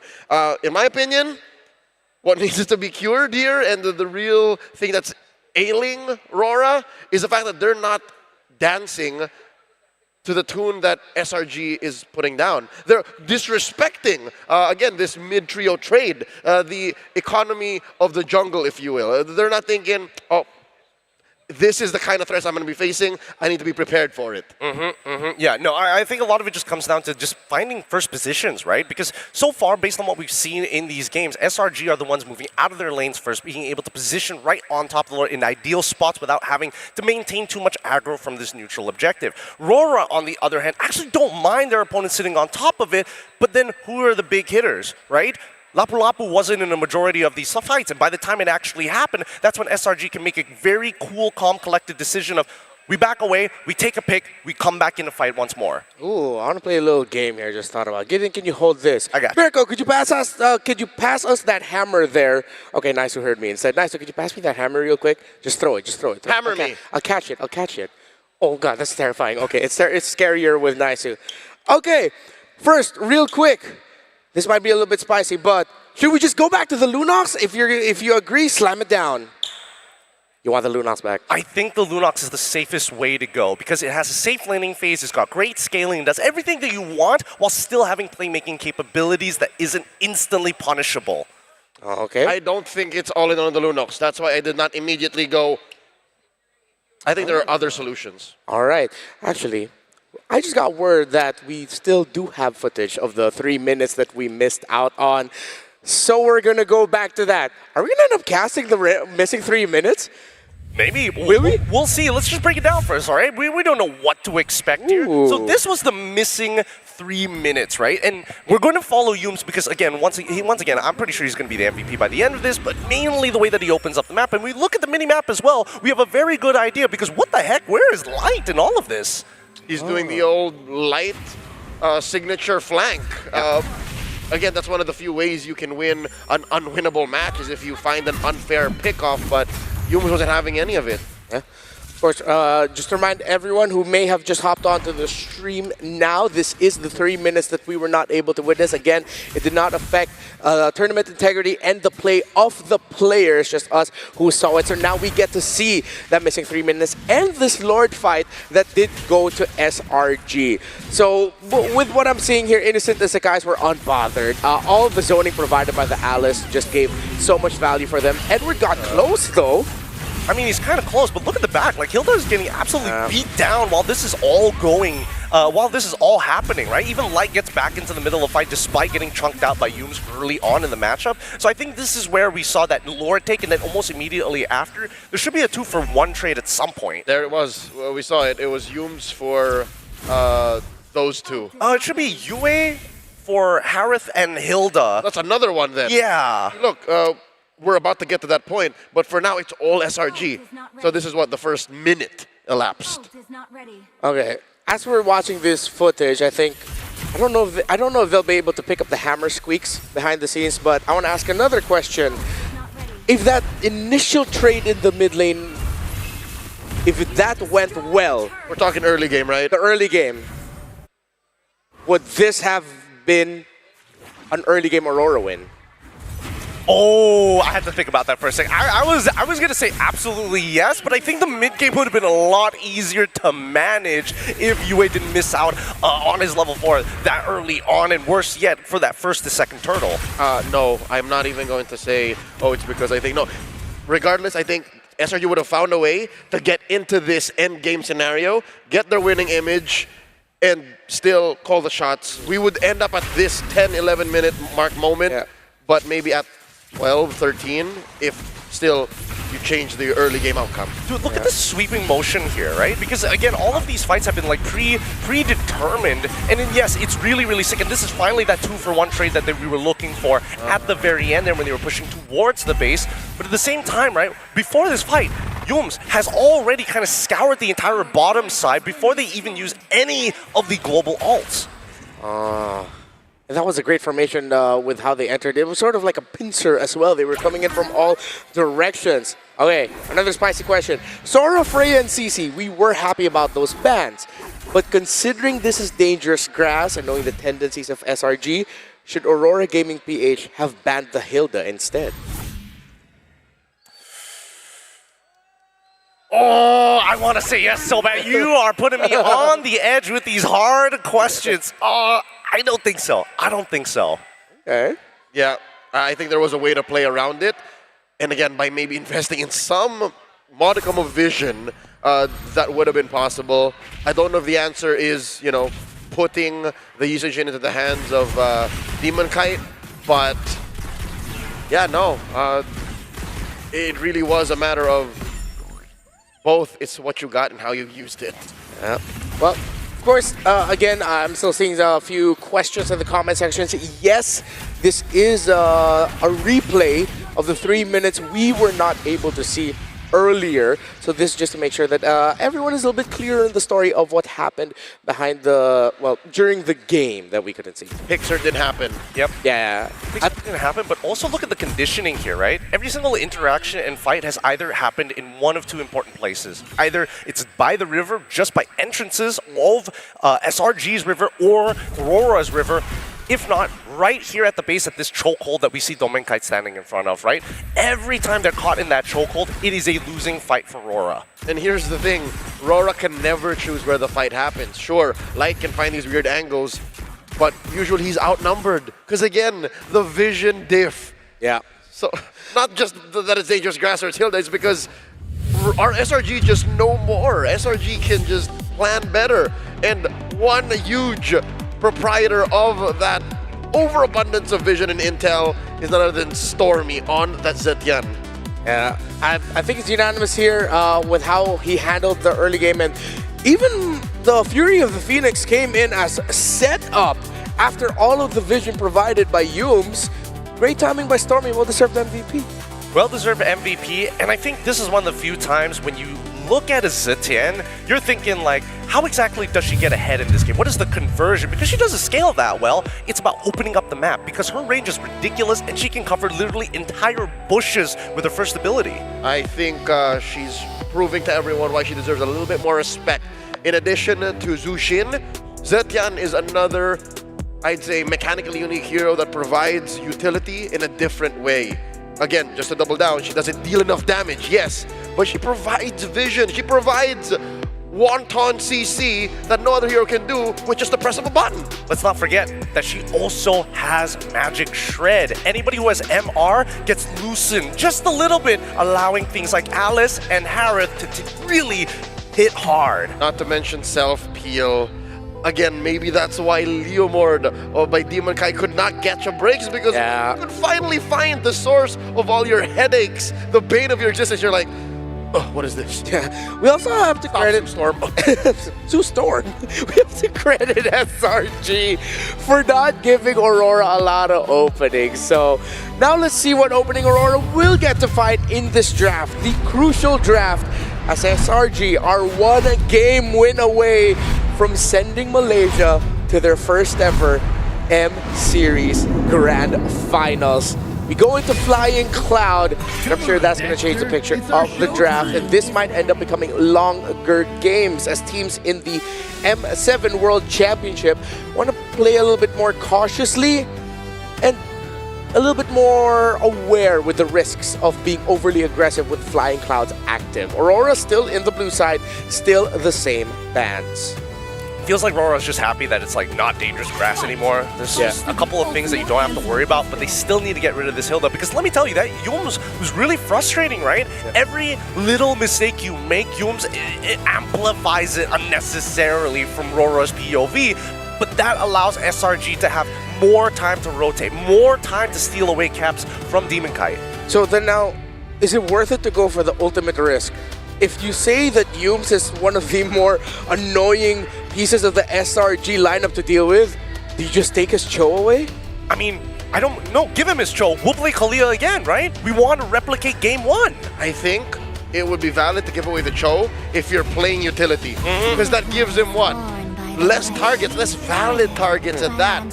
So for Aurora, I wouldn't say taking the Cho away by picking it now, because you still have that Eve. But are they going to die on that hill? That's the question. Is it worth it to go again? Fool me once, shame on you, fool me twice. Wait, we're past that. Never mind. Yeah. It's happened already.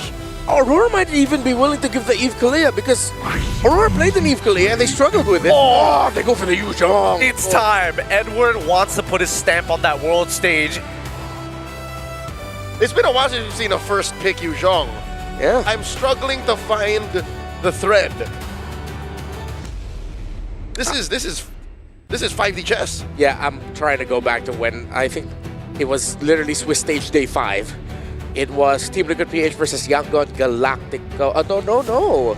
A little bit sooner. We saw it in the knockouts. Yeah, Aurora Gaming PH versus Team Liquid PH. Okay. So they go Cho. As expected, Yums will end up with it. The last time Aurora Gaming PH first picked the Yu Zhong, they went Cho Kimmy to pair up with it. Would I be okay with that? Because at the end of the day, right? When you see Yi Shin on the opposite side, especially from SRG, how do we deal with it? A lot of it just boils down to taking away his farm, really accentuating the fact that you need a lot of economy to make this work. And now that Rora are now looking to play a utility jungler on top of this Yuzong, they need to have mega support. And now their side laners are prioritized here. Okay, good to see Aurora adjust to that. They put a Fredrin into the hands of Demon Kite. And the Granger, I think they're just going for that easily accessible early damage output. And then just seeing the coast is clear, like there's no Claude, no Freya, no Sora. Yeah. There's a CC still though. That's what I'm concerned about, that Aurora decided to just lean in already, picking up the Granger this early on. There's so many ways now that SRG can treat this. It's their decision. This is a tough one, because they could go like Uranus to sandbag the lane, but Eve is still wide out in the open. Their gold lane is going to get punished in the second half of the draft, I would imagine. But then CC is still open, so they just gotta lean into the gold. Yeah, we saw earlier that Innocent handled the good laning against Granger very well with this Harith. Oh, I think SRGs are going to cook up so many responses to this Granger. That's what I'm worried about. I know, but at the same time, it's like, why would you open with the Cho Yi Shin knowing, especially seeing the Yuzong, especially knowing that you could easily kind of pivot your composition to play it in a more earnest style, right? Go back into the Leomord once again. Maybe arguably there's even a Boxia opening for you as well. Knowing Sakai's, yes, he doesn't want to go Boxia, sure, but the Leomord? Yeah. It's interesting because I feel like SRG did not need to have to worry about this gold lane trade. They have to worry more about the mid lane trade. That I feel like they could have had more cards of value with if they picked up their mid laner at red 3, then just change the bans around so that it's a bit more favored for them towards the matchup. I think they just rather win whatever comes through. They're giving Rora the onus, the responsibility. Hey, what are you letting through in mid, or else we pick the best one that's left at red 4. But yeah, this doesn't answer the question of why the sudden priorities in the first 3. Yeah. Well, Fandom War is up. When you type in your answer to the question of who will win the series, Rora versus SRG, see the Salong or Red Giants fans leading the charge right now. Yeah. Type down your predictions for the upcoming picks that could be shown by these two. It's tight though. Literally, like a Toiger. That's a Malaysian national animal. Yes, it is. Like a Malaysian Toiger. They call it the Harimau Malaya. Oh, okay. I did my research. All right, one more ban here. SRG, they have to make their bed. Do we ban one mid? Or do we just let it all out in the wild? When I give the word. Both light picks. Yeah. They understand. So instead of tackling the mid laner, they tackle the roam pick. Which now with the Hildegarde, they're going to end up playing something slower like well, the Gotcha is going to be open for them. Kalea is also still open. Hylos. In case you really just want to find that Harith, find that Yi Shin, find whatever they put in mid. I still would want Aurora to just double down on the Kalea Lunox again. It worked out for them earlier, and it worked out earlier in the day as well. Yeah, I think it does work, but I think Coach Ark has kind of recognized the pattern here, right? Again, this is the first time that we're seeing so many light bans in the second phase. Usually they would aim it elsewhere, knowing that UA is going to be the usual secondary win condition for Rora in the first place, right? So I think that SRG, especially for Coach Ark, you see these first 3 picks in, well, Rora, they're looking to play comfort. Let's take away the comfort picks. We're already in our head. Mid-range. I don't think Aurora will, at this late in the tournament, at this stage, will bring back an old combo in the Mathilda Fred. They got the speed, but it might just be too risky. They might just have to settle for something like a Gatot or Kalea. There's the Farsa, but I think now this is where you go for Eve, right? You gotta have that range diff fixed up. And by doing that, you put the Farsa in extra trouble. You have a Black Dragon in the skies. So if that's an Eve, what do you put in light?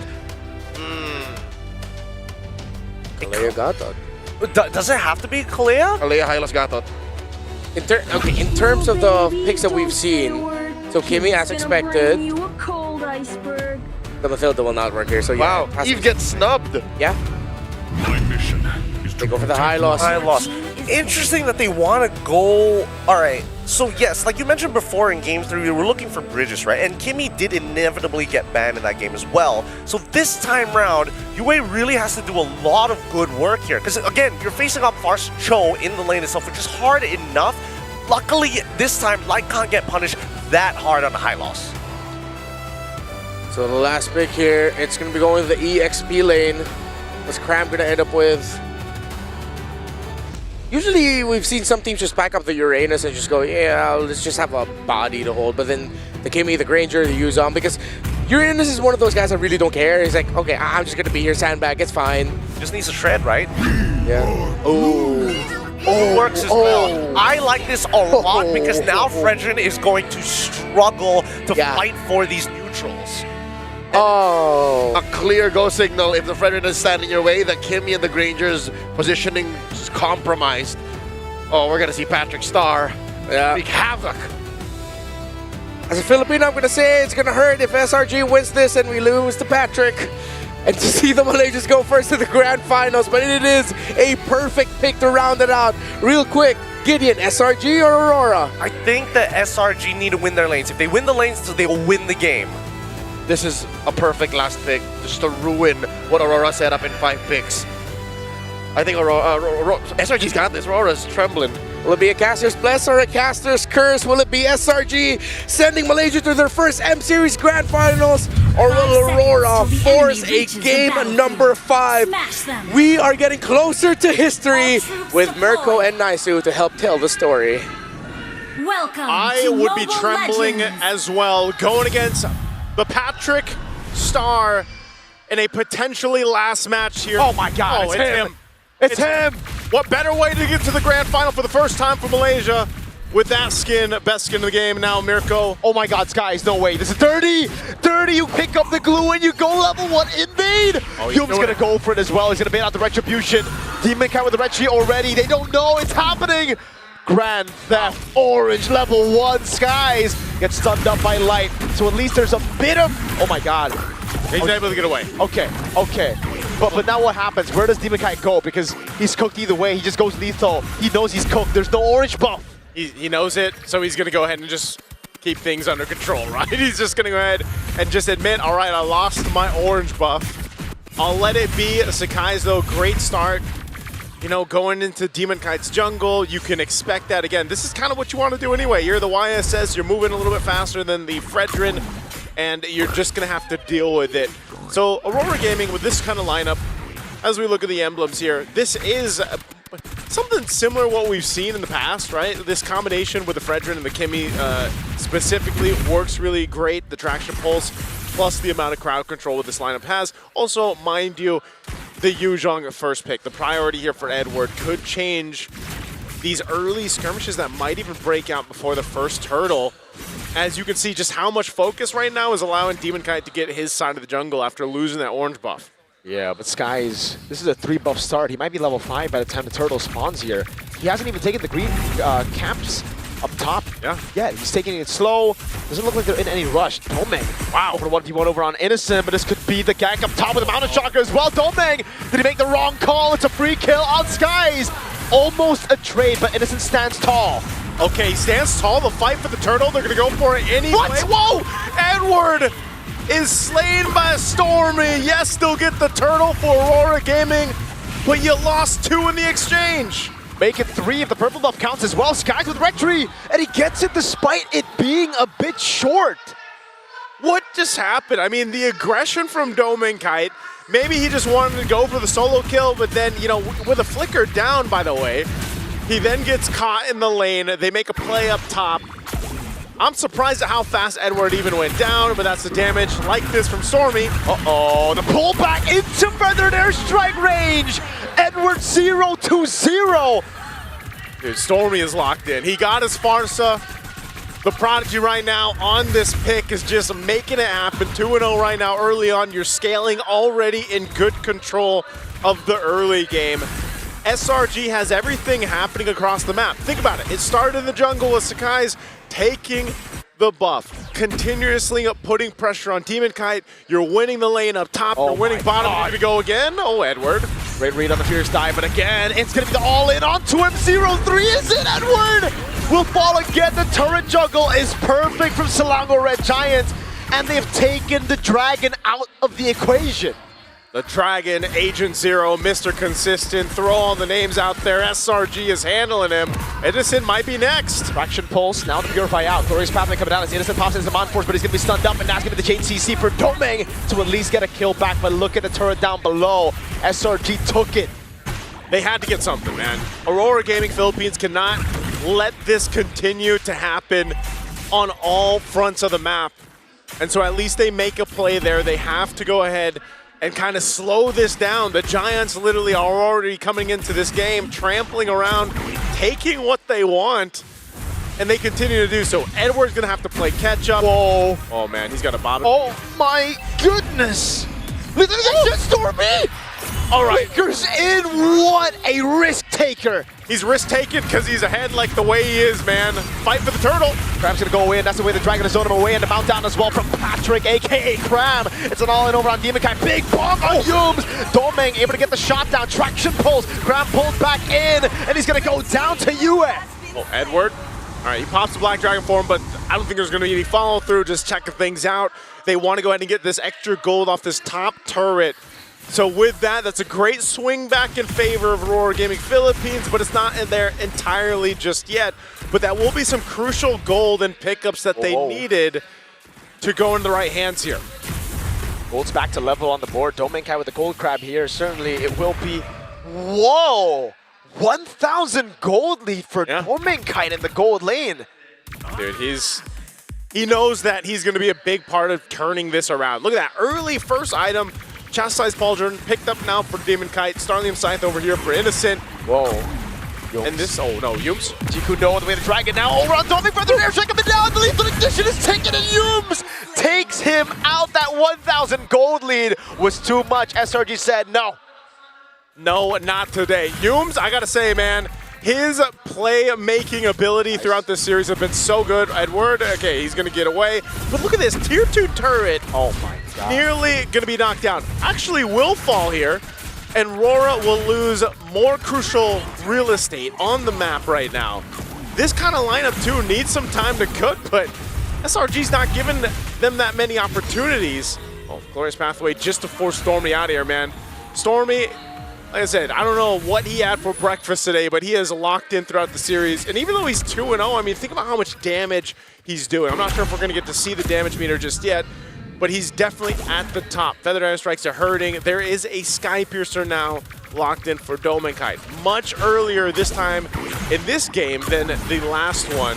So we'll see if he's able to build up the stacks that he needs here. It really is going to be all on Domeng and Yue. Because Demon Kite with the Chastised Pauldron, you know exactly what's going to happen here. They're all just going to be peeling for the backliners. The thing is, though, SRG can attack from so many different angles, and your front line is going to be brought to SRG's burst or away from the backliners of Aurora. Yums in the front, Demon Kite with a 2-man taunt now onto Cram and Yums, but it's Cram popping into pass, now goes in for the slam. Over on Demon Kite, puts the stacks on him. Remember, he can go for the mount down on him. So that's a big problem. Black Dragon form already used. Turtle gonna be very, very low, but Cram pops in a pass again. Sky's gonna be zoned away by the Black Dragon form as Yums rotates over. Appraiser's Ram with Retribution secures the Turtle. But it seems SRG don't even want to fight. That's quite interesting that they didn't want to. I guess they just didn't have the favored position that they wanted, because they definitely could have started the fight, but they end up giving over that Turtle, essentially allowing Aurora Gaming Philippines to buy a little more time. The purple buff is up. Yums is there providing that information, but you'll actually be able to secure this one. Demon Kite getting a little bit more tanky. Now Glorious Pathway dropped down. They're going to chase down Stormy. No flicker earlier. The peel coming through, but Stormy's going to be gunned down by Yue. And now it's Cram looking for the play onto Light. Not going to happen. Innocent in the bottom lane. Okay. Right now, Aurora Gaming Philippines is choosing these little ones across the map, giving Demon Kite some confidence to go ahead and start invading this side of the jungle if he can, forcing Sakai's back. It looks like they go for it. Youm's in trouble. Can't get away. It's too much. Crowd control. And there you go. A kill going to Domenkite. Big stack. It's just 10, but it's a build right now for Aurora. It's a slow build for them. If they can constantly get these small wins, it will build up. That 10 stacks will help him execute even more, and the gold lead now is back to 1,000 between the gold laners, despite the fact that Innocent was sent down below to soak in as much farm as possible. Yeah. Oh, man. You can see this, too. It just... The way that things started for SRG is not the case anymore. Aurora Gaming Philippines really itemized for that. They now have got a couple of defensive magic items as well. Aegis over here for Edward. He's dealt with the brunt of the early game struggles, so he's going to be able to survive some of that damage from Stormy, and then also you have the Radiant Armor now for Demonkite too. So, and a Malefic Roar over for Domenkite. So that's why his damage is starting to be felt by those front lines, especially when Youm's tries to set things up, or Krem, for example. So it's a good adjustment for Aurora Gaming. They still have a lot to cover. Wow, look at it. What? This is what I'm talking about, man. After that Malefic Roar was picked up, even Krem has to be a little careful in how he approaches this. Yeah, okay, so Krem only has the Cursed Helmet and the Brute Force Breastplate, so now we understand why it's doing so much damage. There's literally only a Brute Force Breastplate with, again, minimal physical defense versus the Malefic Roar of the Granger. Domenkite in this position. Divine Glaive picked up, though, for Stormy. Okay, Lord's up here, half health right now. Krem making his way as well. SRG and full force, traction pulse. Only onto Krem, slam, pass, and for the airstrike coming down to the UA right there, but he's able to escape. Now as the sun comes in and Domeng is able to get the shot down. Petrifying the Fierce Dive now. Sky's going to be able to get the peel from Youm. He's able to go for the Traces now as Innocent jumps around with his Amon Force on Light. Oh, Light's going to be in trouble. He's trying to get away with the rest of the team. They're so low here with Krem leading the charge. Does Youm go forward? No. They trade it out again.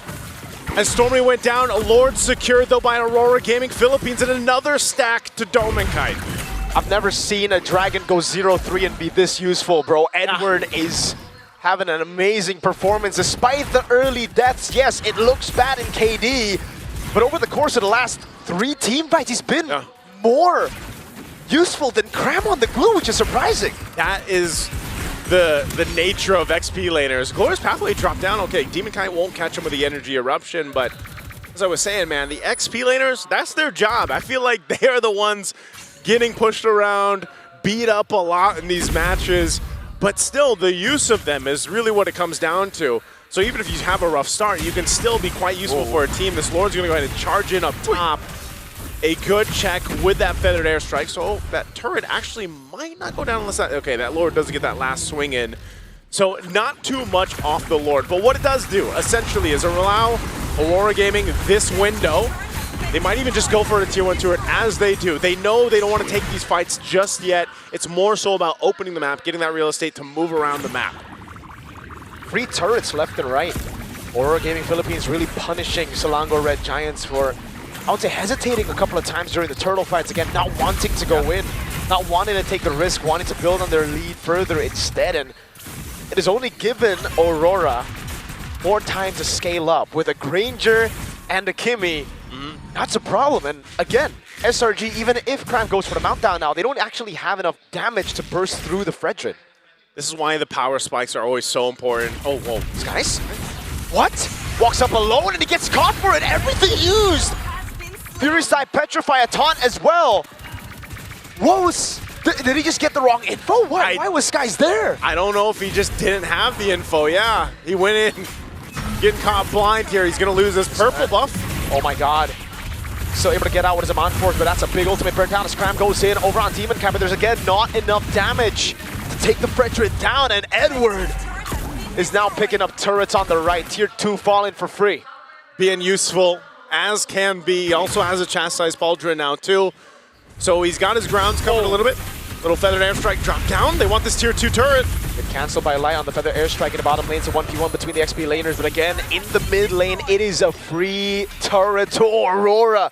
They just keep on getting these freebies. Mirko, it's surgical is what Aurora Gaming Philippines is doing. They knew they had to play from behind, especially in the early game. They've made the adjustments up to this point. They put themselves in a very good position to go ahead and take this Lord and start marching it towards a potential Game 5. It's still early. SRG can still turn a fight around. They have everything they need. You can see the positioning here. It's all about that target acquisition. Light's going to go ahead and spot them out, so that's not going to happen for SRG. The fight for the space around the Lord is going to break out here. Half health right now for this Lord. Stormy is still in the mid lane, though. He's trying to deal with the wave in the bottom lane, but I feel like that wave is going to push back anyways. What's going to do here? Right, so yeah, he ends up just having to rotate, but it's going to be late. Gives with the wave of the dragon, locking him down. Skies goes in, but a Petrify locks him out, and one! Steals the Lord! And he goes on Skies now. He's able to get the Rose Gold in time, but Edward wants the 1v1, and Skies? Traceless isn't forward. Yu is going to go for the chase, and Skies, he's trapped all alone against 3. It'll be Edward who walks up, and he gets the kill onto Skies. Skies goes down, Yums as well, and Edwards secures the Lord. And now Aurora Gaming Philippines, with a massive swing in favor, will head to the base of SRG. They still have a great defense, but can they keep it together? Let's see, the Feather Airstrike coming down on UA. He's able to flick around at the Glorious Pathway as Light gets mounted down and brought back into the Crystal, but Innocent's holding it. And they go, Light in trouble, popping the Revitalize, they still have to fight. Innocent. Yums is back up. Innocent doing so much damage, Light's gonna be taken down. Cram again now, solo, Domain, looking for the shot, can't find the last one, Yums. G-Kundo forward. Selangor Red Giants defend their base, but it costed them 2 big structures. It was messy and bloody, but still SRG will stay in this game. They lost a lot of the base turrets, holding on to just one.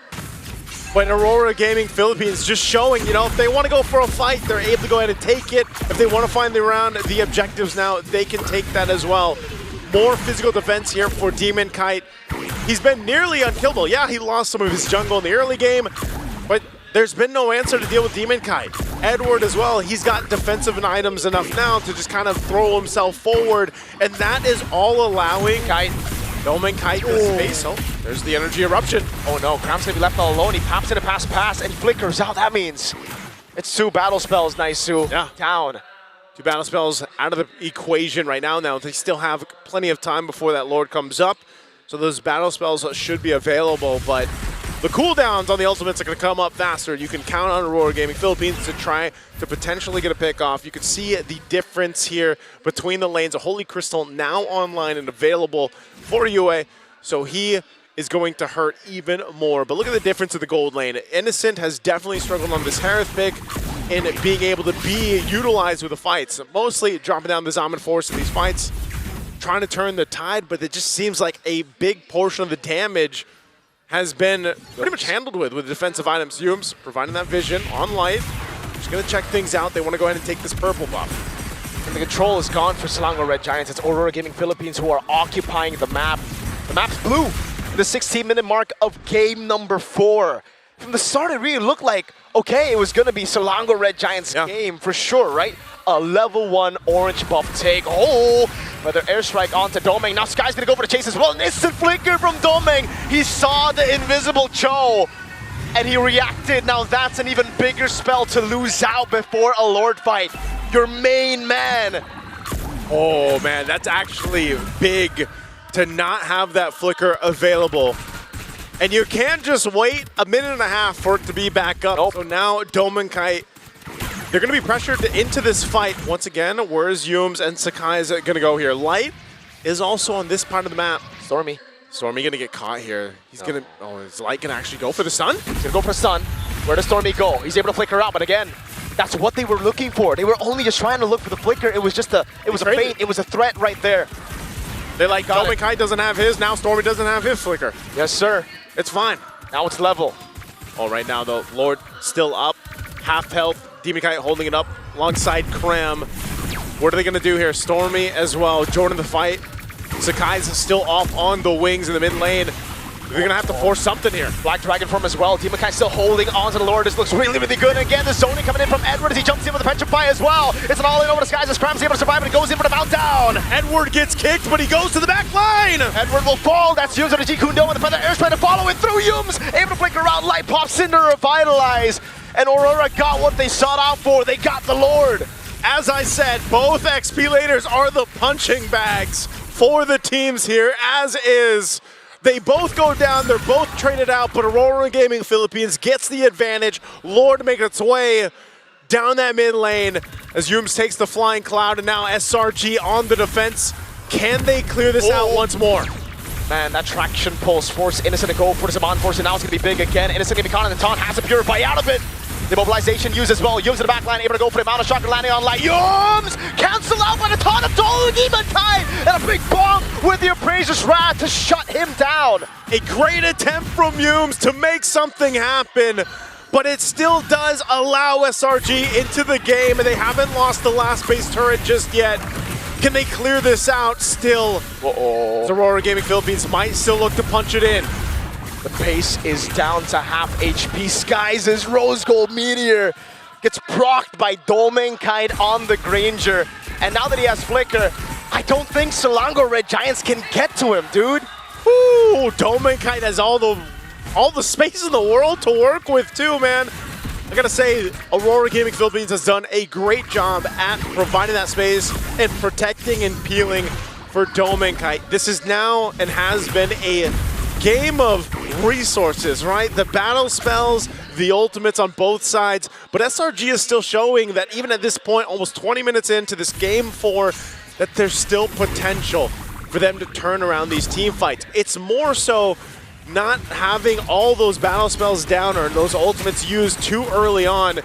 This purple buff is going to be taken over. Sakai knows that he's not going to see this for a while, so it's more so of just what can they get? What can they get around the map? How can they continue to build up? Nearly item locked over on both sides. Still working on some of those last items, but man, you gotta respect what SRG's lineup is still capable of doing here.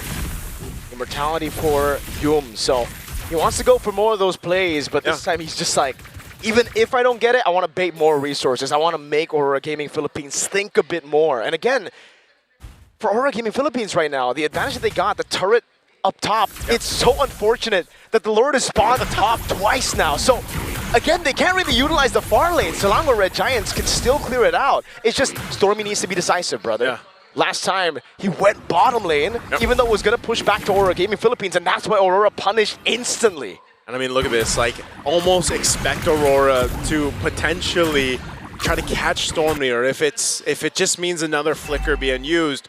Because obviously with this Lord being evolved, it's going to take a little bit longer for this dance to kind of break out here, but Aurora is going to get in position, and SRG will go ahead and clear out that bottom wave. They got to manage these waves and get ready to fight. A Divine Glaive picked up for Cram here. Nearly half health on the Lord. Once again, very similar positioning. 8-3-4 stacks. 8-3-4 stacks for Domenkite right now. Yeah, those bullets are not going to run out, man. Whoa. Oh my god, he gets away the dragon! Straight into the mountain chugger, Skies! What a timing by Skies! Domenkite is gone and the fight still breaks out. Stormy falls too! Innocent still able to survive right now. UA goes in and it's going to be Demonkite going up over on Yums, going for the stab, and Yums will fall to Demonkite! And they're still going. Cram separated from the team on the run, and Aurora's going to hunt him down. Prime, can he run? He takes a turret shot. UA is getting him down, and it will be a slow, painful death, and he falls in the end. Skies in the mid lane trying to save this game. He clears out the wave. What do Aurora do? They see a wave up top. They've got a wave up top to walk in, and Sakai's is left alone for a little bit longer. Aurora, can they end it here? Mountain Shocker coming down, Light unable to get the stun. UA in the mid lane already clearing it out, but there's a big wave up top that's going to be used. No glorious pathway. Skies able to trace this away. Pops in Mountain Shocker. Now again, it's going to be Sky. Chase CC down. He buys the immortality, but the base is wide open, and Aurora Gaming Philippines will take us to a game 5. We wouldn't have it any other way. For a spot in the grand finals of the M7 World Championship, we need 5 games, we get 5 games. Oh my God. The road to make it to the grand finals will not be an easy road, both of them. This is a bloodbath. It's a slugfest, and it's exactly what we wanted for an upper bracket finals. Again, brother man, Edward on this Yu-Zong. 0-3-0 start. I ain't hear no bell. That's basically what he said, man. There was no towel, there was no bell. He kept on going. That's what you gotta do, all the XP laners out there. How do they win this with Domain completely dead? Look at him! Yeah. He got shot, that was perfect timing from Skies. Perfect attempt and pickoff. Oh my. You take out Domain Kite, but this fight still doesn't go their way. I mean, just phenomenal team fighting from Aurora Philippines here to make this work. And it really tough for SRG because they started the game strong. They started off on the right foot, but then it all just kind of fell apart, man. I know it was a really decisive and disciplined way that Aurora approached this to turn things around. So just again, very solid game 4 we got there. We're gonna throw it over to the panel to break down our game 4. We are going to a game number 5! Aurora pushed the envelope. That man leading the charge suffered 2-3 deaths, multiple losses early on, but miraculously getting the Lord, holding on as a team, playing for Domain Kite, means that all of the efforts of SRG to piss off Edward was just wasted away. Not just piss off, but turn off Edward J at the Padap. Mr. Consistent, only the second player in all of M7, according to stats, to have broken the Uomi 2 deaths under 5 minutes rule. Usually whenever a Yuzhong is beaten down this hard, suffering 2 or more deaths before the second turtle, usually it's game over. But here, again, the question stands, how did Aurora come back from that? Well, the devil's in the details. The devil is in the details. I mean, when we get to the item build, I think we got a lot to talk about there. But for the most part of things, it's really just maintaining control and composure. But there was a lot of weird motions. I don't know about you guys. Number one, we saw that Aurora playing a pretty standard game. But do you feel like SRG kind of just let a lot of things go? Yep. First Lord, let it go. Torrents, let it go. First, whatever. We'll give whatever is necessary. And Sakai's, by the time he got his 3rd item, that's when they finally started to participate. Felt really awkward. In addition to just letting things go, I think they let themselves go. Yes. How early was it that Stormy down bottom was just wanton throwing out these flickers and trying to kill Edward over and over again, despite the man already being down with nothing but the clothes on his back, and it led to nothing.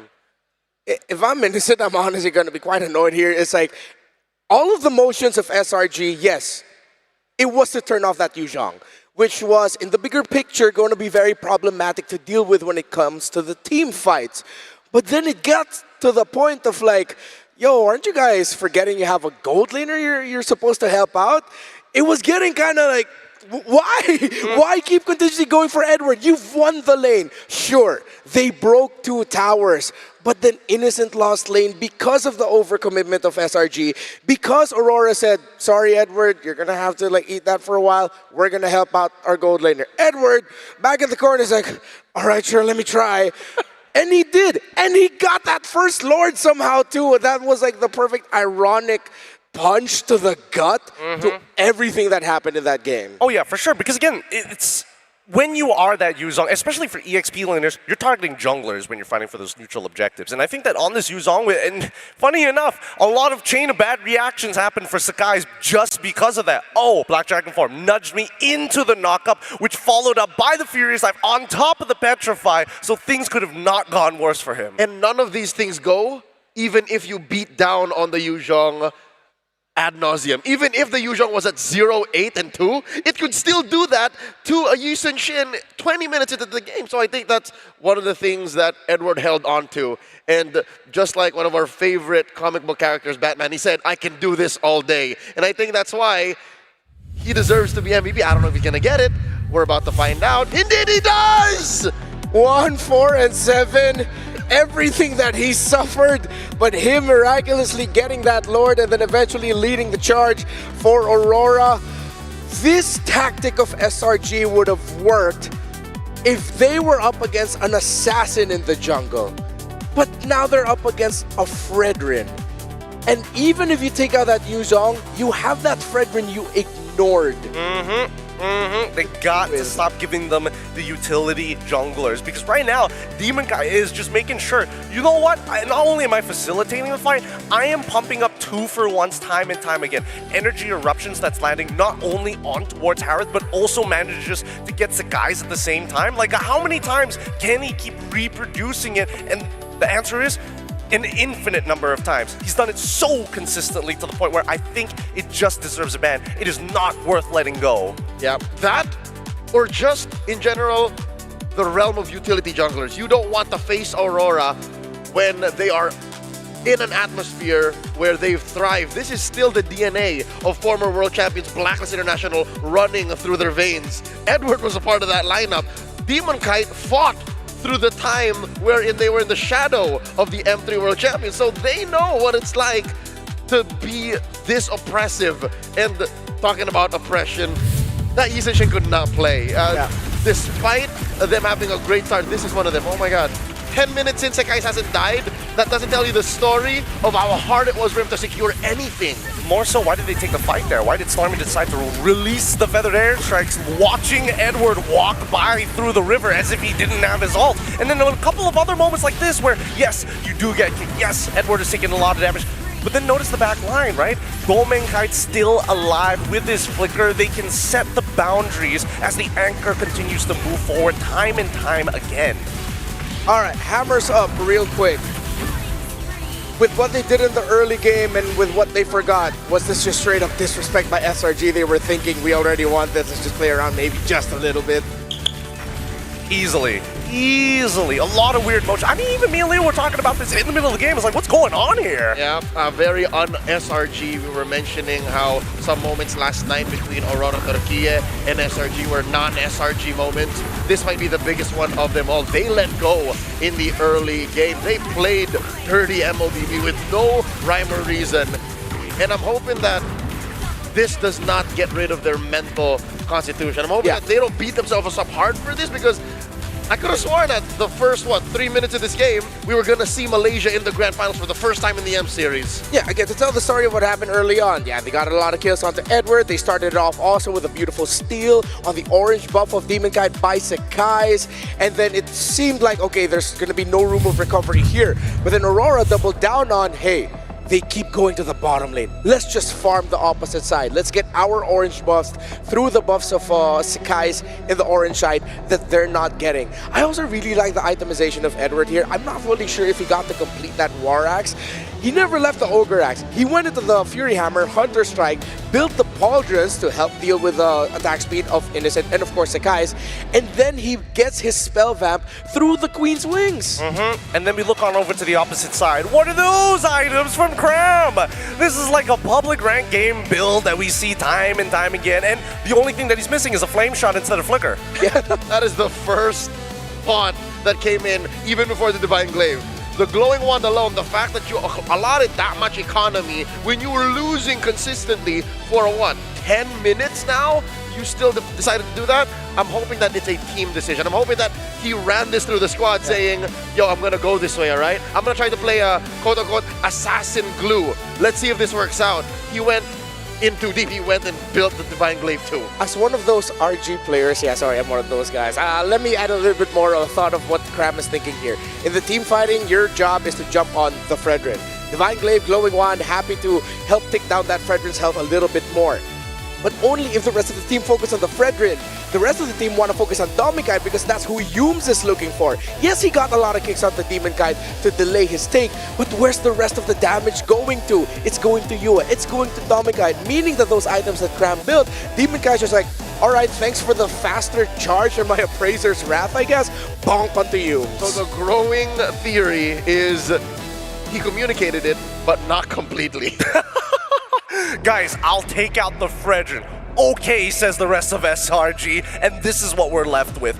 Personally, for me, I don't deny that there is a little bit of logic, but it's very counterintuitive, right? Because yes, you want to get on top of people like Demon Kite, for an example, but with all of these items, you're not really going to kill him. If you're on anybody else, though, maybe you'll be able to chunk him out pretty hard, but for the most part, majority of the members from the side of Aurora will be running the Flicker in the first place. So here's that gold curve, the story of how the economy swung so clearly towards Aurora. This is heartbreaking because for what? Apparently not just the first 3 or 4 minutes, for like 8 minutes, up to about 8 minutes, SRG was in control. It was that slow of a burn, and then suddenly the turn, and then too little too late. Let's also notice that in terms of the gold curve, right, the maximum and as well as the lowest, the deficit wasn't too crazy. We never got to see 4K, we never got to see 5K, and of course, obviously the big old 10K where the game's basically over, but it really just goes to show that Aurora is just more efficient with smaller leads in comparison to SRG, who are waiting for clear timings rather than playing as adaptive as they usually do. If SRG played to their conditions and they were satisfied with the first tower break and already Edward suffering 2 deaths early on, this could have been a different story if they then turned their attention to, if they can't disrupt the jungle pathing of the Fredrin, which a lot of teams actually cannot do, then at least help Innocent out. But then they couldn't. And then in the end, it's Aurora who forced the game number 5 because of the overzealousness and the overcommitment of Selangor Red Giants towards the EXP lane of Edward. But we also have to credit Aurora's comeback here. Fundamental, man. How they just decided to tackle the rest of the map despite all that pressure. That was beautiful Mobile Legends. Bang, bang. Yeah, it really was. And it's extremely expressive as well, right? I think if anything, if anybody forgets the entire series, just watch the laning phase between Cram and Edward. Because my God, there's some kind of hostility that's going on with Cram feeling like he's trying to punch above his weight and trying to kind of set himself in stone at an international stage. And Edward is just like, just you wait. Just you wait. I didn't say it was over yet. There is a way to harness that kind of aggression. I'm hoping that Cram has reset well enough after Game 4, after that 22-minute loss, to be able to use it the right way. I'm hoping that he just doesn't shut down and plays like a very Mom Esmeralda or something. I hope he's still that same aggressive team captain. Yeah, I mean, one of the best qualities of Cram is that aggression, that in-your-face style that gets into the mind and under the skin of a lot of teams. So hopefully we don't see Cram and SRG change up too much because I'd want to see a very competitive game number 5 between these two. Aurora Philippines and Selangor Giants are on the brink of making history. But for who? We're going to theorize just a little bit more behind the scenes about drafts and picks and whatnots and strategies. But for now, let's toss it on over to Eterna with an interview.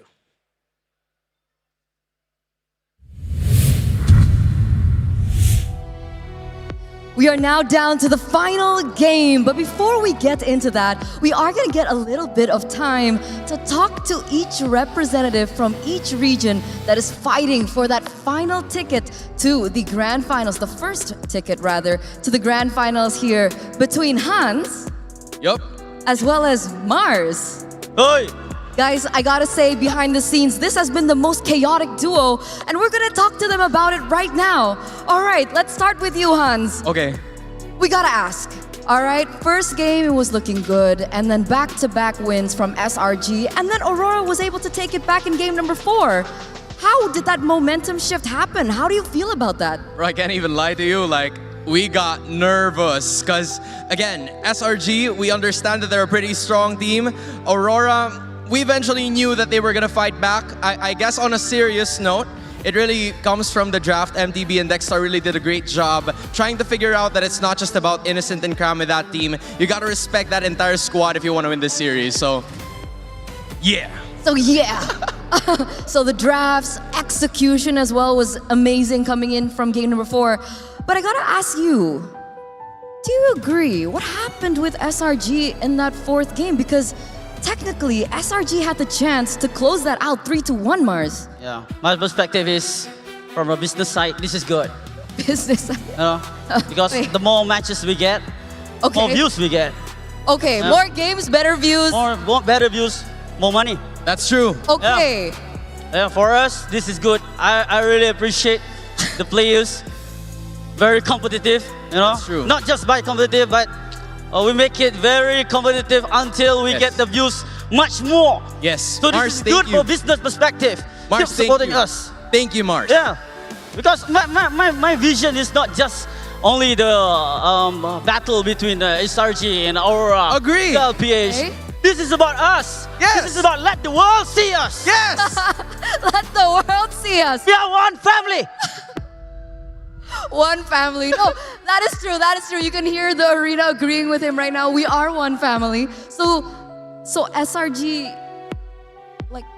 did it on purpose for 4 more. Yeah, I can say that. Yeah. I don't care. I'm not the analyst. They did that on purpose. You have something to say because about we are that? winning. Well, but I we guess we'll lose. just make the most out of every opportunity. If he thinks that that's the case, well, you know what? We're here anyway. We might as well win it, right? You see, everything happens for a reason. Because of that draw, we are on this stage, for the Clippers to clip us. That's true. We weren't supposed to be here. Yeah. But we were here because of one reason. Yeah. Aurora won Game 4. Yep. And today, at this very moment, we're gonna see them again. We are. Yes, We are, we are. because it's a best of 5. Yes. And we have one Intelligent. more game. Yes. Right? So one more game is ahead of us, boys. Do you have a message to Aurora PH and do you have a message to SRG? We'll start with Mars. All right. Message. Yeah, message for SRG. Oh, usually I message using WhatsApp, but it's okay. I'm sending this message for SRG. Do your best because winning is easy. Just win. That's all. Winning is easy, so just win. Thank you, Mars. That was very wise of you. Hans? Yes. My message? Yes. To Edward, I love you, bro. To Yue, you're my Pookie Bear. To Demon Kite and Doming Kite, you hold the 2 parts of my chest and the entirety of my heart. And to Light, you are my vision. When you have no fans, I am not here. When you have fans, we are all here. Give him space. If I am here, you have a fan in me. Yes. And I. For Light, do better. Thank you. For Dominic Kite, do your best. All right. It's getting super chaotic up on stage, but you can feel the passion from these 2 representatives. Thank you, Hans. Thank you, Mars. Thank you. And thank you for the passion of the fans that are in the building right now, because this has been one of the wildest crowds we've seen here in M7. So with that, ladies and gentlemen, it looks like the players are now ready. Who will take the first slots to the grand finals? Only time will tell. Let's throw it over back to our casters.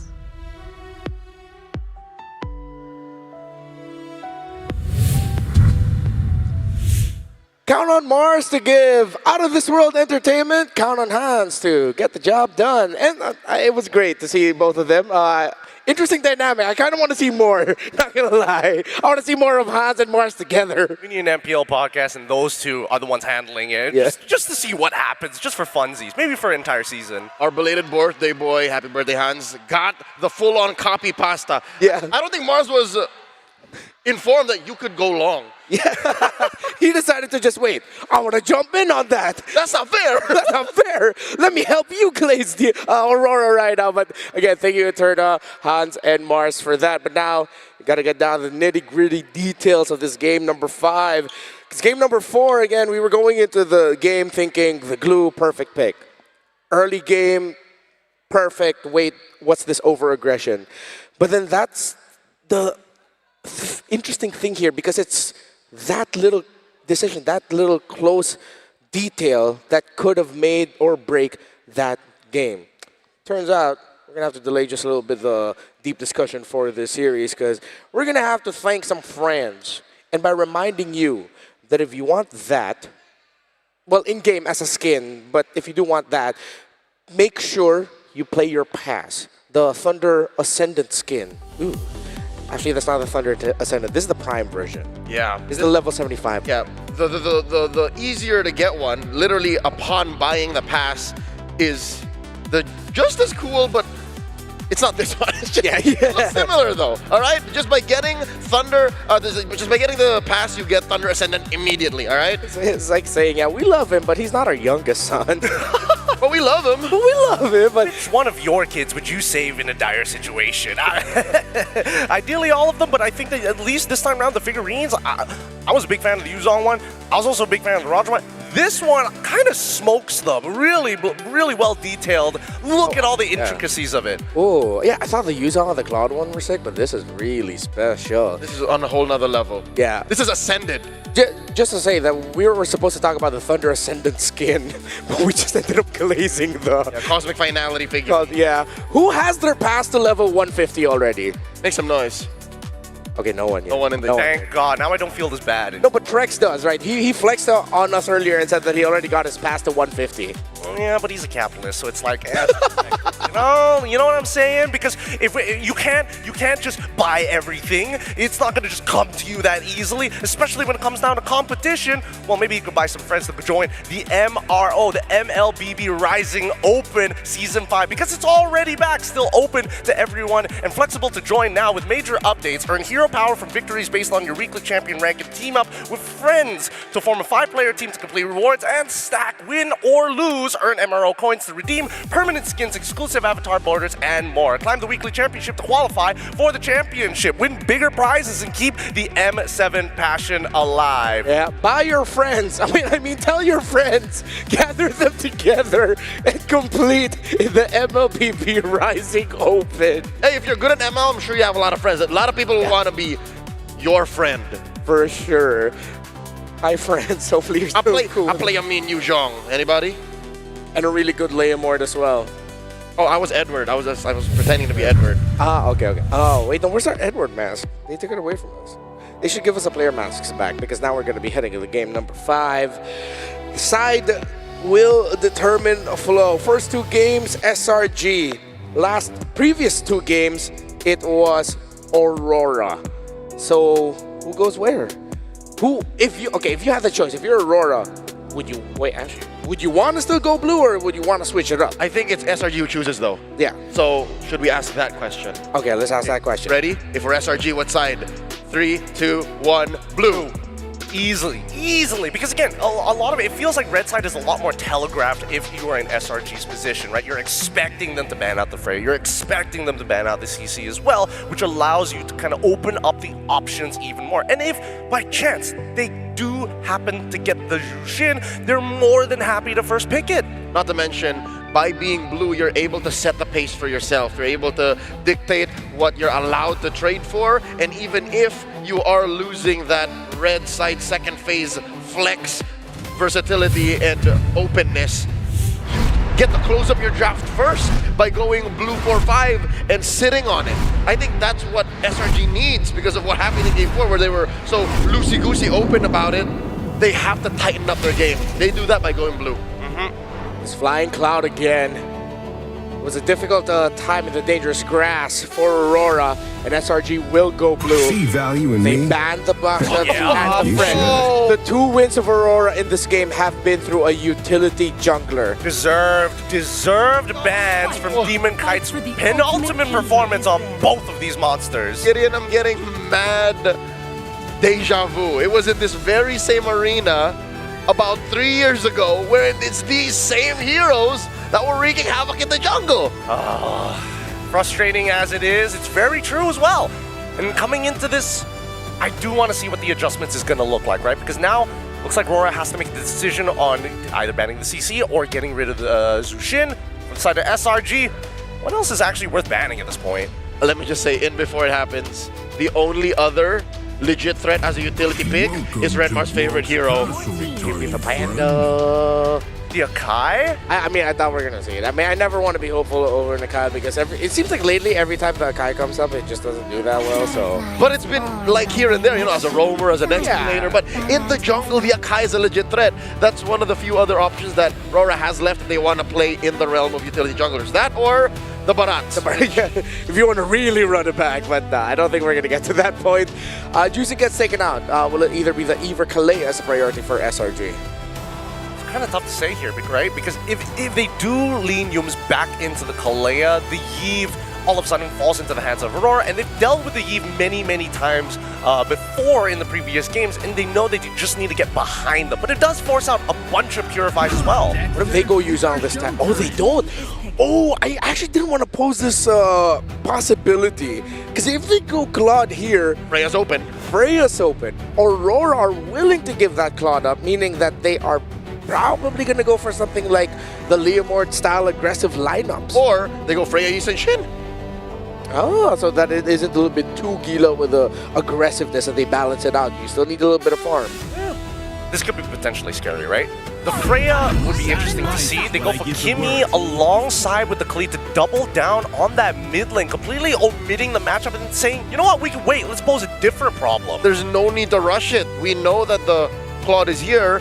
How gila would SRG be to lock down both just to fix that matchup? There's no way they're going Claude Freya, so they're open to play whatever they want, and this is...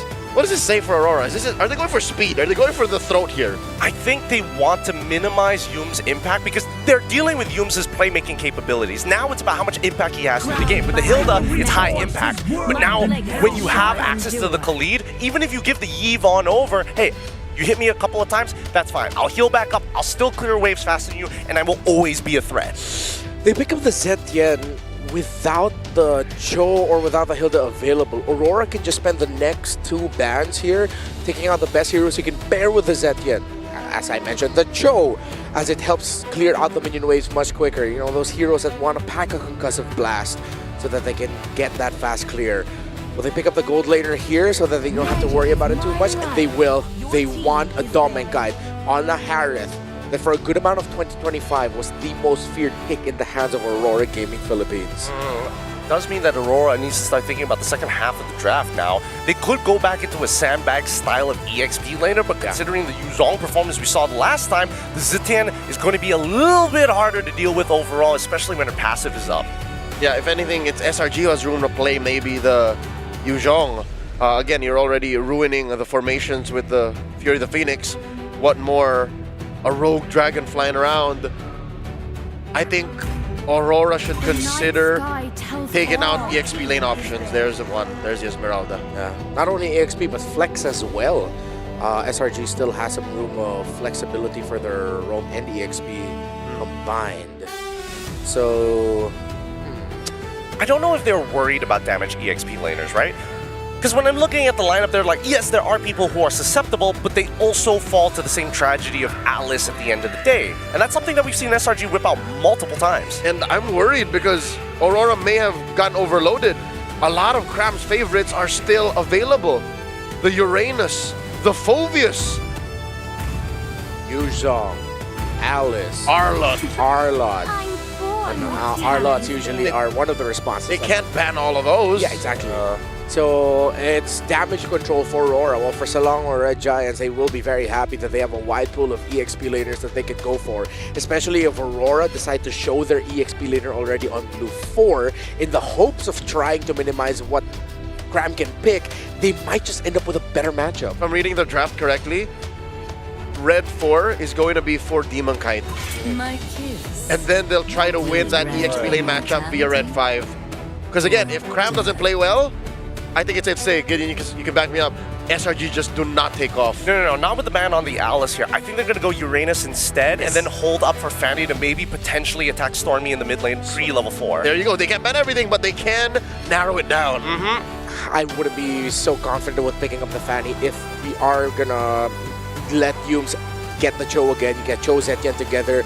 That's very fast wave clear to set up for Sakai's. That's why Red 5 is open. That's what Rora's hedging on. There's the Arlott. I like the Uranus because then SRG would want to pick up the Lapu-Lapu, but they won't really have a lot of the damage to annoy that Uranus as much. But hell, it's Edward. He might just end up saying, Coach, give me something explosive. Give me something that can set up and be aggressive. If we do see the Uranus here, I think it's going to be Kalia, Lapu, or Kalia Yuzong for the side of SRG. This land is our home. Oh, they take Lapu. What? I think it is what I said. It was like, Coach, let me be me. There's room for the Yi Shin still. So I think they're both protecting the Yi Shin and just picking up good peel. And again, taking it away as well from Cram. It just means that Aurora is going to be playing towards the gold side of their map, right? Because they don't know what the Lapu-Lapu is going to deal with. He's kind of going in blind into this draft. So whether he quote-unquote wins the matchup or not isn't really up to him. And I think SRG can also just pick up the Uranus so that he can kind of stop this imminent Yi Shin threat. But what if it is going to be utility for Aurora, though? I mean, they are going to be lacking the vision, and the Matan Chakra would be great against a Zetian. Yes, I will say it now. Yi Shin is the most likely pick. But what if it is utility? What if they are looking at Lapu-Lapu and Khalid thinking we have enough physical, let's set up for our magic damage dealers and let's pick up utility in the jungle. Wow. Left. SRG here, lock in the CC for Cram and the Gatot for Yums. What utilities left besides the Barats and the Akai? Even Guinevere got banned. Yeah. Oh boy. Just give me my Panda. I mean, yeah, again, Wise is most likely, but just give me my Panda. Because I'm also 50-50 on this. I'm Prepare for the return. There it is! There it is! We alluded to it! Oh, we're pretty good at this. We could be analysts. Oh my goodness, yeah. Again, really good call here. If they went for the Yishishin, it would just be too much economy to invest, but what a composition. And I think even from the side of SRG, they were alluding to it with the CC. They look deep for this. I will say this now though, this is so close and I'm glad that the stats show it. Early to mid-game potential leaning towards Aurora. Late game potential, a little bit more SRG recovers there.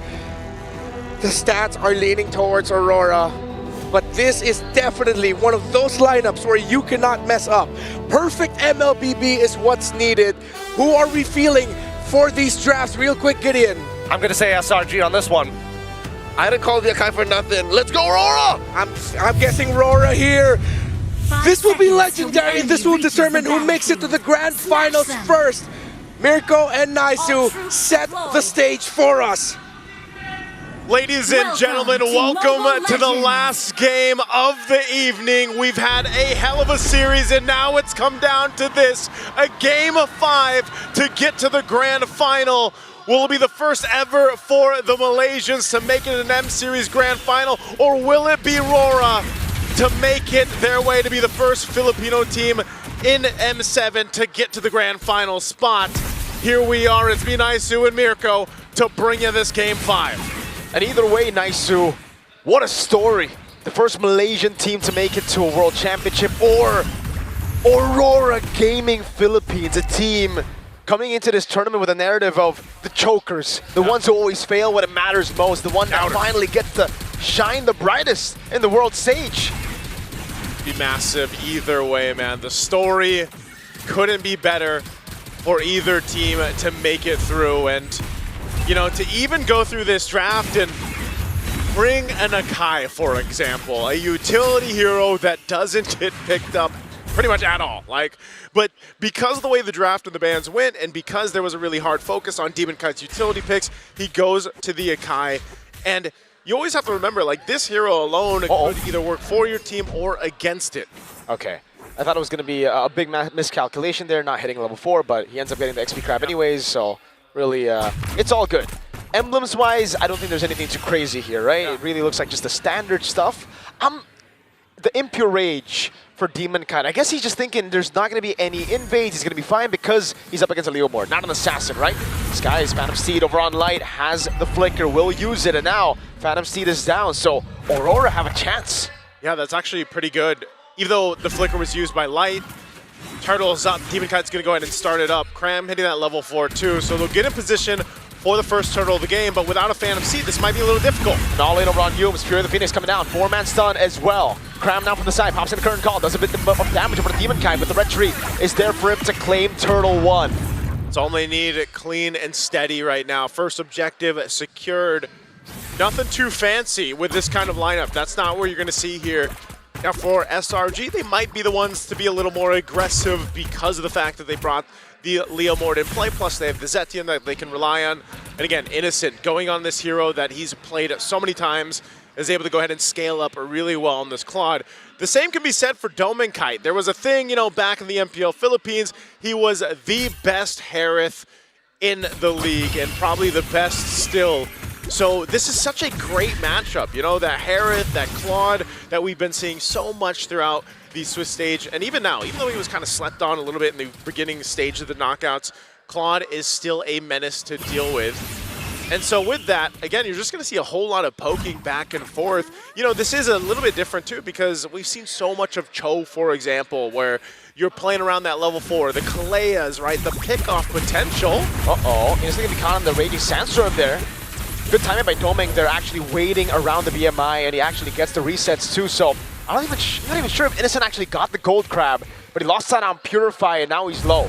Yeah, he's low right here. He's going to have to rely on SRG just in case they need to support him up here in that gold lane. But Doming Kite fine, unless they go for something else. SRG might be looking for a play elsewhere. They still have 30 seconds for that turtle to be up. Demon Kite, again, tanky enough. One of the players that still really likes to lean towards utility junglers if they can. I mean, we saw a really good kind of back and forth between the utility compositions, but teams were still pretty much, I would say like almost 80% of the time, maybe 90% of the time, pick up assassin junglers. Demon Kite, a specialist, I would say, as utility jungle. So buff secured, turtles up, second one of the game. Aurora Gaming Philippines already in position. Light has the angle here if he wants to go for it. Traction pulse. Yeah, lands on Stormy, a bit more pro coming down as the Brave Spider gets used up by Edward. Now with the stun on 2.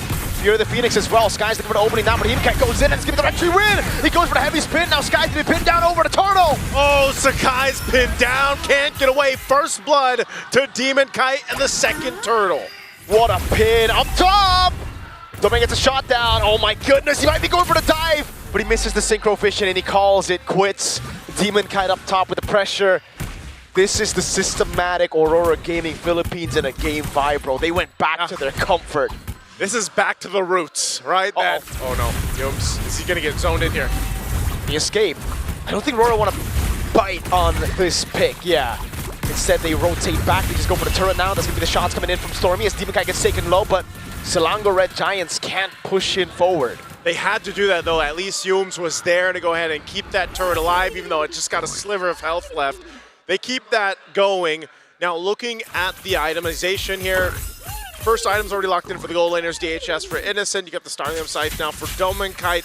Defensively too, things being a whole lot of tough boots, of course, to deal with that crowd control, but only that Fury Hammer, and still Sakai is working on that first item here for this Leomord.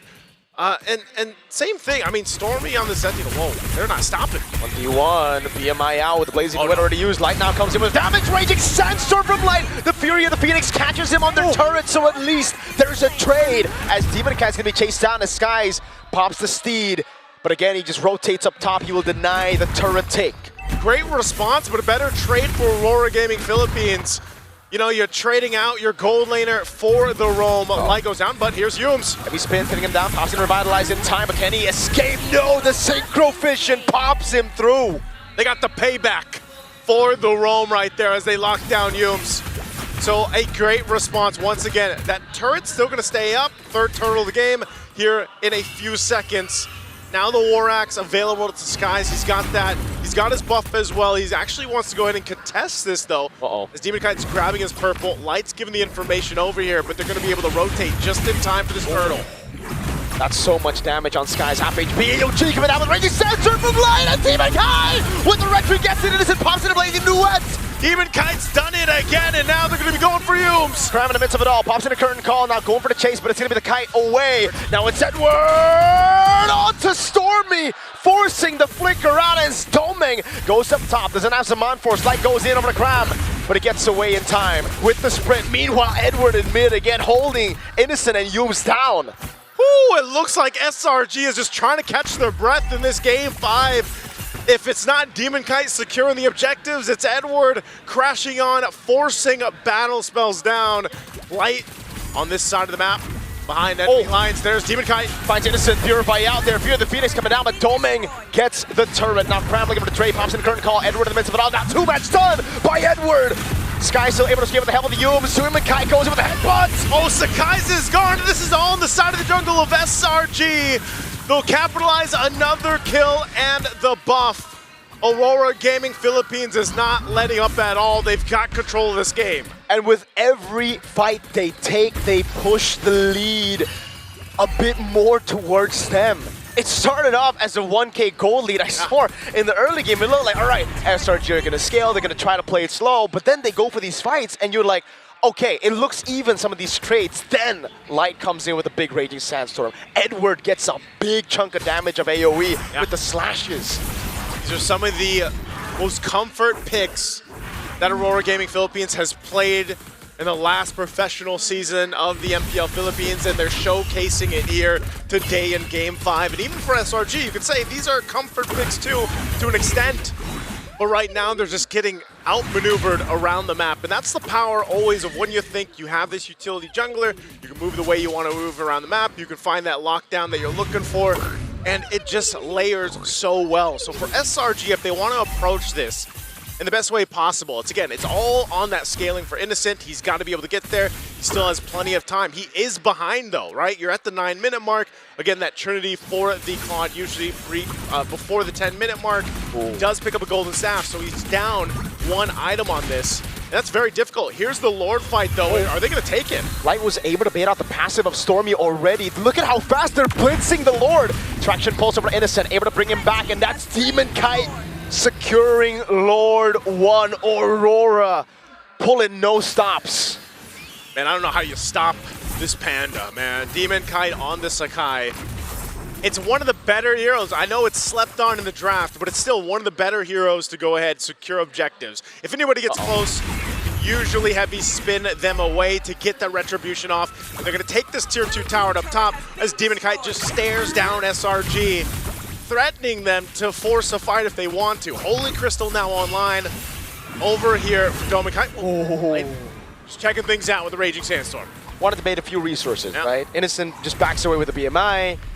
But again, this lead is getting to a point where it's a big problem. Like Selangor Red Giants, they have Innocent to scale. Zetian, I'm guessing as well. Traction Pulse baits out the BMI. But they don't really have a body right now. Sky's a 0-3-0. And I don't think he can pull off an Edward on Yuzong type of 0-3-0, Brian. Yeah, this is going to be way more difficult to make it worth for Cram and the rest of the team of SRG. You know, you waited 10.5 minutes. You got to start to make something happen here because you're in this last game, this Game 5, with that potential chance to get to the grand final on the line here for both of these teams. But look at the difference in itemization across the board. It's tough, man. Youm's probably the closest here amongst it all. Yeah, he's only 600 gold difference, but I'll tell you what, the impact of Light right now in this Khalid is just doing so much more than what Youm's is capable of doing. If that means just getting the passive out from Stormy, if that means getting some of the battle spells, and even then, the Raging Sandstorm is threat enough, and Light knows it. And that's why they're able to go ahead and play that upper hand. Also, on the gold lane, you still need so much more time for Innocent here. He's building into that Corrosive Scythe. But even so, if that Trinity is online, it's going to be a hell of a time to get into the fight, man, because of the fact that you have Nakai to worry about. You have also Light there peeling for the team, or starting things up in Edward as well. So now this purple buff for the taking from SRG. You're still plenty of time, 40 seconds away from this Lord to come up. And now SRG are forced to, again, group up together. Stick is 3 into the bottom lane. They're being starved by Aurora Gaming Philippines right now. There's no way for them to actually just brute force walk into their own jungle alone. And Light's been able to take these poke like it's nothing. Yeah. Stormy, this is a 100% win rate Zetian, right? Is it still a 100% win rate? I believe so. So, oh my, Innocent? PMI already. Light wants to go in. Raging Sandstorm! Innocent pops in the Blazing Duet. And he pops in a Purify as well. That's Big Edward! 2-man stun with the Bravest Spider. Now goes back. That is all they need. Oh, okay. Fury of the Phoenix used there too. Keeping things under control. But the Lord is up now. Battle spell down. That's the Purify for Innocent. And so, if SRG is thinking about contesting this Lord, it's probably not going to happen. They cannot. Not without a Purify on the main man. They just gotta wait, they gotta buckle in as Lord is gonna be secured here for Aurora Gaming Philippines. At the 12:40-minute mark, Divine Glaive picked up now too for Dome and Kite. And they have everything they need to approach the space of SRG. I'm not saying they can end it here, but with this kind of lead, 8,000+ gold at this point, this type of itemization and this composition could potentially end it off of a first Lord push. Demon Kite, over the course of, I would say, the run to get it to upper bracket finals, has been behind against Carl Teasy in gold, losing out individually against, again, I feel like also against Izuki, losing out individually in gold. And it's usually because he's on a utility pick. Now he's on a Kai, and he's 2,000 gold ahead of Skies. Like, who else is going to play the Akai? Other than maybe Demon Kite and, I don't know, Carl T. Can't think of anyone else who's still in MLBB. Right? It's one of those things, yeah. There's Renmar. I can hear him in my ear, man. Renmar will probably play it too. He is him. Gotta get that check. Gotta get that check. There's the Lord pushing into this bottom turret. They want to go ahead and potentially force this. Innocent already with the BMI. That's gonna be the Lord taking down the base turret in the bottom lane. This is quite big, but it's not the worst for Selangor Red Giants, just because, again, Lord's gonna be spawning in the bottom lane, so they'll be able to handle it here. Light! Well, look at Sky. He's going on this off angle too. Is he actually gonna initiate a fight? From this angle, no. They cleared out the minions. Lord is cleared as well. They lost one base turret. And so this, more than anything, is Aurora Gaming Philippines knowing that they're up 10,000 gold, but sticking to mastering the basics here, man. I hate to say it, right? But they are doing exactly that. They're sticking with the basics. They're sticking to the fundamentals. And every team will go ahead and say how important that is. Even when you have this kind of lead, you can't lose that focus. Oh, and Steed. Oh. Steven Kite in with a headbutt. That's going to be Light caught on the back spot, taunted down as well by Yums. Here the Phoenix locking him down. AOG as well onto Edward, but he is CC immune with the Bravest Spider. Yums does not want to, okay, he doesn't have AOG. This is interesting though. SRG just kind of keeping Aurora Gaming in check, but here's the re-engage. Zaman Force drop down, and it's just the answer, the response from Aurora Gaming. How is it still so tense with a 10,000 gold lead, dude? The crazy thing is 1 to 5 in terms of the kills, right? But there's this tension in this game 5 between these two teams, because I just think it's at what's stake here, Miracle. It's that grand final spot. It's a huge story for both teams to get there, and SRG they understand that we got to go ahead and just buckle in. We need to go ahead and scale up. Like I said, your Innocent is nearly there. He's got to get a little bit of defensiveness, obviously. Win in nature, we've also seen Winter Crowns pop up too. Might be the case in this sense when if they can extend it. I don't know, 5+ minutes. They got to get to the 20-minute mark, I feel like here. Divine Glaive picked up by Stormy though. This fight for the Lord, it looks like they want to actually contest this Lord though, if they can. But can they? Traction Pulse already baited out there. Light already backing away. Now the bottom wave, they have to deal with it, but Domeng and Demon Kite are still holding on to it. Selangor Red Giants say, we cannot contest. Aurora Gaming Philippines secure the Lord. Skies?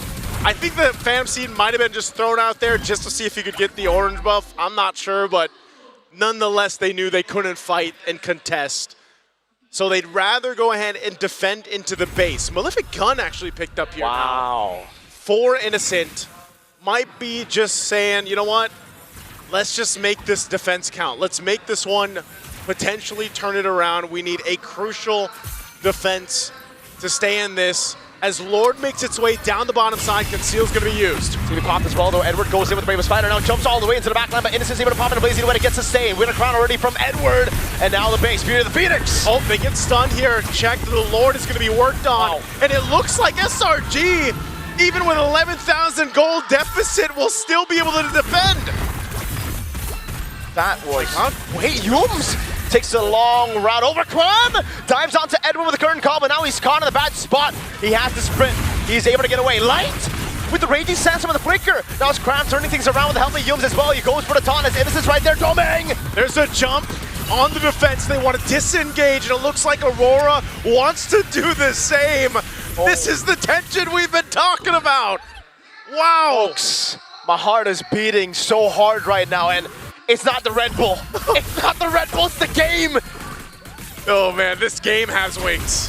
I don't know. I don't know what it is. I don't even know how SRG has been able to go ahead and have such great base defense. Aurora Gaming, even playing around that Lord, man, they just haven't been able to get much use out of the Lord. At least now it's value, because even with that Lord not getting anything, look at where the next Lord placement is. It's up top, so they have the far lane control in the bottom lane without having to do anything, right? So that's a win still for Aurora Gaming Philippines. The only loss they took there is the scaling of SRG. Now, Innocent has more time to build up to either a Winter Crown, probably Winter Crown, not Winter Nature here. Mirko, the impressive thing is SRG doesn't have anything on the map. Like, they've been able to defend in the base Despite not a single turret, you're right. That's what I'm saying. Not a single turret is down. Nothing has gone right in terms of objectives for SRG. But what has gone right is the fact that they've somehow buckled in. They're nearing that 20-minute mark, and that's where I was saying that was the crucial point for them to potentially turn a game around. That's why we always say, even when you're down this much gold, depending on how your composition is and the items that you have, you can still be a threat to this team. And that's why Aurora Gaming Philippines, we say it's discipline, but at some point, at what point do you say, man, they waited way too long. They hesitated too long to end the game. They weren't able to end the game. They love MLBB that much. They love MLBB, dude. Almost 20 minutes here. Lord up, evolve this time.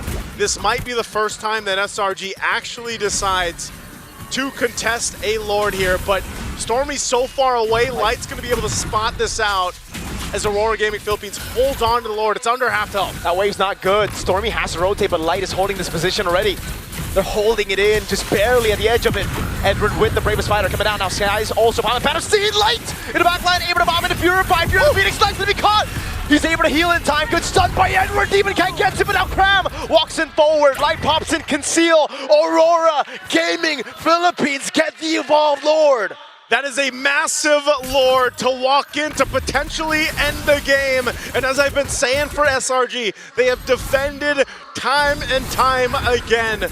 The Giants will not have their fortress taken so easily. Can they do it again? They have to. That's the only option they have. Light still has an immortality. The Lord finally spawning and making its way down the bottom side here. How can they pull this off? SRG, they've got to almost have a miracle for this one. They played it perfect in the last Lord fight, but it's hard to do it when it's an evolved Lord. Yeah. Aurora can just stack up around the Lord. And look at the turn in the mid lane, it's so low. Half health here, under half health for that mid turret. Lord makes its way down the bot. They've got to deal with it here. Fraction pulse doesn't land on anyone. Now it's going to be Innocent, trying to deal as much damage as possible as Edward dives into the back. Innocent pops in the lazy win over on Edward, but this raging stack just comes through. They're fighting on the Lord. Demon Kai already using a heavy spin. That's going to be Yums jumped away from Fury the Phoenix. Fury the Phoenix is using, they're still going. They deal with the Lord, live with the raging sandstorm. Yums still able to survive. Innocent. BMI to the back as Doming already uses his Amon Force. Mid lane base turn with ball. How the Selangor Red Giants hold on to this game? Selangor Red Giants won't have the base taken so easily. Against an evolved Lord. Man, they still do it. They don't have any space to work with, no base, no turrets down, but they're still showing that they can defend and fight against Aurora Gaming. That is an evolved Lord that was dealt with in the best way possible. We are still at 6 kills. That hasn't changed in a while, Miracle. I mean, 6 kills, no turrets. When was the last time one of them died, dude? I'll tell you what, I don't know if that's the pro of having this kind of lineup for Aurora Gaming, or for SRG, and the con of Aurora Gaming's lineup.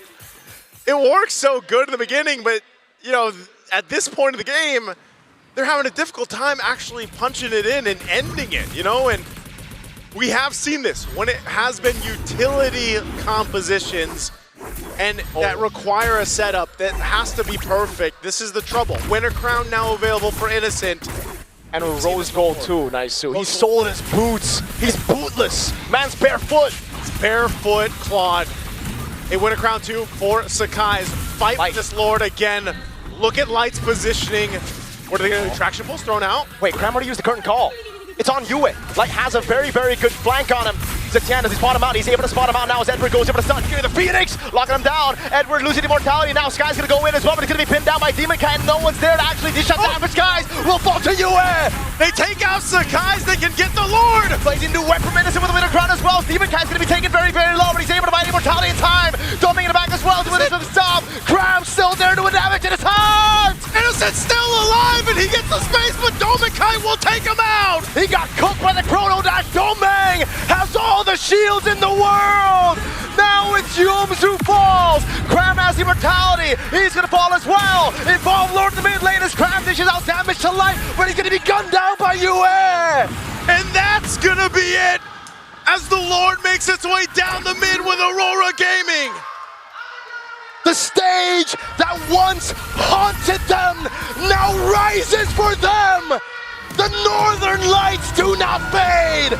It ignites the grand finals. That ignition, that light will be witnessed to the entire world. A chance at redemption, a chance at history, and a chance to prove the doubters wrong. Aurora Gaming Philippines makes it to the grand finals in an epic 3-2 series against SRG. Oh, the chokers, the failures, the boys who were doubted, the boys who were never meant to be, have just made it to the grand finals. Defeating Selangor Red Giants, who to this point were undefeated at the M7 World Championship. They were the ones to get to match point first, yet Aurora PH stayed consistent. They built, they endured, and now they'll light up the grand final stage. Again, one of the best matches we've seen here. And again, it's not over for SRG. They still have an opportunity, a chance to get to the grand finals. They go down in the lower bracket, man, and I'll say what, like Aurora Gaming Philippines grinded for this one, and they made it happen. Naisu, that lower bracket is literally, figuratively, in all sense of the word, is hell. We got Liquid down there, Spirit, Alter Ego, and now SRG. Damn, bro. Hey, if you guys have just joined us for some reason in the knockout stage, I'll tell you what, M7 World Championship has been so far the best games we've had in a long time, maybe in ever. And this is just a showcase of how good the teams have gone over the course of the years. And yes, it's still the Philippines getting to the grand finals first, but I'll tell you what, I don't know who's gonna end up there in the second spot. Last time we were in Jakarta, it was a Philippines grand finals. Will it be the same? Liquid are still down there. They are still hungry to complete the Golden Road. We'll find out. Once again, ladies and gentlemen, it's me, Naisu, and Mirko that has brought you this series. We're gonna throw it on stage to hear for our winner's interview. Ladies and gentlemen, this is your first M7 World Championship Grand Finalist, Pilipinas! Give it up for Aurora Gaming Philippines! What an intense series. And of course, we have the entire team with us here. Demon Kite, after last year's early exit, you guys have completely turned the tables around to redeem yourself and reach to the grand finals. How important is this victory to you and of course to Aurora Gaming Philippines? Sobrang importante kasi kumbaga ito yung namin yung revenge namin dun sa last run namin ng M6 So sobrang importante sa team and yun, sobrang saya lang na nakapag-grand finals kami. You said that this win actually means so much to them because it's practically a revenge from their run back in the M6 last year. And of course, they're very much happy on this incredible run to make it to the grand finals, Aeterna. We could tell. Right as the winning moment happened, they were still busy looking at their own gameplay. So even up until this point, even at this winning moment, they're still considering, I think, what's going through, what happened in that earlier game. But now we go to Light. Light, in your first season with the team, you were able to go all the way to the grand finals. And now here, take to M7, another grand finals. Like, could you talk to us about the hurdles or the challenges that you faced that led you to this point right now?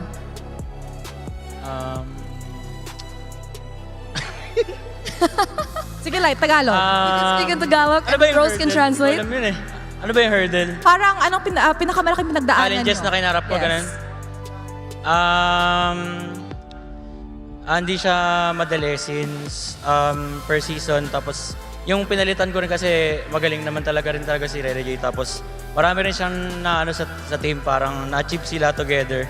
Tapos ako napapasok na bago, ganun. Siguro yung mga dapat kong malagpasan na challenges is yung pressure and also yung magiging open sa kanila kasi ako yung bagong salta, so medyo kailangan talaga siya matimbang ng mabuti, ganun. He said that actually it wasn't easy, definitely, because he entered Aurora Gaming Philippines. He had definitely big shoes to fill after Renegade, who has shared and helped the team so much. So the biggest challenges he had to overcome, of course, it was the pressure, and he had to be open to, the four-man who has already built their chemistry.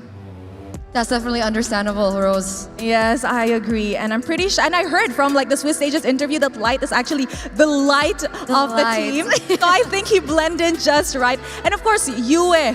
We know that this series is definitely not an easy series because SRG was already at match point. And oh my goodness, that was insane to watch. But Yue, how are you guys able to maintain your composure knowing that potentially the first ticket to the grand finals was on the line? Siguro yung tiwala namin sa isa't isa is nandun pa rin. Then yung composure or yung moral namin is hindi siya bumaba. Tapos yun, nilaro lang namin yung laro namin. He said actually they just trusted each other really well. And despite being at match point, their composure and their morale didn't actually drop down. They just had to play like how they usually did. And you know what? That got them their first ticket, Eterna. And honestly, not a lot of teams can do that, right? When they're under pressure, when everything is on the line, especially one chance to get to the grand finals, not a lot of teams can reset. Again, the fans are going crazy in the building, but I want to talk to Mr. Consistent. Yes, Mr. Consistent, Edward. This is your 5th M Series appearance, and you were able to secure your 3rd grand final appearance here right now. We gotta ask you, what makes it different for you this time around? Siguro ngayon, iba na yung nakakasabay na lahat ng team, lahat ng bansa nakakasabay na. And lahat nag-step up na. So, yun siguro. He said the biggest difference this time around is that all the regions are actually stepping up. And when everybody's stepping up, of course, the competition does get tighter. And when the competition does get tighter, it's definitely harder for all the teams participating. And I do agree, we see so many of the dark horses coming to rise this M7. Yeah. And of course, Dominkite. Coming into the M Series, there were so many doubts surrounding the team after your run in M6 last year, and even the team recognized that.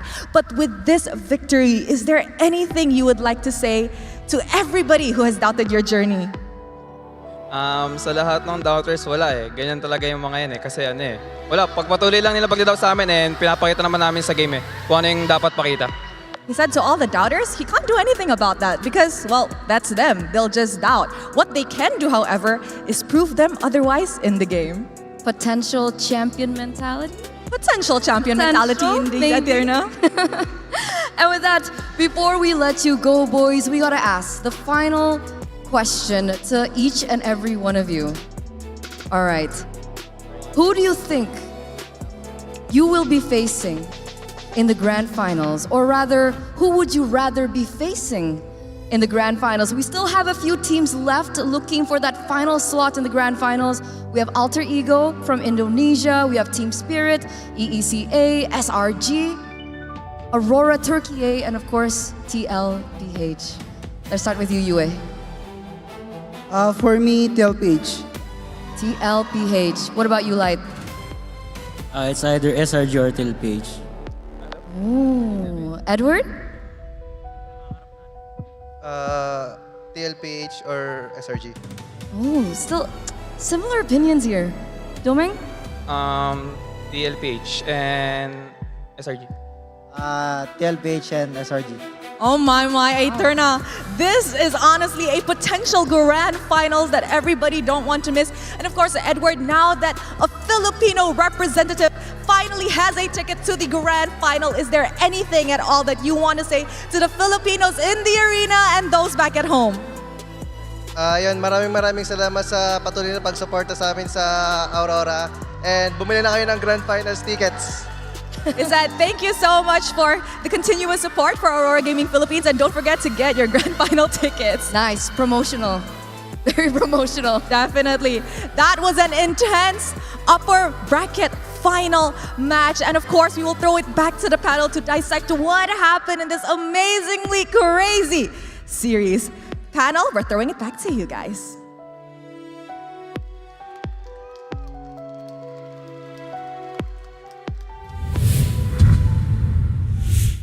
History is made and Aurora Gaming Philippines goes to the grand finals! To all the Auroras and to the Filipinos who showed up, thank you for all your support. But of course, for the Malaysian audience, we have the SRG fans. The run is not over yet. They are still in the lower bracket finals, waiting for the team that will challenge their potential stake in the grand final slot. That was a massive lead by Aurora, but the tension was thick in the air because it got to the point where SRG could have turned things around, man. I'll take it from Miracle himself, right? He was feeling that tension. All of us here in the arena were feeling that tension. You could cut it with a knife that was that palpable. But when we look at that final game and really break it down, it's a battle of wits, it's a battle of mental, and clearly Aurora just maintained rock solid like cement, did not budge. Aurora threw back to plenty of the old hits, the greatest hits in terms of Filipino MLBB. They started by drafting very ube. They threw back to an old hero that literally all of us, none of us thought of up until that very last moment of what if. It was the Akai, and indeed it was. And that allowed for them to play very similarly to the M5 World Champions, AP Bren, now Team Falcons PH, where it's a battle of attrition. They were literally just taking all of the resources away from SRG, slowing down the potential comeback, and responsible for keeping forward that momentum, and then in the late game, just ruining the back line is none other than their newest addition, Dilan Katipon, light on that Khalid.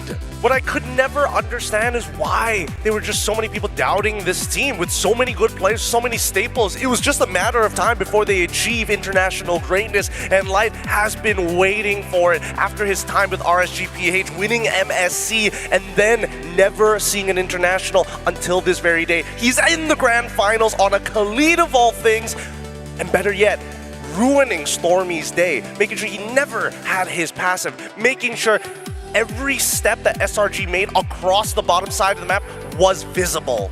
Now it's time for us to see who the player of the match is. How poetic that it's Light leading the charge in this series-winning game. And the player of the match is the man himself. Poetic. The Northern Lights led by Light on this Khalid. You mentioned how Stormy had a lot of difficulty here, but I think it was the entirety of SRG who eventually felt just how annoying it is to try and find position in the map when the Khalid is going everywhere. Yeah, very similar to a Hilda that can do all the things you want a roamer to do plus more.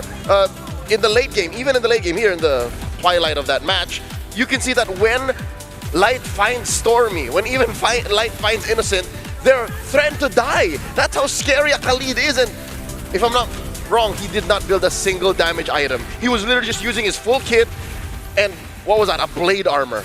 He was trying his absolute best to make sure that the backline was never great, because when you look at this composition, right, they cannot win a 4v4. You need the full 5, and that's why you're seeing Innocent walk up in really dangerous positions, because Zitian is nowhere to be found to actually do the peeling, do the poking. He needs to build up stacks anyway. He might as well put himself in a dangerous spot. We posed that question, that what if for SRG, that what if the loss from game number 4 affects their mental and we don't get to see them play the way they do. The coach mastered the basics in Dexstar said, let's add another layer to that. Let's pick up heroes that forces that to happen. You doubt everything in the map when the Khalid is around. You doubt how you team fight objectives when an Akai is around. And that Akai pick, and no, this isn't my Akai bias because that is my favorite hero in the game. We've seen it in all throughout MLBB history. When the game is close, when there is even a slight lead on the Akai side, heavy spin just rattles any team's mind. And just to add on to the throwback, the walk down memory lane for Aurora, thrown back to all of the old Filipino meta favorites. They also went back to just hard macro, no deaths. Yeah. All we're literally going to do is going to play the game. For about 15 minutes of that game, they only had 6 kills, and that's it. Yeah, this was a throwback, a massive throwback to history here in Tennis Indoor Stadium, Senayan in Jakarta, Indonesia. It's Aurora making it to the grand finals first. Edward back once again in the grand finals. This time, what if the story of Aurora wasn't to win at home, it was to win in another country, continuing the legacy of the Philippines. But to hearken to what Mirko and Naisu said, this lower bracket is literal L. Yep, it's dangerous. I think this is one of the few M series that nobody really knows what's going to happen at this stage. And I think, as you heard it from the man himself, every region has stepped up. Every region has bolstered themselves, but only the best move on. Aurora has proved themselves. The question is, who's going to be joining them? Is it going to be Aurora Turkey, their brothers from across the seas, TLPH, AE, Team Spirit, and of course, SRG waiting at the very end. You know what? Looking at the lower bracket, that's all champions. The finest from Turkey, the Filipinos champions, and of course the people's champions in Alter Ego, and of course the Dragons of the North, ECA's finest, Team Spirit. You'll see them all in action tomorrow. We will be starting at 3 o'clock GMT plus 7. So make sure you mark your calendars and your timers perfectly. 2 more teams will be saying goodbye. 2 more teams will be advancing in the hell that is the lower bracket. I will stand with my statement before we headed into the knockouts. This is the most grueling, most competitive, and craziest lower bracket that we've seen. Last hammers, put them up, ready up real quick. Overall, with how the bracket looks in the matches we've seen, is this the most competitive M series?